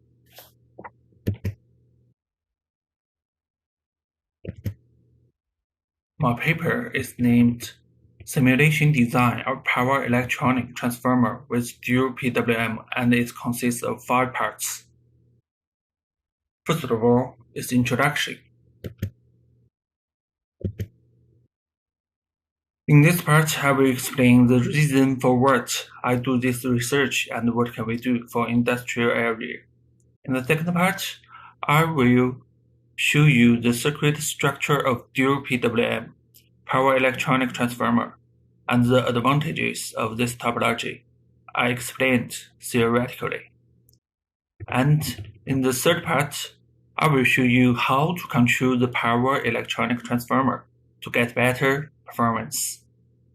In the first part, I will show you how the simulation model was built and the results are analyzed.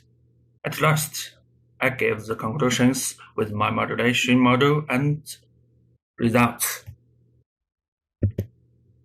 So, let's start.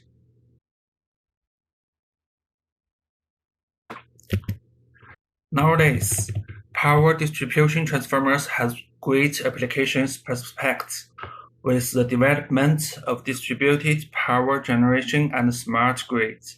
The transformer is not only used to provide electrical isolation, but also to connect the system at different voltage levels. Generally, the transformer size is inversely proportional to the operation frequency. The steady reduction in the cost of power electronics and the advent of advanced magnetic materials with lower loss density and high saturation flux density proclaim that power electronic transformers with high power density design are feasible and economical. In this part, the output of PET based on Dual-PWM is analyzed. The dual-loop decoupling control strategy is adopted both at the input and the output ends, and the dynamic response speed of the control system is improved by voltage feed-forward. The intermediate isolation portion is controlled with an open-loop control strategy.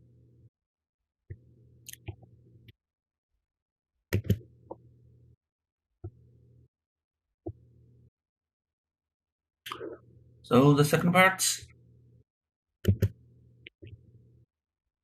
Among many types of PET systems, AC, DC, AC transformation is chosen in this paper, as we can see from figure 1. This PET type have a 3-stage structure. They are input portion, intermediate portion, and the output portion. The input portion is 3-phase voltage source type PWM rectifier.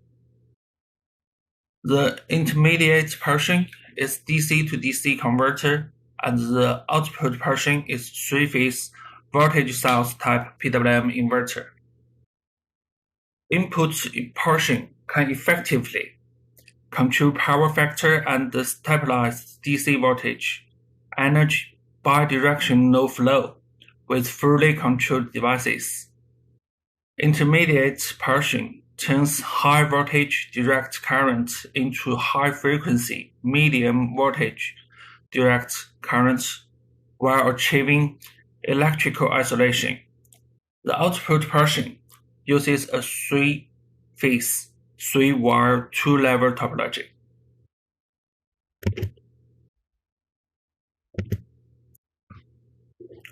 The active double bridge topology is used in DC portion of this PET. So the overall structure of PET is shown in Figure 2.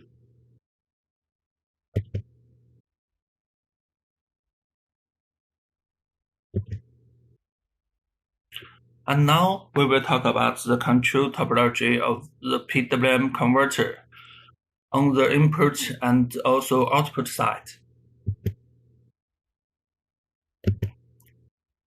On the input side, the rectification is accomplished with PWM. The space vector control topology is used in the converter oriented with the D-axis. The calculation formulas are shown on the screen.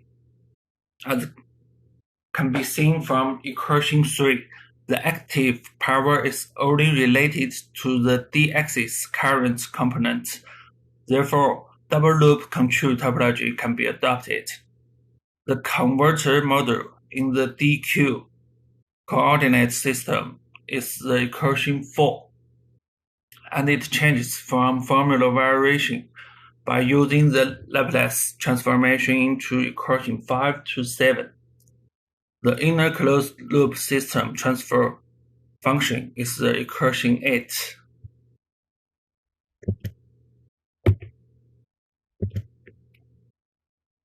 As shown in Figure 3, the active power is controlled by ID, and the reactive is by IQ.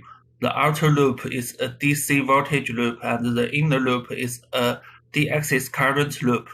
The main control of the voltage out loop is to realize the stability of the DC bus voltage, UDC.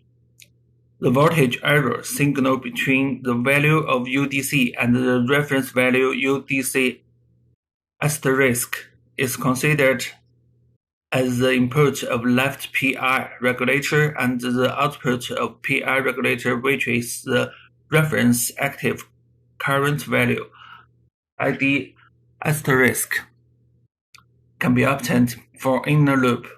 In order to realize the unity power factor on the input side, the reference reactive current value, IQ asterisk, is set to 0. The voltage component can be obtained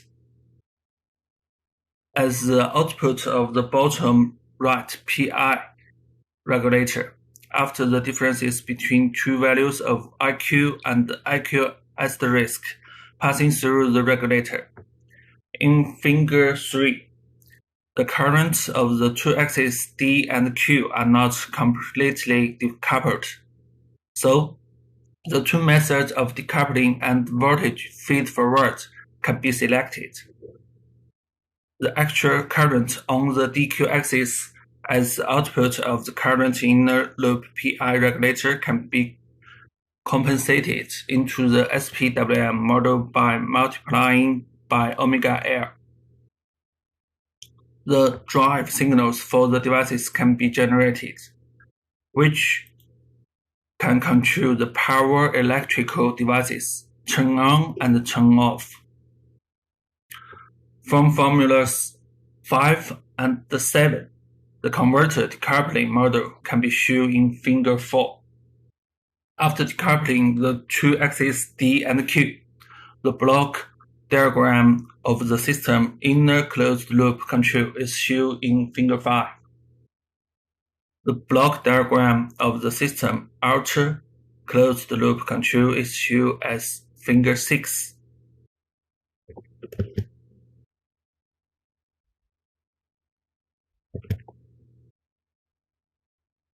Unlike the input portion for the output side PWM converter, it's controlled to convert high frequency direct current into low voltage alternating currents, which requires constant output side voltage and frequency. In order to achieve the goal, in general,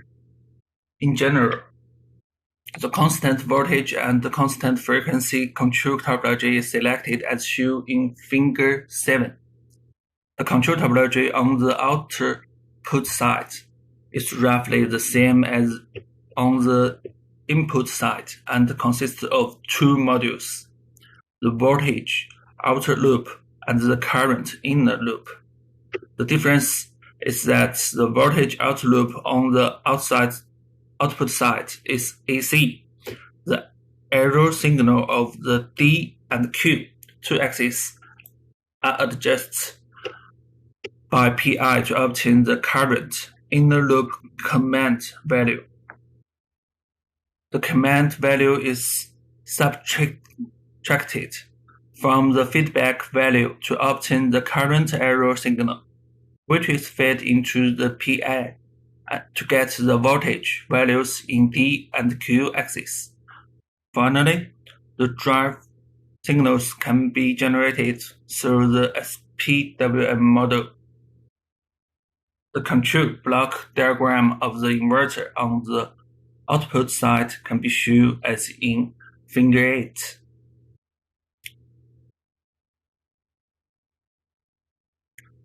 The current closed-loop structure block diagram and the block diagram of voltage closed-loop transfer function on the output side can be drawn as in Figure 9 and Figure 10.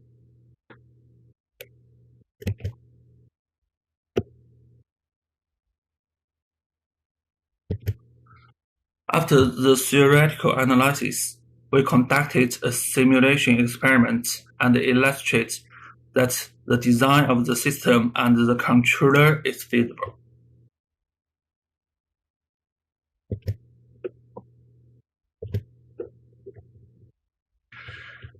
Based on the software MATLAB and Simulink, the PET system simulation model is built as shown in Figure 11. The simulation parameters and the specific model are described in this paper, and I will not repeat this in the presentation.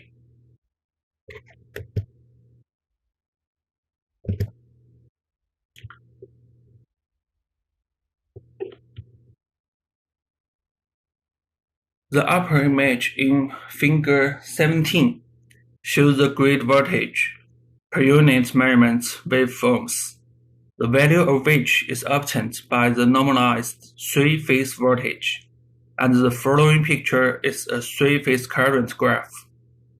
At 0.15 seconds, the load mutation occurred, parallel connection with another load model, so the current increased. In addition, it can be seen in Figure 17. The phase of grid voltage and current are the same. Even the load changes. The isolation transformer plays the role of improving the quality of electrical energy.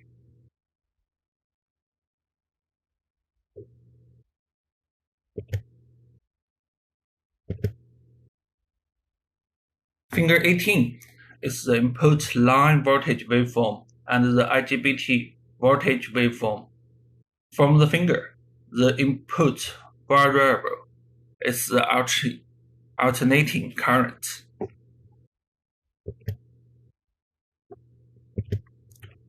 The DC voltage can be stabilized after rectification filtering as shown in Figure 19.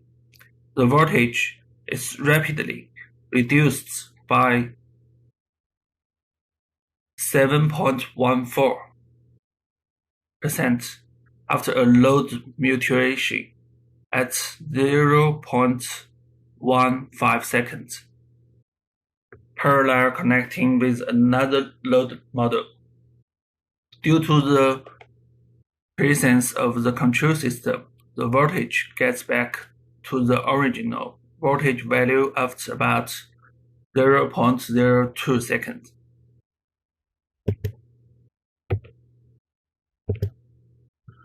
From Figure 20, the voltage value of the output is the same as that of the rectifier output. The isolation transformer had not changed its output voltage.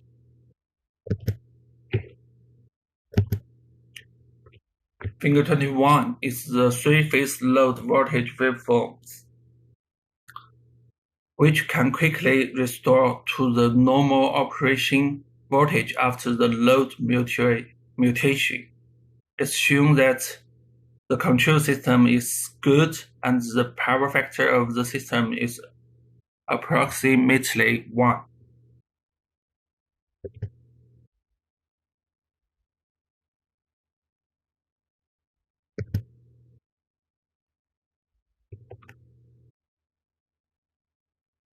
With smart substations for application, the control topologies for PETs are studied in this paper. AC PET can be applied to grid-connected inverters and can also be used for power generation. DC-AC PET can be used in solar inverters while reducing the substation cost and improving the system reliability. The advantages of PET compared to traditional transformers are studied in this paper, and the importance of PET for smart substations is shown. The topological structure of input portion, isolation portion, and output portion are analyzed.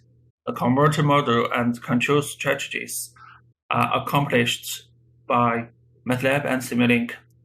Since the output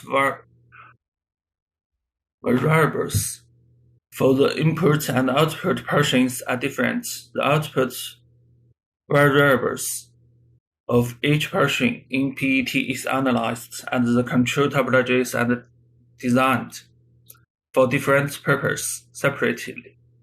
The control block diagrams are given above. The correctness of the theory is proved by simulation results of each model.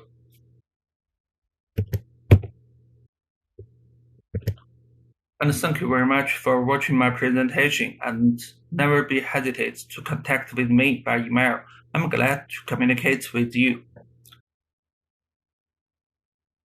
That's all. Thank you very much.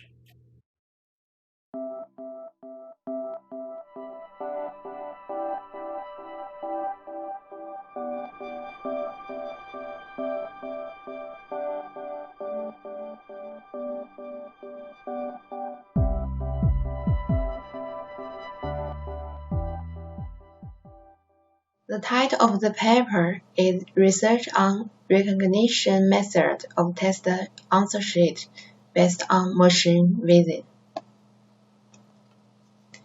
Introduction. With the rapid development of computer science, cursor reading technology has been widely used in large-scale examinations. It is very convenient for objective questions using the cursor reader to avoid the problem of low efficiency and easy to make mistakes compared with manual marking. However, there are many problems that are difficult to be solved in the process of using them.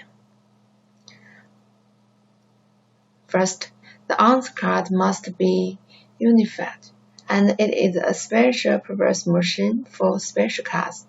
Second, it transforms the light signal of viewing position into electrical signal. When the color is light, the effect is poor. Third, the paper of the answer card has strict requirements in the printing process. The paper must be smooth, thin and thick, uniform, foldable, and defaced, and 2B pencil must be used.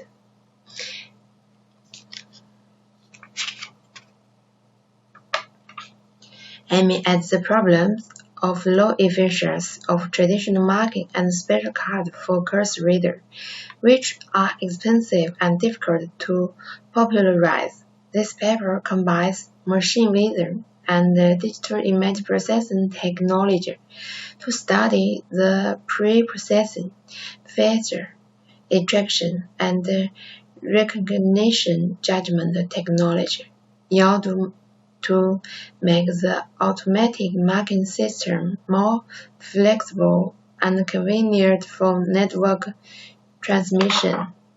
It should be adaptive to the complex environment such as angle touch, difficult style, low resolution, noise, and so on. Image processing based on Curvelet. After image acquisition, it is easy to have noise, which greatly affects the subsequent image recognition. In this paper, the improved Curvelet transform is used to denoise the answer-cut image, improve the signal-to-noise ratio and transmission rate of the image, and obtain a clear display effect. Applying Curvelet transform to image processing requires its discrete form.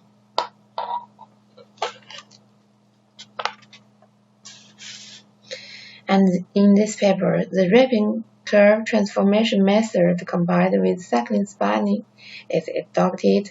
The specific steps are as follows.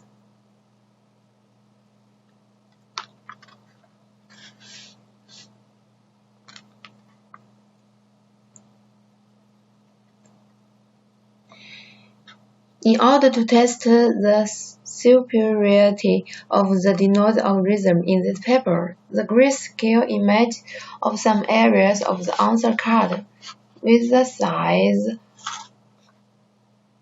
of 512 is selected for the experiment.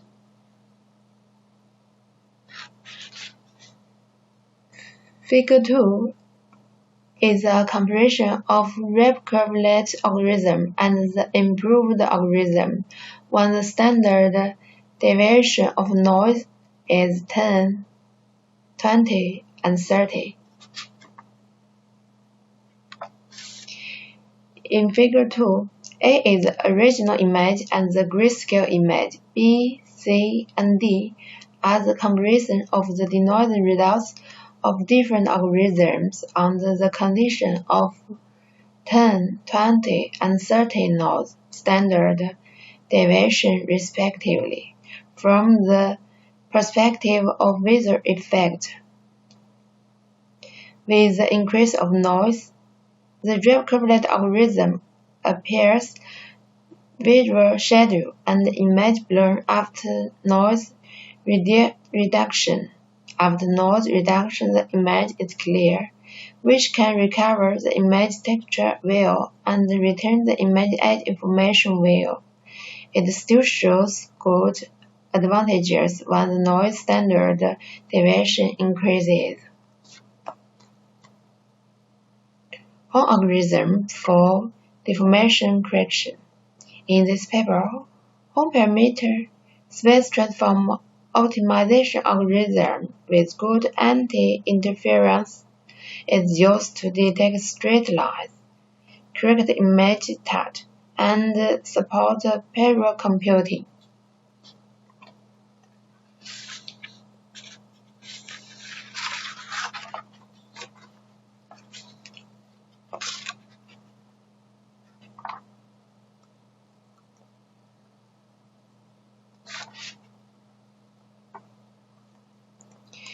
In Figure 3, A is a number of line segments on the same line in x, y coordinates.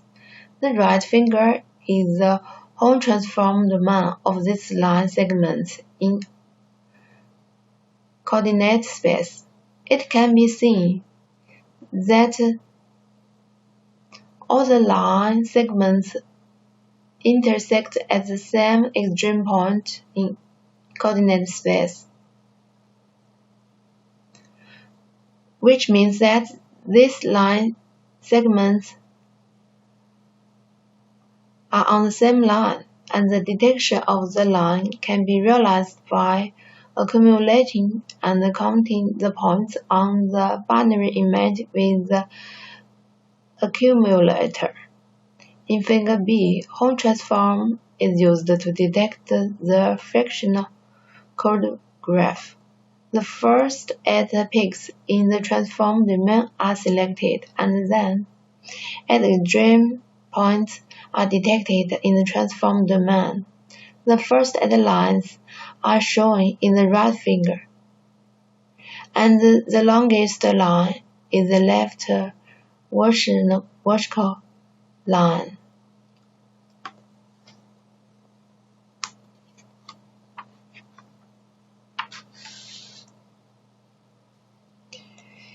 In Figure 4, A is the original image and the binary image before the tight correction. B is the corrected image and the binary image. Use the whole transform. When the number of extreme points in the transform domain is 3, the straight line detection result is obtained. In the detection image, the vertical line on the right is the longest, which can be used to adjust the tight angle. The other 2 lines are the horizontal lines that separate the information area and the objective question area of the examine. You can use the binary image lines of whole detection to arrange in descending order.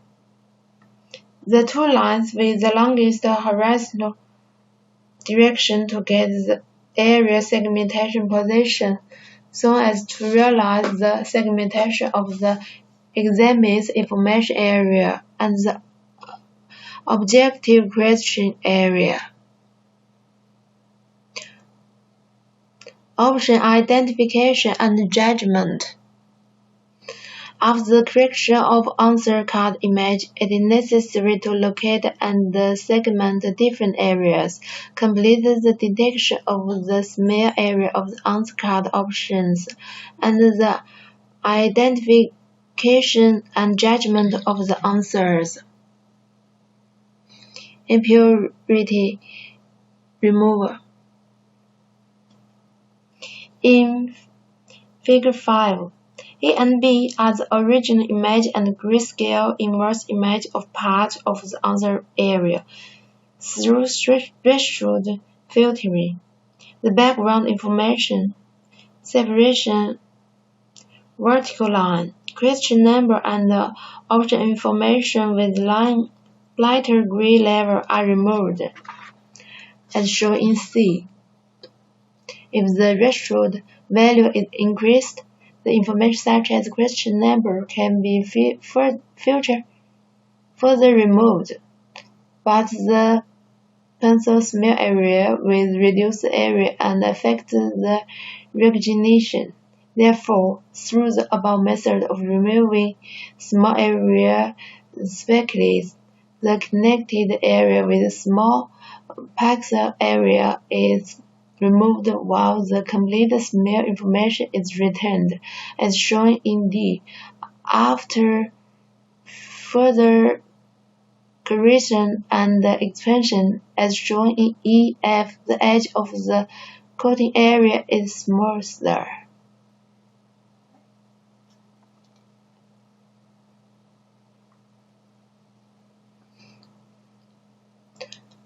Option position and marking.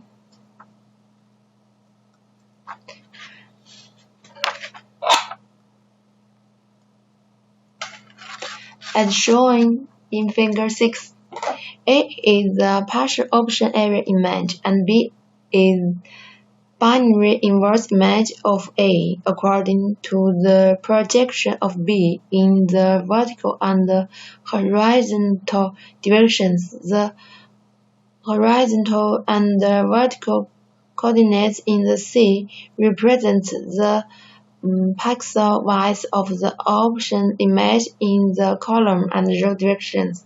The change of the sum of the gray values of the questions A, B, C, and D, and the value represents the binary value in the image. The blank areas between the original pictures of 5 and 6 are the largest. So the values is the longest in the vertical projection. In the horizontal projection, the peak value of about 100 pixels in the middle is the largest, because option B is the most selected and the accumulated grid value is the largest. In this paper, the midpoint, whose value is 0 in each segment, is taken as the grid line to divide horizontally and vertically so as to realize the grid line division between the questions and between the options.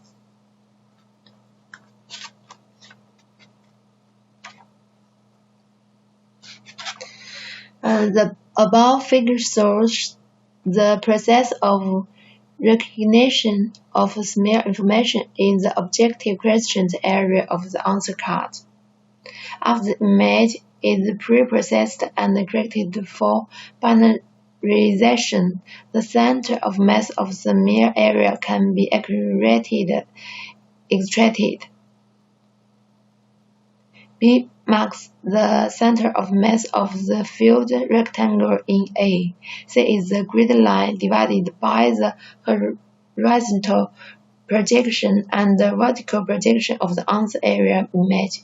If the center of B is located in the cell corresponding to an option in the grid, then mark the corresponding option value next to the field area in D. According to the test results of the answer card and the standard answer, we can judge whether the filling result is correct. Conclusion. In this paper, imagine pre-processing segmentation, feature extraction, and automatic recognition are applied in the marking of answer card. In this method, image is pre-processed based on Curvelet to improve the image quality. The whole transform is used to detect the line effectively in polar coordinate space, and the coordinates information area and answer area are segmented effectively while the title angle is corrected. Using the horizontal and vertical projection segmentation option realizes marking the filling position in the answer sheet and results recognition improves the accuracy of marking papers. Thank you.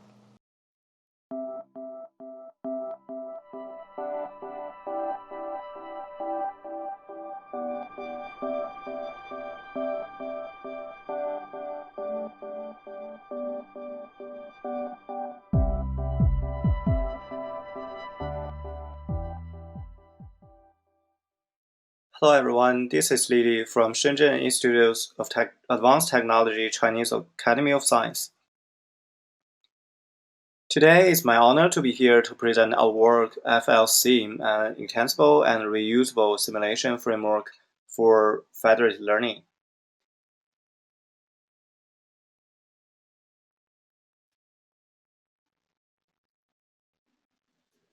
We can find that actually our mobile devices improve fast in these few years. The screens are getting sharper and sharper, the processors are getting faster and faster, and moreover, at the same time, they are equipped with different kind of I/O components, such as GPS, different kind of sensors, and Wi-Fi, Bluetooth, and actually the functionality of mobile devices improve a lot, and now actually people will spend a lot of time every day on their mobile devices. During the usage process, actually, the mobile devices will collect different kind of data and information from different perspectives, and which record and describe different perspectives of user life. So how to efficiently use this kind of information collected from mobile phones has been a critical problem to improve user experience and to do data analysis. Actually, previous work tried to combine machine learning and mobile devices. They try to imbue mobile devices with state-of-the-art machine learning systems. Traditionally, actually, the machine learning is based on cloud. Actually, the traditional cloud-centric machine learning for mobile devices works as follows. At first, actually, they will collect raw data from the mobile devices to the central server. After that, actually, the central server will perform the training process. So when the model is trained at the inference time, actually, the mobile device will send the raw data to the cloud again. And after the cloud conduct the inference process and get results, he will send the results back to the mobile device. So one critical problem of this approach is about data privacy. Actually, we can see that the raw data will send the raw data and privacy data will send from the mobile device to the central server, which will badly hurt users' privacy. So how to solve this problem? Actually, Google proposed fed learning in 2017. And let me introduce a little bit background about fed learning. It mainly works as follows. First, actually, at the initialization stage, the server will select a sample of online devices to participate this round of the training process. And after that, actually, the selected devices will download current model parameters from the central server. After the parameter is downloaded on the local devices, the devices will conduct the local training process and compute and update using their local training data. After that, they will send the model updates to the central server. The server will conduct the model aggregation and generate a new model. This overall training process will repeat until the model converge.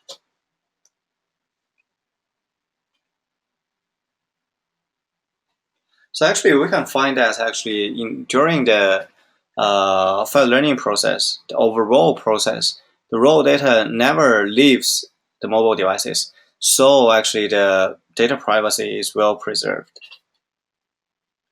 So one critical problem for fed learning is that actually efficiently deploying fed learning on mobile devices in large scale is very challenging because of the following important reasons. First, actually, we can find the training environment of mobile devices is highly dynamic, and participating devices usually have totally different hardware configurations, which results in the highly balanced training process of each devices, which will impact our overall training process. Moreover, actually, during the training process, it still exists a lot of uncertainties. For instance, actually, the mobile devices can be out of battery and poor network connection. Moreover, actually, another important factor is about energy consumption of the training process. Actually, mobile devices are often battery limited, and the energy consumption of the local training process determines whether the mobile users want to participate in the learning process. So how to well estimate these kind of issues and their impact before the deployment of the fed learning is one important problem. So a framework that can efficiently create simulators to simulate different usage scenarios in fed learning and quickly obtain corresponding information is urgently required. So let's talk a little bit about previous related work. Actually, there are existing works that work on felt learning. For instance, actually, some work tries to reduce the communication cost, and some work tries to improve the security during the training process, and also some work propose federated multitask learning to improve the personalization of the felt learning model. But actually, our work is totally different from the previous work. FLSim tries to provide a flexible simulation framework that can be used to study a wide range of problems related to felt learning to help efficient deployment in practice.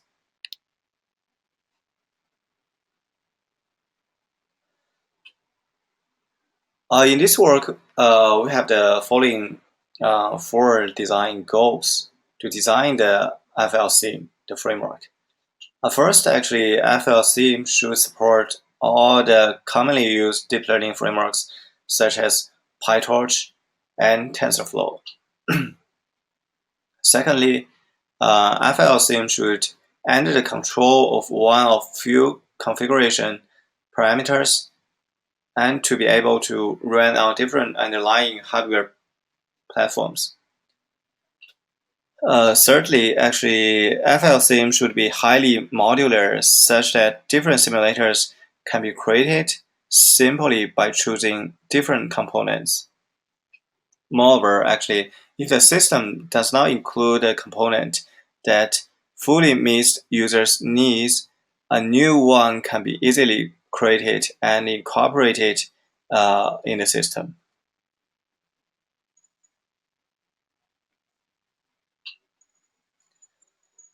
So now let me introduce the design overview of FLSim. Actually, we can see from this figure, FLSim mainly have 3 layers. The library independent layer, the library dependent layer, and the simulators. The library independent layer mainly contains the following few components, such as the deep learning framework, like the commonly used, like PyTorch and TensorFlow, the FLSim core, the orchestration component, and the utilities, and the performance and power models. The library-dependent layer contains the neural network models, the datasets, and the library-dependent FLSim models. And on the very top, we can use the above mentioned 2 layers to create different kind of simulators to study our felt learning framework in totally and various different kind of scenarios. So how to use our framework and how to constructing a simulator with our framework. It mainly contains the following few steps. First, actually, we'll create a data set partitioner and partitioning the data set among given number of clients. And step 2, we will create a neural network model that to be studied. And step 3, we'll create a local trainer object. After that, in step 4, we'll create a client selector object. In step 5, we'll create an averaging algorithm object. In step 6, we'll then create a FL federation object with the following parameters. It includes the neural network model, the local trainer, the dataset and partitioning, the client selector, the averaging algorithm object, and the platform. In the last step, a loop called the run or round method of the FL federation object will create it. So this is the overall process of how to build a common simulator with our framework. And actually, we also use different kind of case studies to evaluate the effectiveness of FLSim. For instance, we study the base case.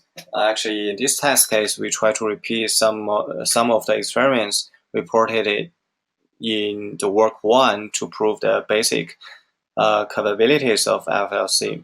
Actually, work 1 is the default felt learning technology that is first proposed by Google. And actually, we also study the real-time felt learning. Actually, in this test case, we built a simulator that is simplified version of the work presented in work 2 to study problems in real-time felt learning. Actually, work 2 is a paper published in RTSS, top-tier real-time conference, and it studies the control of the felt learning in real time. So for the basic test cases, actually, we use FLSim to build a network that is referred as we call it 2NN here for image classification on MNIST datasets. The 2NN model is a multi-layer perceptron with one input layer, two hidden layer, and a one output layer. Actually, the following tables shows that the first table shows that actually the 2NN MNIST with epochs fixed at 20. And actually, we can see that we achieved similar results with the similar training runs compared with our baseline. That is the work we mentioned before. And the second table shows the 2NN MNIST with fixed batch size. And actually, we can see that for the training runs to achieve a certain accuracy, which is 97, actually we achieve similar training runs. We use similar training runs to achieve that accuracy with the mentioned baseline. Moreover, actually, we also studied real-time felt learning with our FLSim. Actually, the first figure shows the model accuracy in 500 runs, runs with different proportions of clients selected in each round. The first one is 20 clients, the second is the 40 clients. We can see that actually when we use 90% of the data, actually we can achieve similar model accuracy when we use the full data set with the proportion of 20 clients. And when we distribute data to more clients, actually we can see that 80% of clients participating in the training process can also achieve the when all the mobile devices participate. And next figure studies the training time and energy consumption. We can see that actually when we use 90 percentile mobile devices to participate in the training round, actually the training time is decreased or is reduced a lot. And actually figure B shows the energy consumption of the controller and default governor on mobile devices. We can see that actually when the controller is used, the energy consumption is highly reduced compared with the default governor. Actually, this shows the trend, the training trend, the system trend that makes sense. Actually, this also demonstrate the effectiveness of FLSim. So now let's conclude our paper. First, actually, we propose FLSim, a simulation framework for fed learning. And actually, FLSim can be envisioned as an open repository of building blocks for creating simulators. And developers can create different simulators through easily putting the selected components together. And we use different case studies to demonstrate the effectiveness of FLSim. So thanks for listening. Please feel free to ask when you have any questions. Thanks, and thank you again.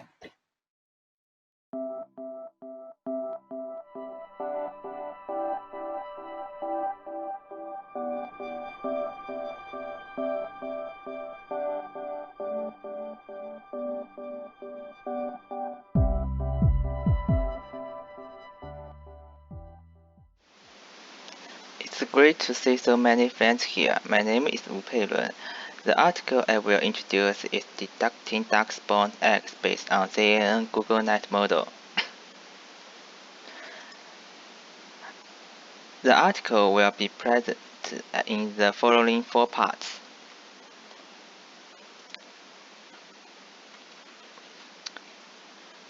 Eggs.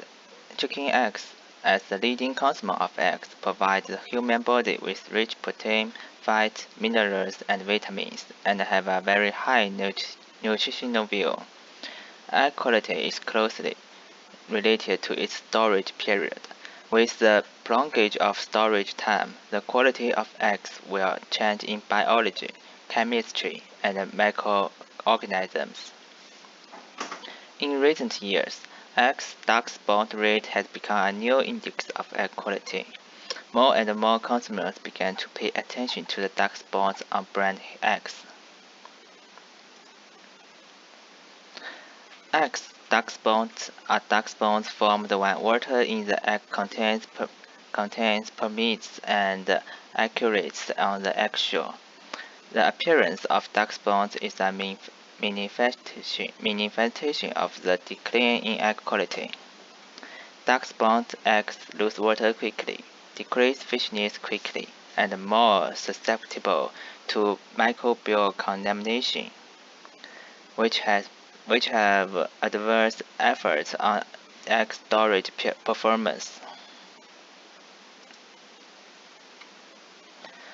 At present, the detecting of dark-spawned eggs is mainly completed by humans.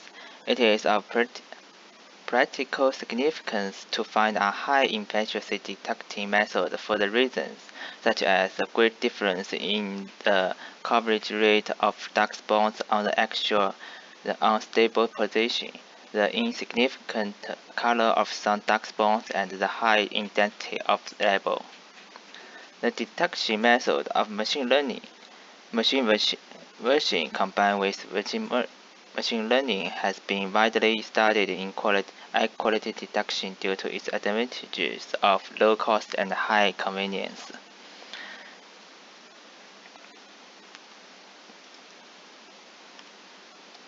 The above research has made some progress in egg quality detection. However, there are also some limitations. For example, only tens of thousands, hundreds of samples of egg translucent images were collected in the experiment, which are easy to lead to overfitting. Also, the distribution of small samples is uneven and the distribution of features is unbalanced. In addition, traditional machine learning methods such as BP neural network and FLSim are mostly used in above studies. BP neural network need to update network parameters repeatedly, and FLSim excessively depend on parameter adjustment. What's more, there are many pretreatment steps and large interference of the extraction method based on color and morphological characteristics, so the accuracy of the existing egg quality detection method is not high, and there is a big gap with actual production.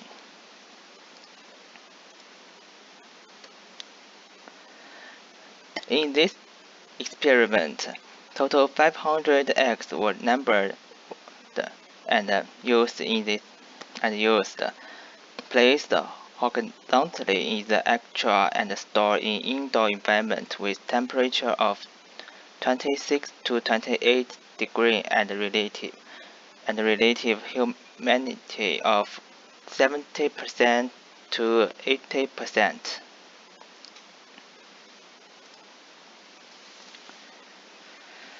The processing of collect experimental image is as follows. Firstly, adjust the brightness of the light source to the maximum.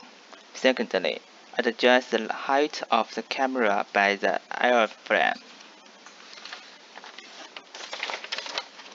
Then the X is placed in the X hole at the top of the light source in sequence according to its number.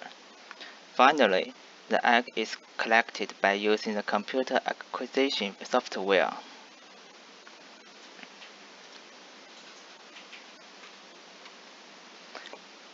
In order to get close to the practical application scenes, this experiment adopts the multi-angle collection method for dark spot X. After the X image collection, it is turned over to 90 degrees and repeated collection. If there is no dark spot on the axis at a certain angle, it is not collected.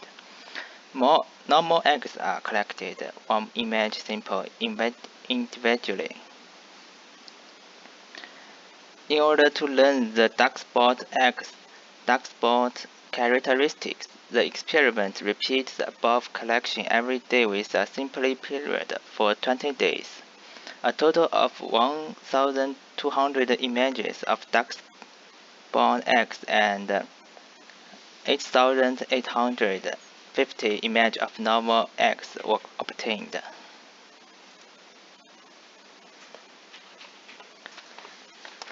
After color enhancement experiment, it was found that G component in RGB space is easier to recognize the dark spot of X, so the G component in the simple picture was enhanced 4 times. Then, an interpolation algorithm is used to reduce the size of the image to 1/8 of the original size to meet the fast training and testing of the network model.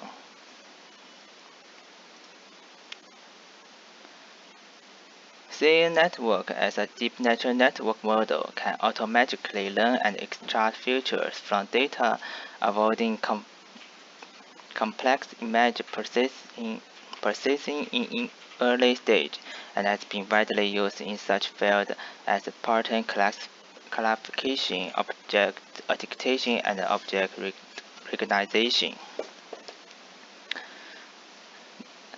As a theme network model, GoogleNet used inception model as a convolution layer to introduce multi-scale convolution for extracting multi-scale local features. The model contains several 1x1, 3x3, and 5x5 convolution kernel branches. The multi-core structure can extract and learn features of different forms of X bonds. Moreover, an addition 1x1 convolution kernel is added to this structure, which not only increases the network depth, but also improves the non-linear degree of the network.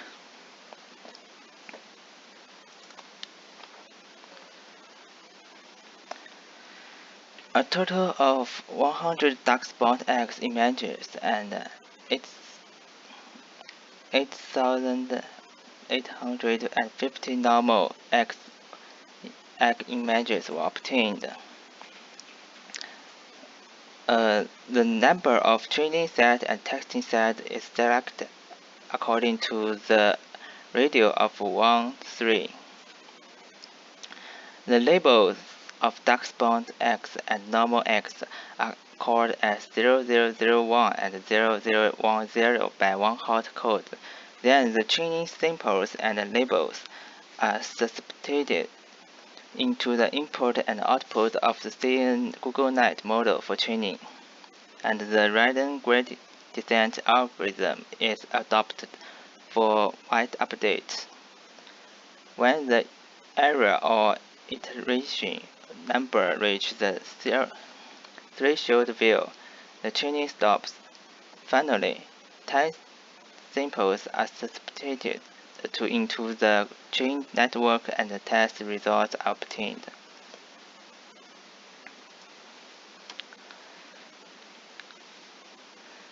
In this experiment, the classification accuracy was selected as evaluation index.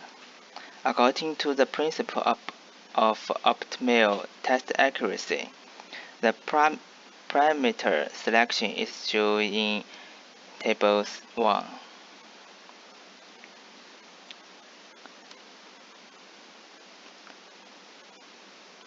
The trend of test accuracy and loss function during model optimization is analyzed experimentally with increasing iterations. The detection accuracy of this method is compared with that of Hawk SVM method. To further validate the GoogleNet model, we repeat the above experiments using VGG16 and VGG19 models for accuracy comparison. It can be seen from Figure 8 that the training loss function presents a downward trend in the training process, and the prediction loss derivation of the response model gradually decreases in the optimization process by updating the loss function gradient. Meanwhile, as the number of iterations increase, the prediction accuracy of the model on the text set increases as a whole. The performance of the response model can be optimized in the processing of constantly updating the parameters. When the number of iterations reaches 260, it basically converges.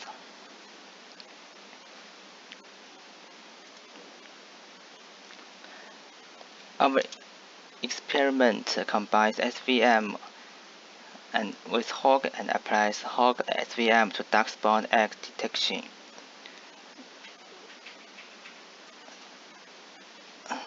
The SVM toolbox is the SVM toolbox, and the kernel function is RBF kernel function. The experimental results are shown in Table 2.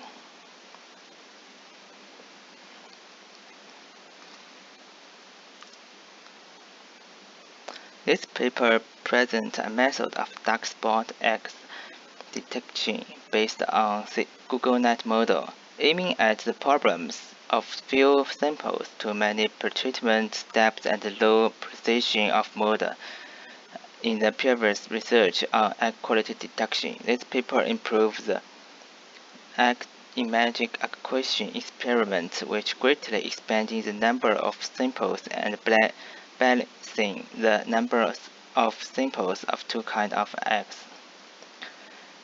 The GoogleNet model, which can automatically learn and extract features, is applied to the detection of egg dark spots. The experiment dividing training and testing samples in GoogleNet model. The results show that the detection accuracy of dark spot eggs is 98.19%. This proves that method based on CNN network can detecting dark spot eggs with high detection accuracy without too many processing steps. In order to verify the effectiveness and credibility of this method, the GoogleNet model is compared with the Hawk SVM model and other 2 CNN models. The results show that the detection results of 3 CAN models are fast superior to the Hog SVM model, where the GoogleNet model is more accurate than other 2 CAN models.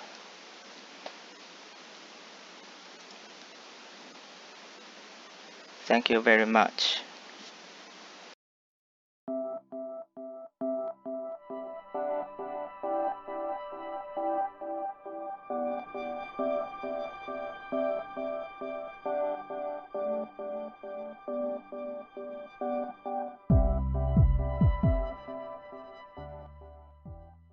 Hello everyone, my name is Sun Xujie. The title of my article is Simulation of Software Reliability Growth Model Beside Unfaulty Safety and Imperfect Debugging. I will introduce my article from the following 5 aspects. First, the introduction. The background of the study is with the full application of computer software technology in various systems such as daily life and security critical applications. Software quality is an essential ingredient for software survival, and software reliability is an important index to measure software quality. In the progress of software development, it is necessary to consider the time of software release, the number of the faults after software release, and the severity of failures. The software reliability growth model is promised to elevate software quantity. Among other software reliability growth models, non-homogeneous Poisson class software reliability growth model is a significant one, and it is also recognized as the most effective and widely used model. The research status is in 1979, Gill and Okamoto first used the non-homogeneous Poisson progress to describe the software reliability growth model, known as the Gill model. Lambda proposed the delay sharp model, which believed that the digit detection rate was non-decreasing function changing with time. Oba considers that there is more than one fault in the software. Kaplan et al. Introduced the concept of fault-severity factor. They proposed a software reliability growth model with 2 types of fault. Next, the paper proposed the fault level model. In this paper, we show how to classify software failure into 3 categories: severe, grave, and simple. According to the severity of the software fault, we propose a new software reliability growth model to quantify the software level in the progress of fault detection. For simple failure in different time intervals, the program of tester finding problems is only related to the number of the recent failures. Therefore, unlike Kaplan et al., we assume that the fault detection rate of this faulty level is decreasing function over time. In The other two more complex faulty levels, we will consider the ability of testers to detect problems and the number of remaining issues. Similarly, during the troubleshooting process, we introduce the non-removable software failure rate into consideration of the purpose of imperfect debugging. We entered the failure rate pattern into account of the option of adding new errors. Besides on the above analysis, we carried out experiments on two types of failure data and compared with experimental results with the existing software reliability growth models. For the results, we can see that the new model has a better fitting and prediction effect. These three are formulas of each level.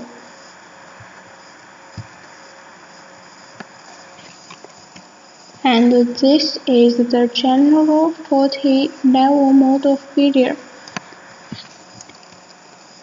The third is the model compression secret. To quantitatively compare the effects of model fitting data, we use the sum of square errors, the mean circle of fitting errors, and the R-square. The smaller the value of MSE, the lower the fitting error and the better the performance. Similarly, the smaller the value of SSE is, the lower of the fitting error is, that is, the better performance is. Unlike above, the closer the value of R is to 1, the better the fitting effect will be. The ability of a model to predict failure behavior beside on the current number of failures is called predictively widely. The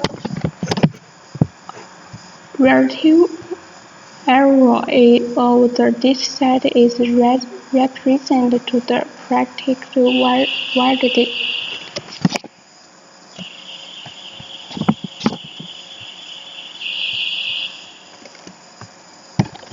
The fourth point is the model simulation and result analysis. In this section, the proposed model has been tested on two real datasets to evaluate its validity. At the same time, the model with better performance on each dataset and classical models. At the same time, the model with better performance on each dataset and the classical models are used as a comparison model. In this paper, we use PairCharm software as a simulation platform. The least square estimation model is used to estimate the model parameters, and the estimation results generated by least square estimation are unbiased. The data is from NASA, which is the field data of software development in the contract between IBM Battery System Division and NASA Johnson. The software was tested for 38 weeks, and 231 photos were removed. It can be seen that the photos are classified with failure data is recovered. The proposed model has been compared with the model proposed by Compare et al., who also used the dataset for experiments. The performance result and the goodness of fit result for the proposed software relative growth model are given in the table. It is obvious that the proposed model has the smallest value of SSE, MSE when compared with the SED models.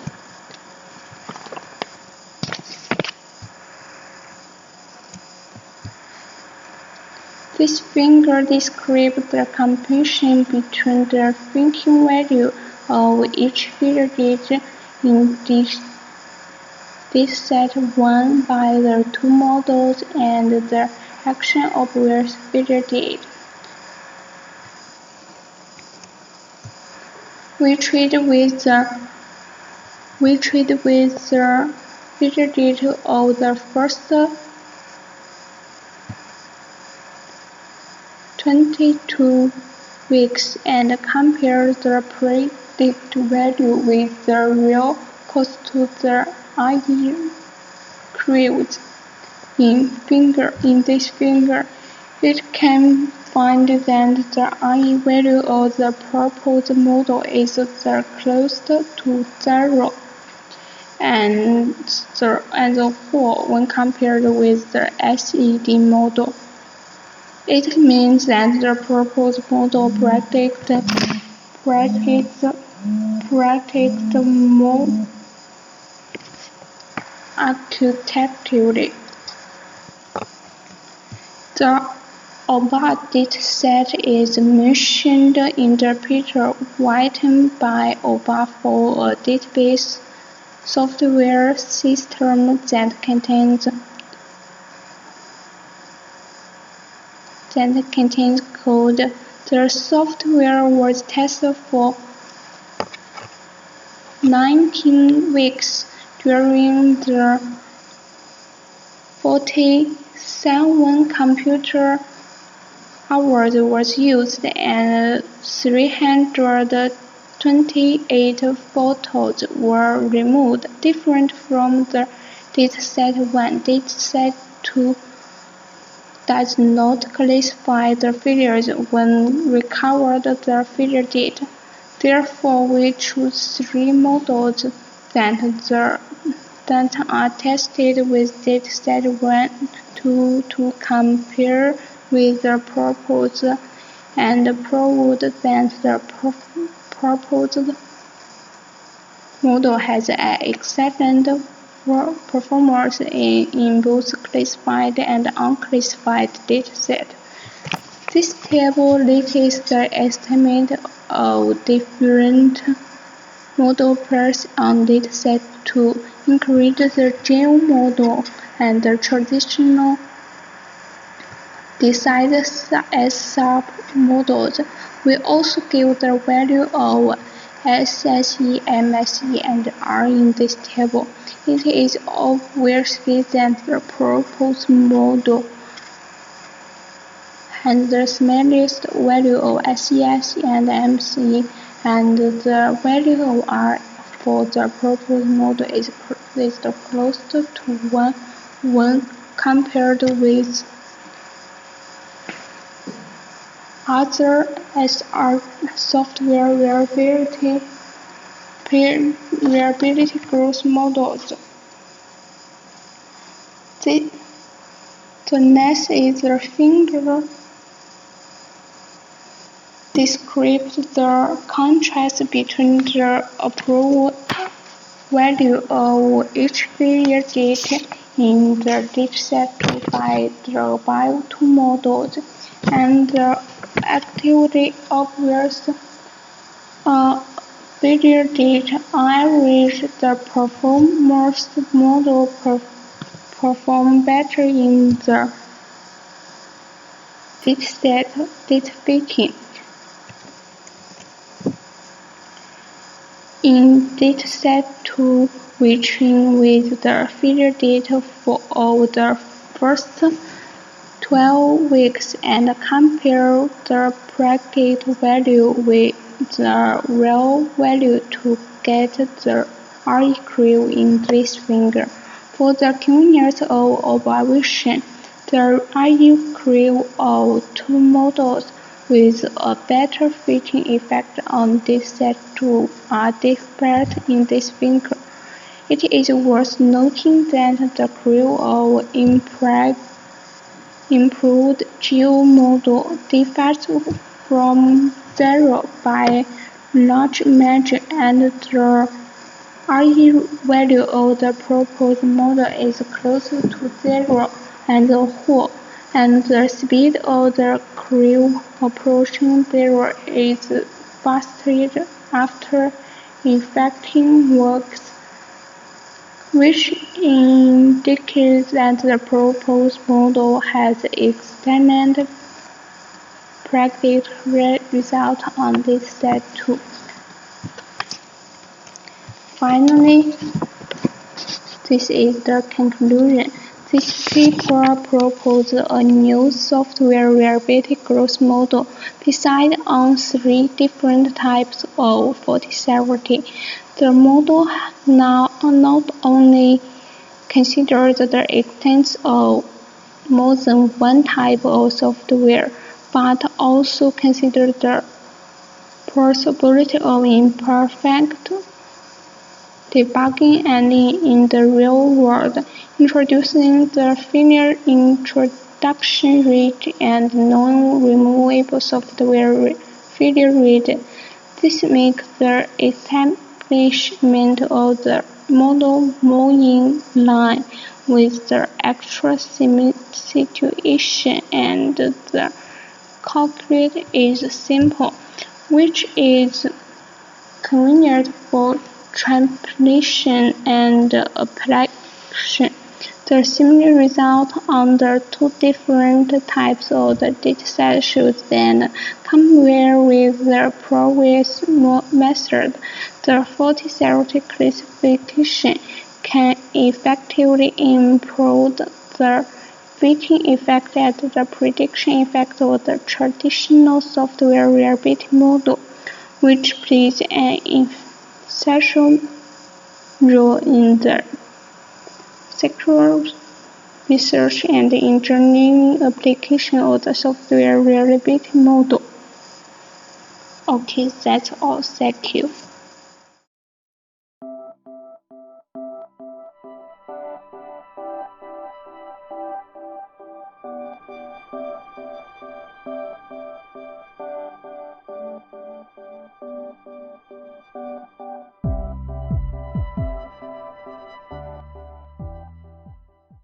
Topic of my presentation is research on intelligent recommendation method of e-commerce hot information based on user interest recommendation.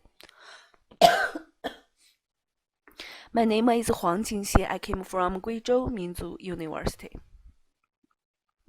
First, let me introduce the abstract of this paper. In order to improve the effect of information intelligent recommendation, this paper puts forward the optimization research of hot information intelligent recommendation method based on user interest recommendation. The quality of user collecting modeling directly determines the quality of personalized recommendation by collecting user interest and making intelligent recommendation based on information classification model. The basic process, principle, and algorithm of personalized recommendation system are studied. Based on the algorithm principle of user data collection, user model representation, user model learning, and user model updating. This paper optimizes the recommendation methods, completes the design and implementation of the intelligent recommendation engine in the special systems. The recommendation system simulates the store salesperson to provide product to customers and help users find the required information. Finally, through the experiment, it's provided that the intelligent recommendation method of e-commerce hotspot information based on user interest recommendation has improved the customer satisfaction and the effectiveness of recommendation information in the practical application process, which fully meets the research requirement. The paper of this, the contents of this paper include 4 parts: introduction, intelligent recommendation method of hot information in e-commerce, analysis of experimental results, concluding remarks. Introduction. With the development of Internet, website provides more and more information for users, and its structure becomes more and more complex. It's more and more difficult to find the required information in the massive information on the network in time. The recommendation system simulates the store salesperson to provide product recommendation to customers and help users find the required information. It can effectively retain users and improve the click-through rate and user loyalty of the website, because recommendation system can help enterprise to achieve the purpose of personalized marketing and improve sales and create the biggest profit for enterprises, coupled with the rise of the concept of personalized service. Many e-commerce enterprises began to pay attention to the application of recommendation system. The good development and application prospect of intelligent recommendation system has gradually become an important research content of web intelligent technology, which has been widely considered by many researchers. In recent years, recommendation system has been developed rapidly in theory and practice, but with further expansion of the scale of the applied system, intelligent recommendation system is also facing a series of challenges. In this paper, the design of recommendation algorithm and the architecture of recommendation system as the intelligent recommendation system are studied. The main content of this paper is to apply neural network and fuzzy logic to the recommendation system, mainly involving the real-time performance of the recommendation system, the recommendation system architecture, and the application research of the recommendation system based on web mining. The overall design scheme of e-commerce hot information intelligent recommendation method based on user interest recommendation is as follows. 1. The user interest information is collected and the information classification model is constructed. 2. Design the basic process, principle, and algorithm of personalized intelligent recommendation of hot e-commerce information. 3. Experiments are designed to verify the advantages of the proposed method. 4. Draw a conclusion and look forward to the future. And the intelligent recommendation method of hot information in e-commerce. Hotspot information collection method of e-commerce. Recommendation system is an important way for e-commerce website and content-based app users, and also an important means for them to achieve profits. It's an artificial intelligent recommendation system. Intelligent recommendation is an important example of the application of recommendation system in the field of video. Recommendation system products have different forms in the specific application scenarios, but they are ultimately to solve the long-tail problem of content and goods and increase the exposure of content and goods. According to the collected user preferences and users' historical behavior, the recommendation system finds out what users may like and what products they buy, and then recommends the results to users. It makes e-commerce websites and content industries reduce a lot of manual editing links in the work of recommending users. Using some algorithm models to recommend, it can surpass manual editing recommendation and achieve better recommendation effects. Recommendation engine can recommend content and items of interest to all users and can let different users get different recommendation results because of the user of information filtering technology in recommendation engine. Please locate Figure 1, Working Principle of Hot Information Recommendation Engine of E-commerce. Figure 1 shows that the e-commerce hot information recommendation engine will first collect a variety of information about items, keywords, user gender, age, and other information, as well as the user's purchase records. Through the integration and analysis of this information, it recommends different e-commerce hot information for different users.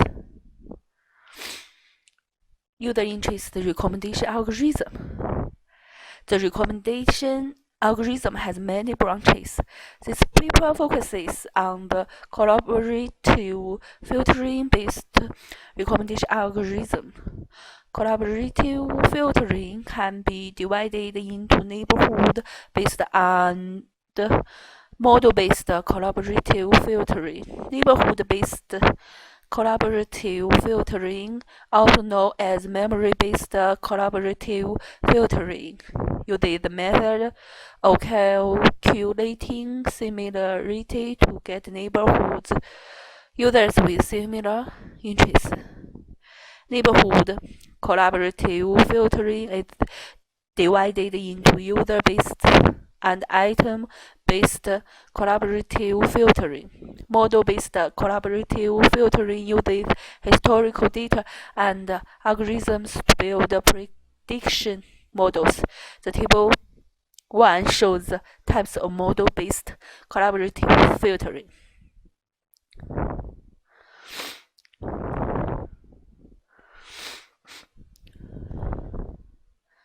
According to the idea of data mining, there are 3 ways to recommend offline evaluation. First, consider recommendation as information retrieval that is from the selection of a subset of user-related data.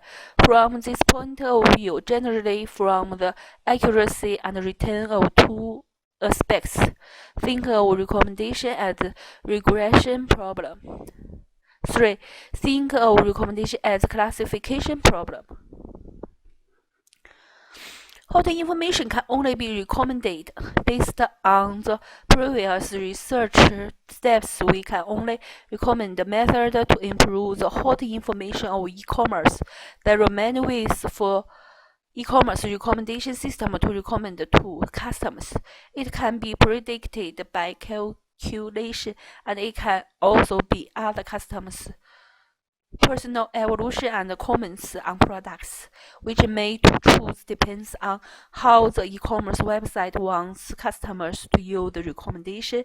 According to the interface forms of the recommendation system, it's mainly divided into the following types. 1. Browse. Customers put forward the query requirements for specific products, and the recommendation system returns high-quality recommendation according to the query requirements. 2. Similarity. The recommendation system recommends similar products according to the products in the customer's shopping basket or the products that the customer is interested in, and provides personalized recommendation for customers. 3. Email. The recommendation system informs customers of the product information they may be interested in by email, so that the website can keep in touch with customers, improve customers' trust in the website, and thus increase the number of visits to the website. 4. Comment information. The recommendation system provides customers with other customers' comments on the corresponding products, and the customer routes. Make your own judgment according to others' evolution of the product. 5. Rating evolution. The recommendation system provides customers with rating evolution of corresponding products from their customers rather than product comment information.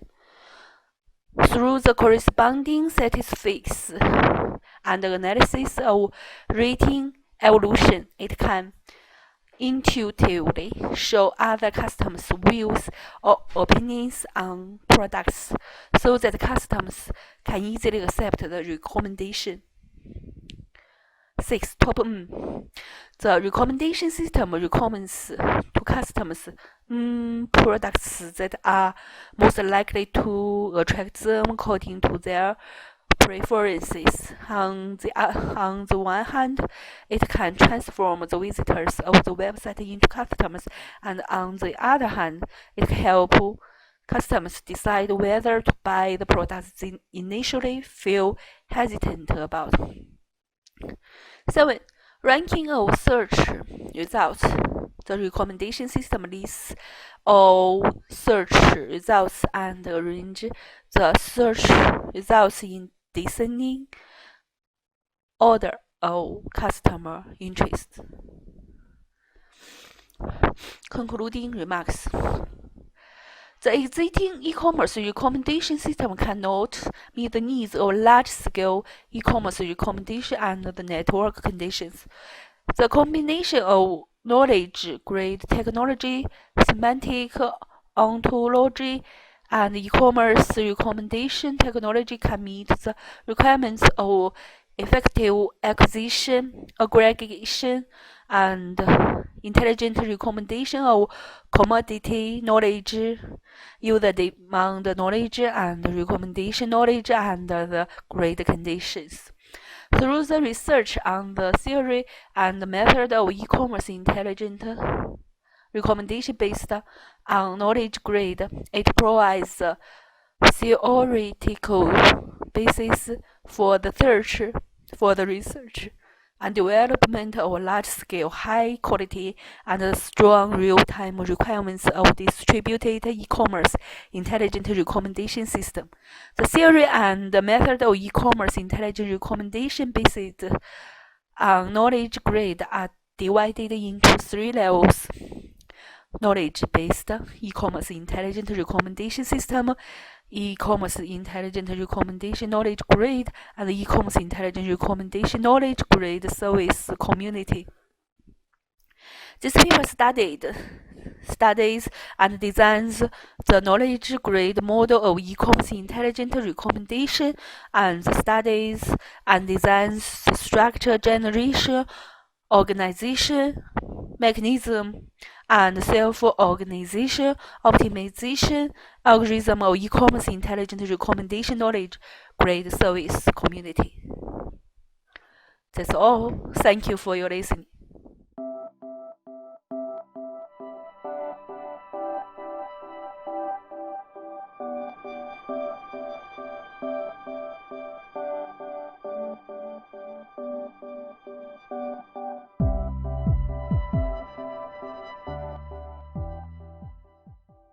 The topic of my presentation is research on the optimization of e-commerce logistics model with user interest tracking, a case study of Japan. My name is Huang Jingxian. I came from Guizhou Minzu University. At first, let me introduce the abstract of this paper. The common e-commerce logistics model is analyzed by SWOT analysis, including self-built logistics system mode, sharing logistics system mode with traditional business, outsourcing to third-party logistics mode, and logistics license mode, which appears relatively late. This paper mainly analyzes the advantages and disadvantages of these four modes, and briefly analyzes the opportunities and stress faced by each mode. Secondly, the evolution index of logistics mode selection is studied. Based on the idea of balanced scoring method, this paper analyzes and judges the logistics infrastructure, logistics service ability, and logistics operation ability from multiple perspectives and determines the index of logistics mode selection. Finally, the index weight is determined by fusing evolution method and HP. The contents of this paper is as following. Introduction. Investigation on the development of e-commerce logistics in Japan. E-commerce logistics user interest tracking model optimization. Suggestions on the optimization of e-commerce logistics mode. Empirical analysis. Conclusion. Introduction. E-commerce is an indispensable means of model computer processing. It's a new way of data information processing. It combines e-commerce with logistics and manages each other. It can greatly improve the efficiency of logistics services, meet the market demand of higher requirements, and also meet the needs of consumers. In the process of entering the new social development of knowledge economy in the 21st century, it's necessary to improve the level of cross-border logistics management and become the key plan for colleagues to implement. The cross-border e-commerce is closely related to the logistics industry in the designated economic circulation zone, and the two of them influence each other and cannot be separated. Based on the background of e-commerce development, this paper introduces the economic development status of logistics industry to professionals and introduces some current trends of cross-border e-commerce logistics industry in Japan, providing basis for the future mainstream development of society. In the mainstream B2C e-commerce model, at this stage, logistics has become the key to competition. However, the development of Japanese logistics industry is lagging behind. The logistics capacity is insufficient, the service level is not high, and the degree of information is low. There is a big gap between the logistics requirement of e-commerce.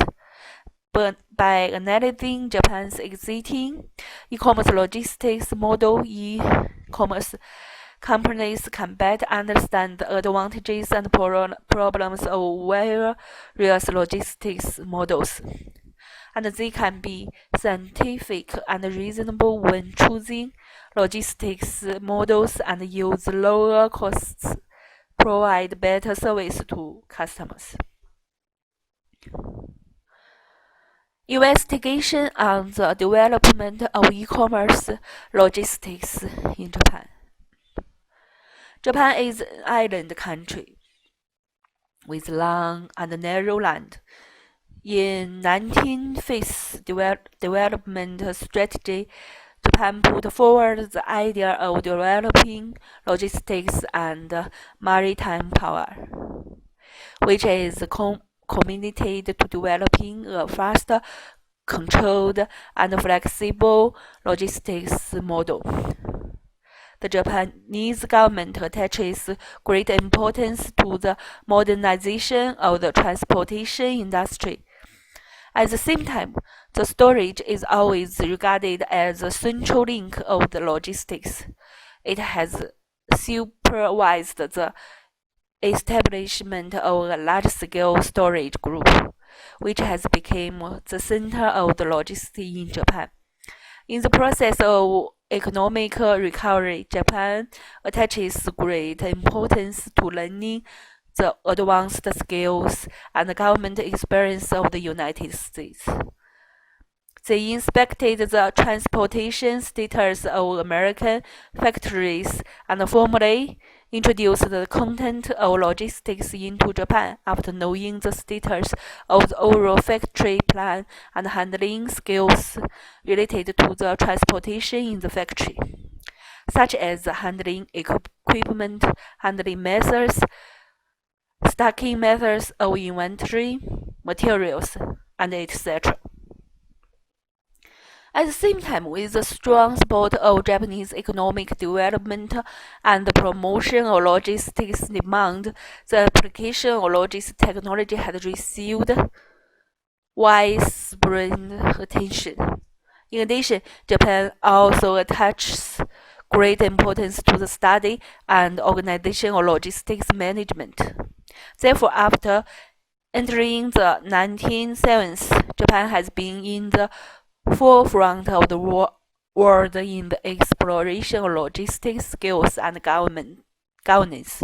Since the general development of e-commerce, Japan's good logistics foundation has formed strong support for its e-commerce business. The development of many large Japanese e-commerce companies is closely related to their good logistics foundation. Compared with traditional retail price, e-commerce has advantages. Most consumers are attracted by the high discount rate of e-commerce and choose to shop online. Therefore, e-commerce enterprises must complete the economic layout of logistics.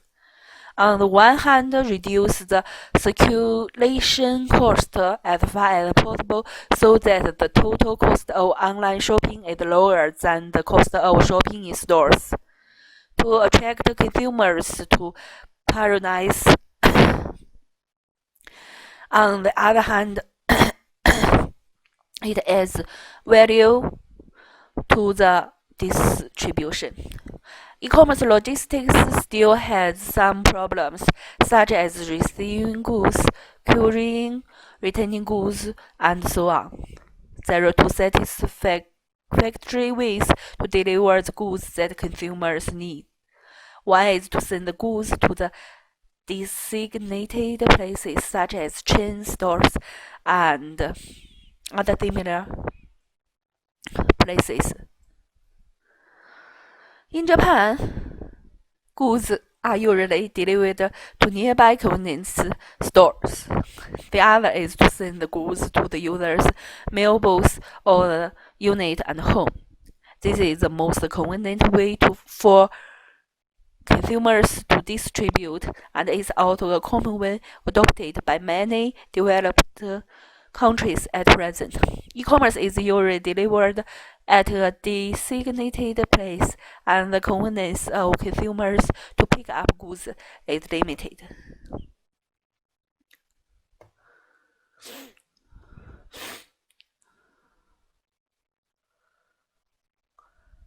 One of the characteristics of C2C mode of e-commerce is that scatter of C, not only are goods and consumers scattered, but also players, because because for individual consumers, generally only one product needs to be made. Even some small batches of goods will be delivered to different destinations. Therefore, compared with the traditional business model, there is a huge waste in goods packaging and transportation. Logistics refer to the use of modern information technology and equipment. The goods from the place of supply to the place of receipt are accurate, timely, safe, quality and quantity, door-to-door, reasonable service mode, and advances service process. Logistics appears with emergency or commodity production and develops with the development of commodity production. So logistics is an ancient traditional economic activity. Modern logistics refers to a new type of integrated management activity that integrates information, transportation, storage, inventory, loading and uploading, and packaging. Its task is to reduce the total cost of logistics as much as possible and provide the best service for customers. Many Japanese experts and scholars believe that modern logistics is the process of transferring logistics from the supply place to the demand place with the most economic cost according to the needs of customers. It mainly includes transportation, storage, processing, packaging, loading and uploading, distribution, and information processing. The basic activities include are shown in the future.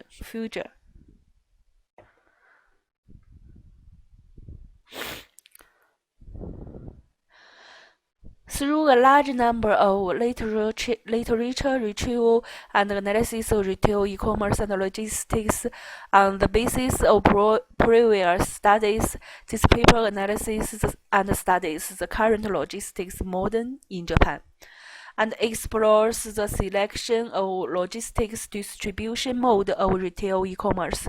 Firstly, the research scope of e-commerce logistics is defined. This paper analyzes mode and advantages and disadvantages of e-commerce logistics in Japan, puts forward the evolution method of e-commerce logistics model selection, and finally puts forward the development suggestion for our country's e-commerce logistics. In the area of electronic service, the way of online business has changed a lot. The traditional way is to find customers from the products, while the e-commerce business mode is to create different services to attract customers. After gathering a group of customers, we can develop the market from inside, see what the customer need, find sales opportunities here, and finally sell the products customers needs. This process can be divided into the following three parts according to the internal management activities of the organization. Transaction flow refers to all documents and practical operation process of trade agreement. Logistics refer to the flow process of goods. Capital flow, the flow of capital units in a transaction. Optimize the operation process of e-commerce logistics managed as shown in the figure. In the process of e-commerce transaction, although the operation process of business practice is also divided into the transaction preparation, trade negotiation, contract signing and execution, capital payment, and other links. The force and method used in the specific operation of the transaction is totally different from the traditional business force. Compared with the traditional business model, e-commerce model has the following advantages. Reduce transaction cost, transaction preparation time, and negotiation time. Can reduce enterprise inventory. through the internet market demand, information can be transmitted among enterprises faster, so that the production enterprises can make faster decision making and production, as well as timely supply of suppliers, so as to achieve the goal of reduce inventory, shorten the production cycle. E-commerce has changed the past self-trust and closed phases of cooperation mode into collaborative cooperation or information sharing, reducing the waiting time due to information closure. Increased labor productivity. The cooperation between suppliers and distributors can automatically process the workflow through the network, which improves efficiency. Increase business opportunities and expand market scope. Online business can be carried out to traditional marketers and one. Advertising promotion cannot reach the market scope, not limited by time and space. Provide personalized service for customers.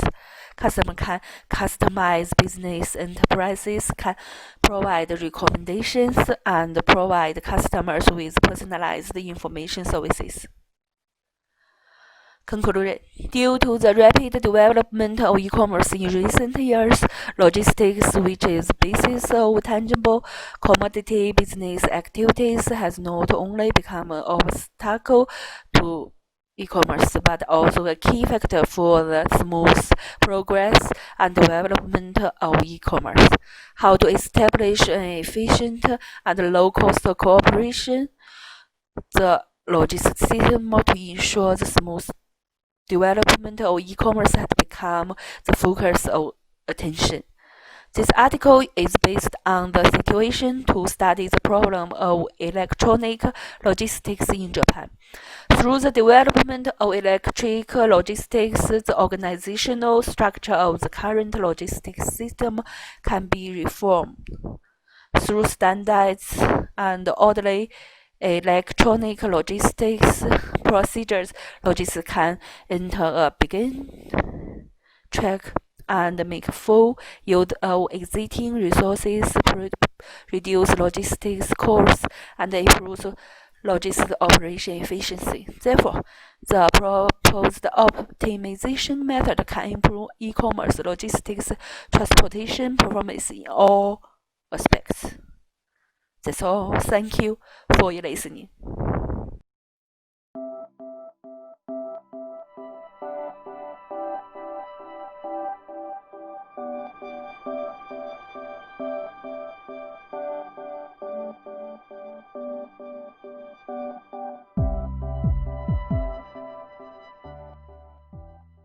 Due to an increasing interest in multi-objective optimization, I would like to explain you how the multi-objective secure search algorithm called MOSSA, which is a possible solution to solve multi-objective optimization problems, is working. We suggest a non-dominated sorting genetic algorithm tool as a multi-objective framework to construct a multi-objective optimization algorithm and uses the secure search algorithm as the core evolution strategy. And the multi-objective improved secure search algorithm is proposed. MOSSA establishes an external archive of the population to maintain the entities in the population. The probability density is applied to limit the size of the merged population to maintain population diversity. Based on roulette wheel selection, also, we design a fitness mapping evaluation function according to the individual fitness value of each object. Compared with the original SSA, the generational gap is introduced to make the seasonal condition suitable for multi-objective optimization, which could keep the solution from the local convergence. And here are the key processings. Secure search algorithm is a new and powerful global optimization algorithm inspired by the natural dynamic foraging behavior of flying secures. In comparison with other swarm intelligence optimization problems, SSA has the advantages of better and efficient search space exploration because seasonal monitoring condition is incorporated. In case 1, when R1 greater than PDP, the location of a flying secure which is on a corn tree may be represented by a vector with assumed direction shown here and randomly scaled difference vector may be directed towards the location of flying secure which is on hickory nut tree, and the resultant vector may attain a new search direction towards and near to global optimum points.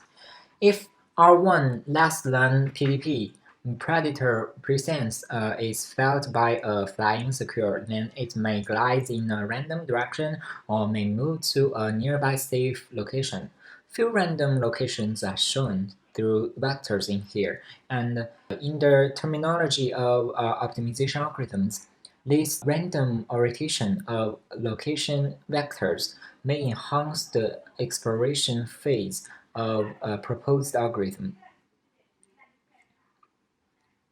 Moreover, three types of trees, normal tree, acorn tree, and hickory tree, are available in the forest region, preserving the population diversity and thus enhancing the exploration of the algorithm.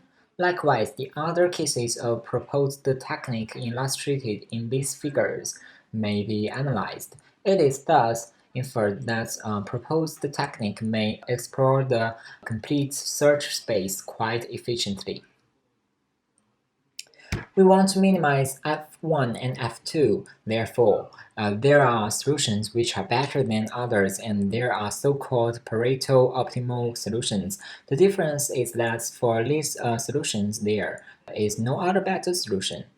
It's just a solution where for an improvement in one discipline leads to a reduction in another one. And as an example, you can see it here, like if I want to decrease F1, I must increase F2, so I have a trade-off going on here. The goal of many problems is to find out a big possible design space. I have that like I can vary all the design parameters in a range, every one of them, and is to find the Pareto optimal for our defined target indicators. Many optimal solutions, there is no unique global solution but a set of solutions. A solution that satisfies all constraints and variable points is called a feasible solution. The set of all feasible solutions is called the feasible region. The objective space is constituted by the possible values of the m objectives functions for all solutions in feasible region. A solution x1 is said to dominate the other solution x2 if both condition 1 and condition 2 below are true, and we rank them according to how many solutions they dominate. After merging the two populations, because the size of new population exceeds the preset number of members of the population, corresponding screening is required. After non-dominated sorting and calculation of the grade density, the individual with the lowest Pareto rank is not what we required. The distribution of the obtained solutions is usually sparse and uneven. It is generally considered that low-dense solutions are relatively poor in distribution, which need to be eliminated to ensure uniform solution distribution on the entire front. It is a problem to eliminate multiple individuals with high grade density at one time, which will probably cause one region dense grade empty. In that case, it makes the distribution of the Pareto solution worse. In response to this deficiency, we propose the use of probability selection based on Reule's wheel selection.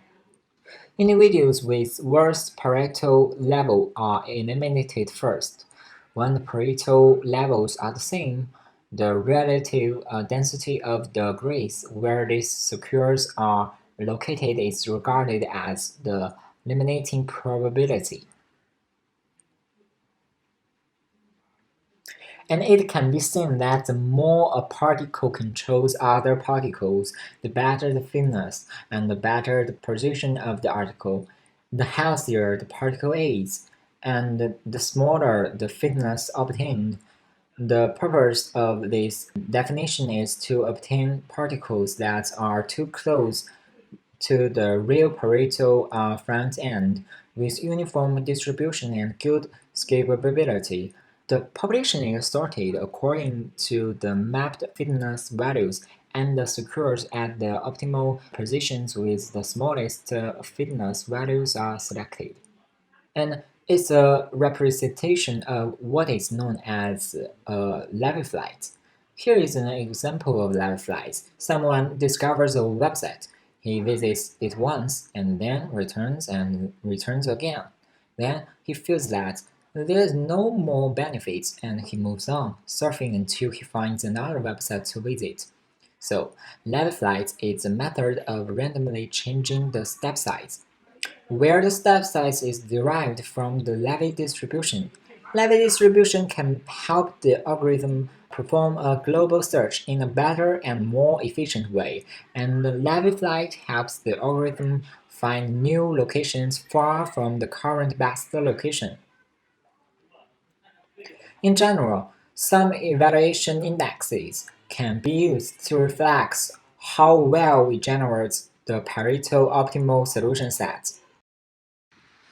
Convergence of the solution set is used to evaluate the distance between the solution obtained by the algorithm and the real Pareto friend is minimized.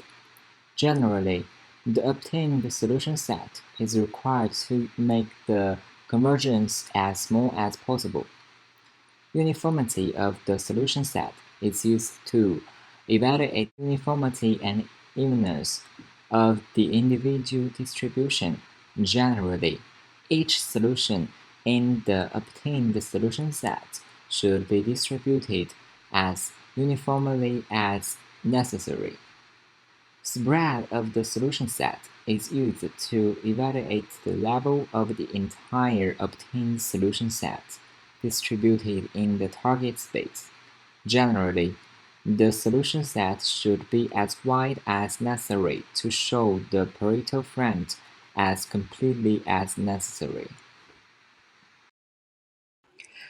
So we simulated MOSSA and other algorithms on multi-objective test functions to analyze the convergence and diversity of Pareto friends. It is concluded that MOSSA has a good performance in solving multi-objective problems. And here are the Pareto friends analyzed. And then we analyze three indicators which reflect the convergence, uniformity, and the diversity of multi-objective optimization algorithms. Generational distance is one of the classic convergence indicators. It is mainly used to describe the distance between the non-dominated solution obtained by the algorithm and the real Pareto friend. For indicator JD, the smaller its value, the better the convergence of the algorithm. As shown in table, every minimum value is bold for each column. It's observed from table that MOSSA is significantly better than the other three algorithms on ZTT1, ZTT4, and ZTT6 functions. However, for relatively poor performance on ZTT2 and ZTT3 functions, we can also clearly see that MOSSA is the second best algorithm. The gap compared to the best algorithm is not obvious enough. So we can analyze from this indicator that MOSSA algorithm has a good performance in the convergence of the multi-objective optimization algorithm. Spacing metric (SP) measures the standard of the minimum distance of each solution to other solutions. The smaller the spacing value, the more uniform the solution set. When SP equals to 0, all the solutions in the Pareto solution set uniformly distributed. For indicator SP, the smaller value represents the better uniformity of the algorithm. As shown in table, every minimum value is bold for each column. The data reveals that MOSSA has the smallest SP value on all of the ZDT series functions, which shows that MOSSA has a superior uniform performance. Diversity metric measures how extensive the solution set is. For the most extensively and uniformly expanded non-dominated solution set, the numerator of dm will approach to 0, making dm 0. For any other distribution, the value of the metric will be greater than 0. In other words, this evaluation parameter can measure both uniformity and breadth to achieve diversity. For two distributions, dm has a higher value and a worse solution distribution in the extreme solution. For the dm indicator, the smaller its value, the higher the diversity of the solution set generated by the multi-objective optimization algorithm. Every minimum value is bold for each column. At the same time, by analyzing data in this table, we can figure out that in all ZDT series functions, MOSSA has excellent diversity. Although some gaps may not be obvious, the excellent diversity of MOSSA still can be observed.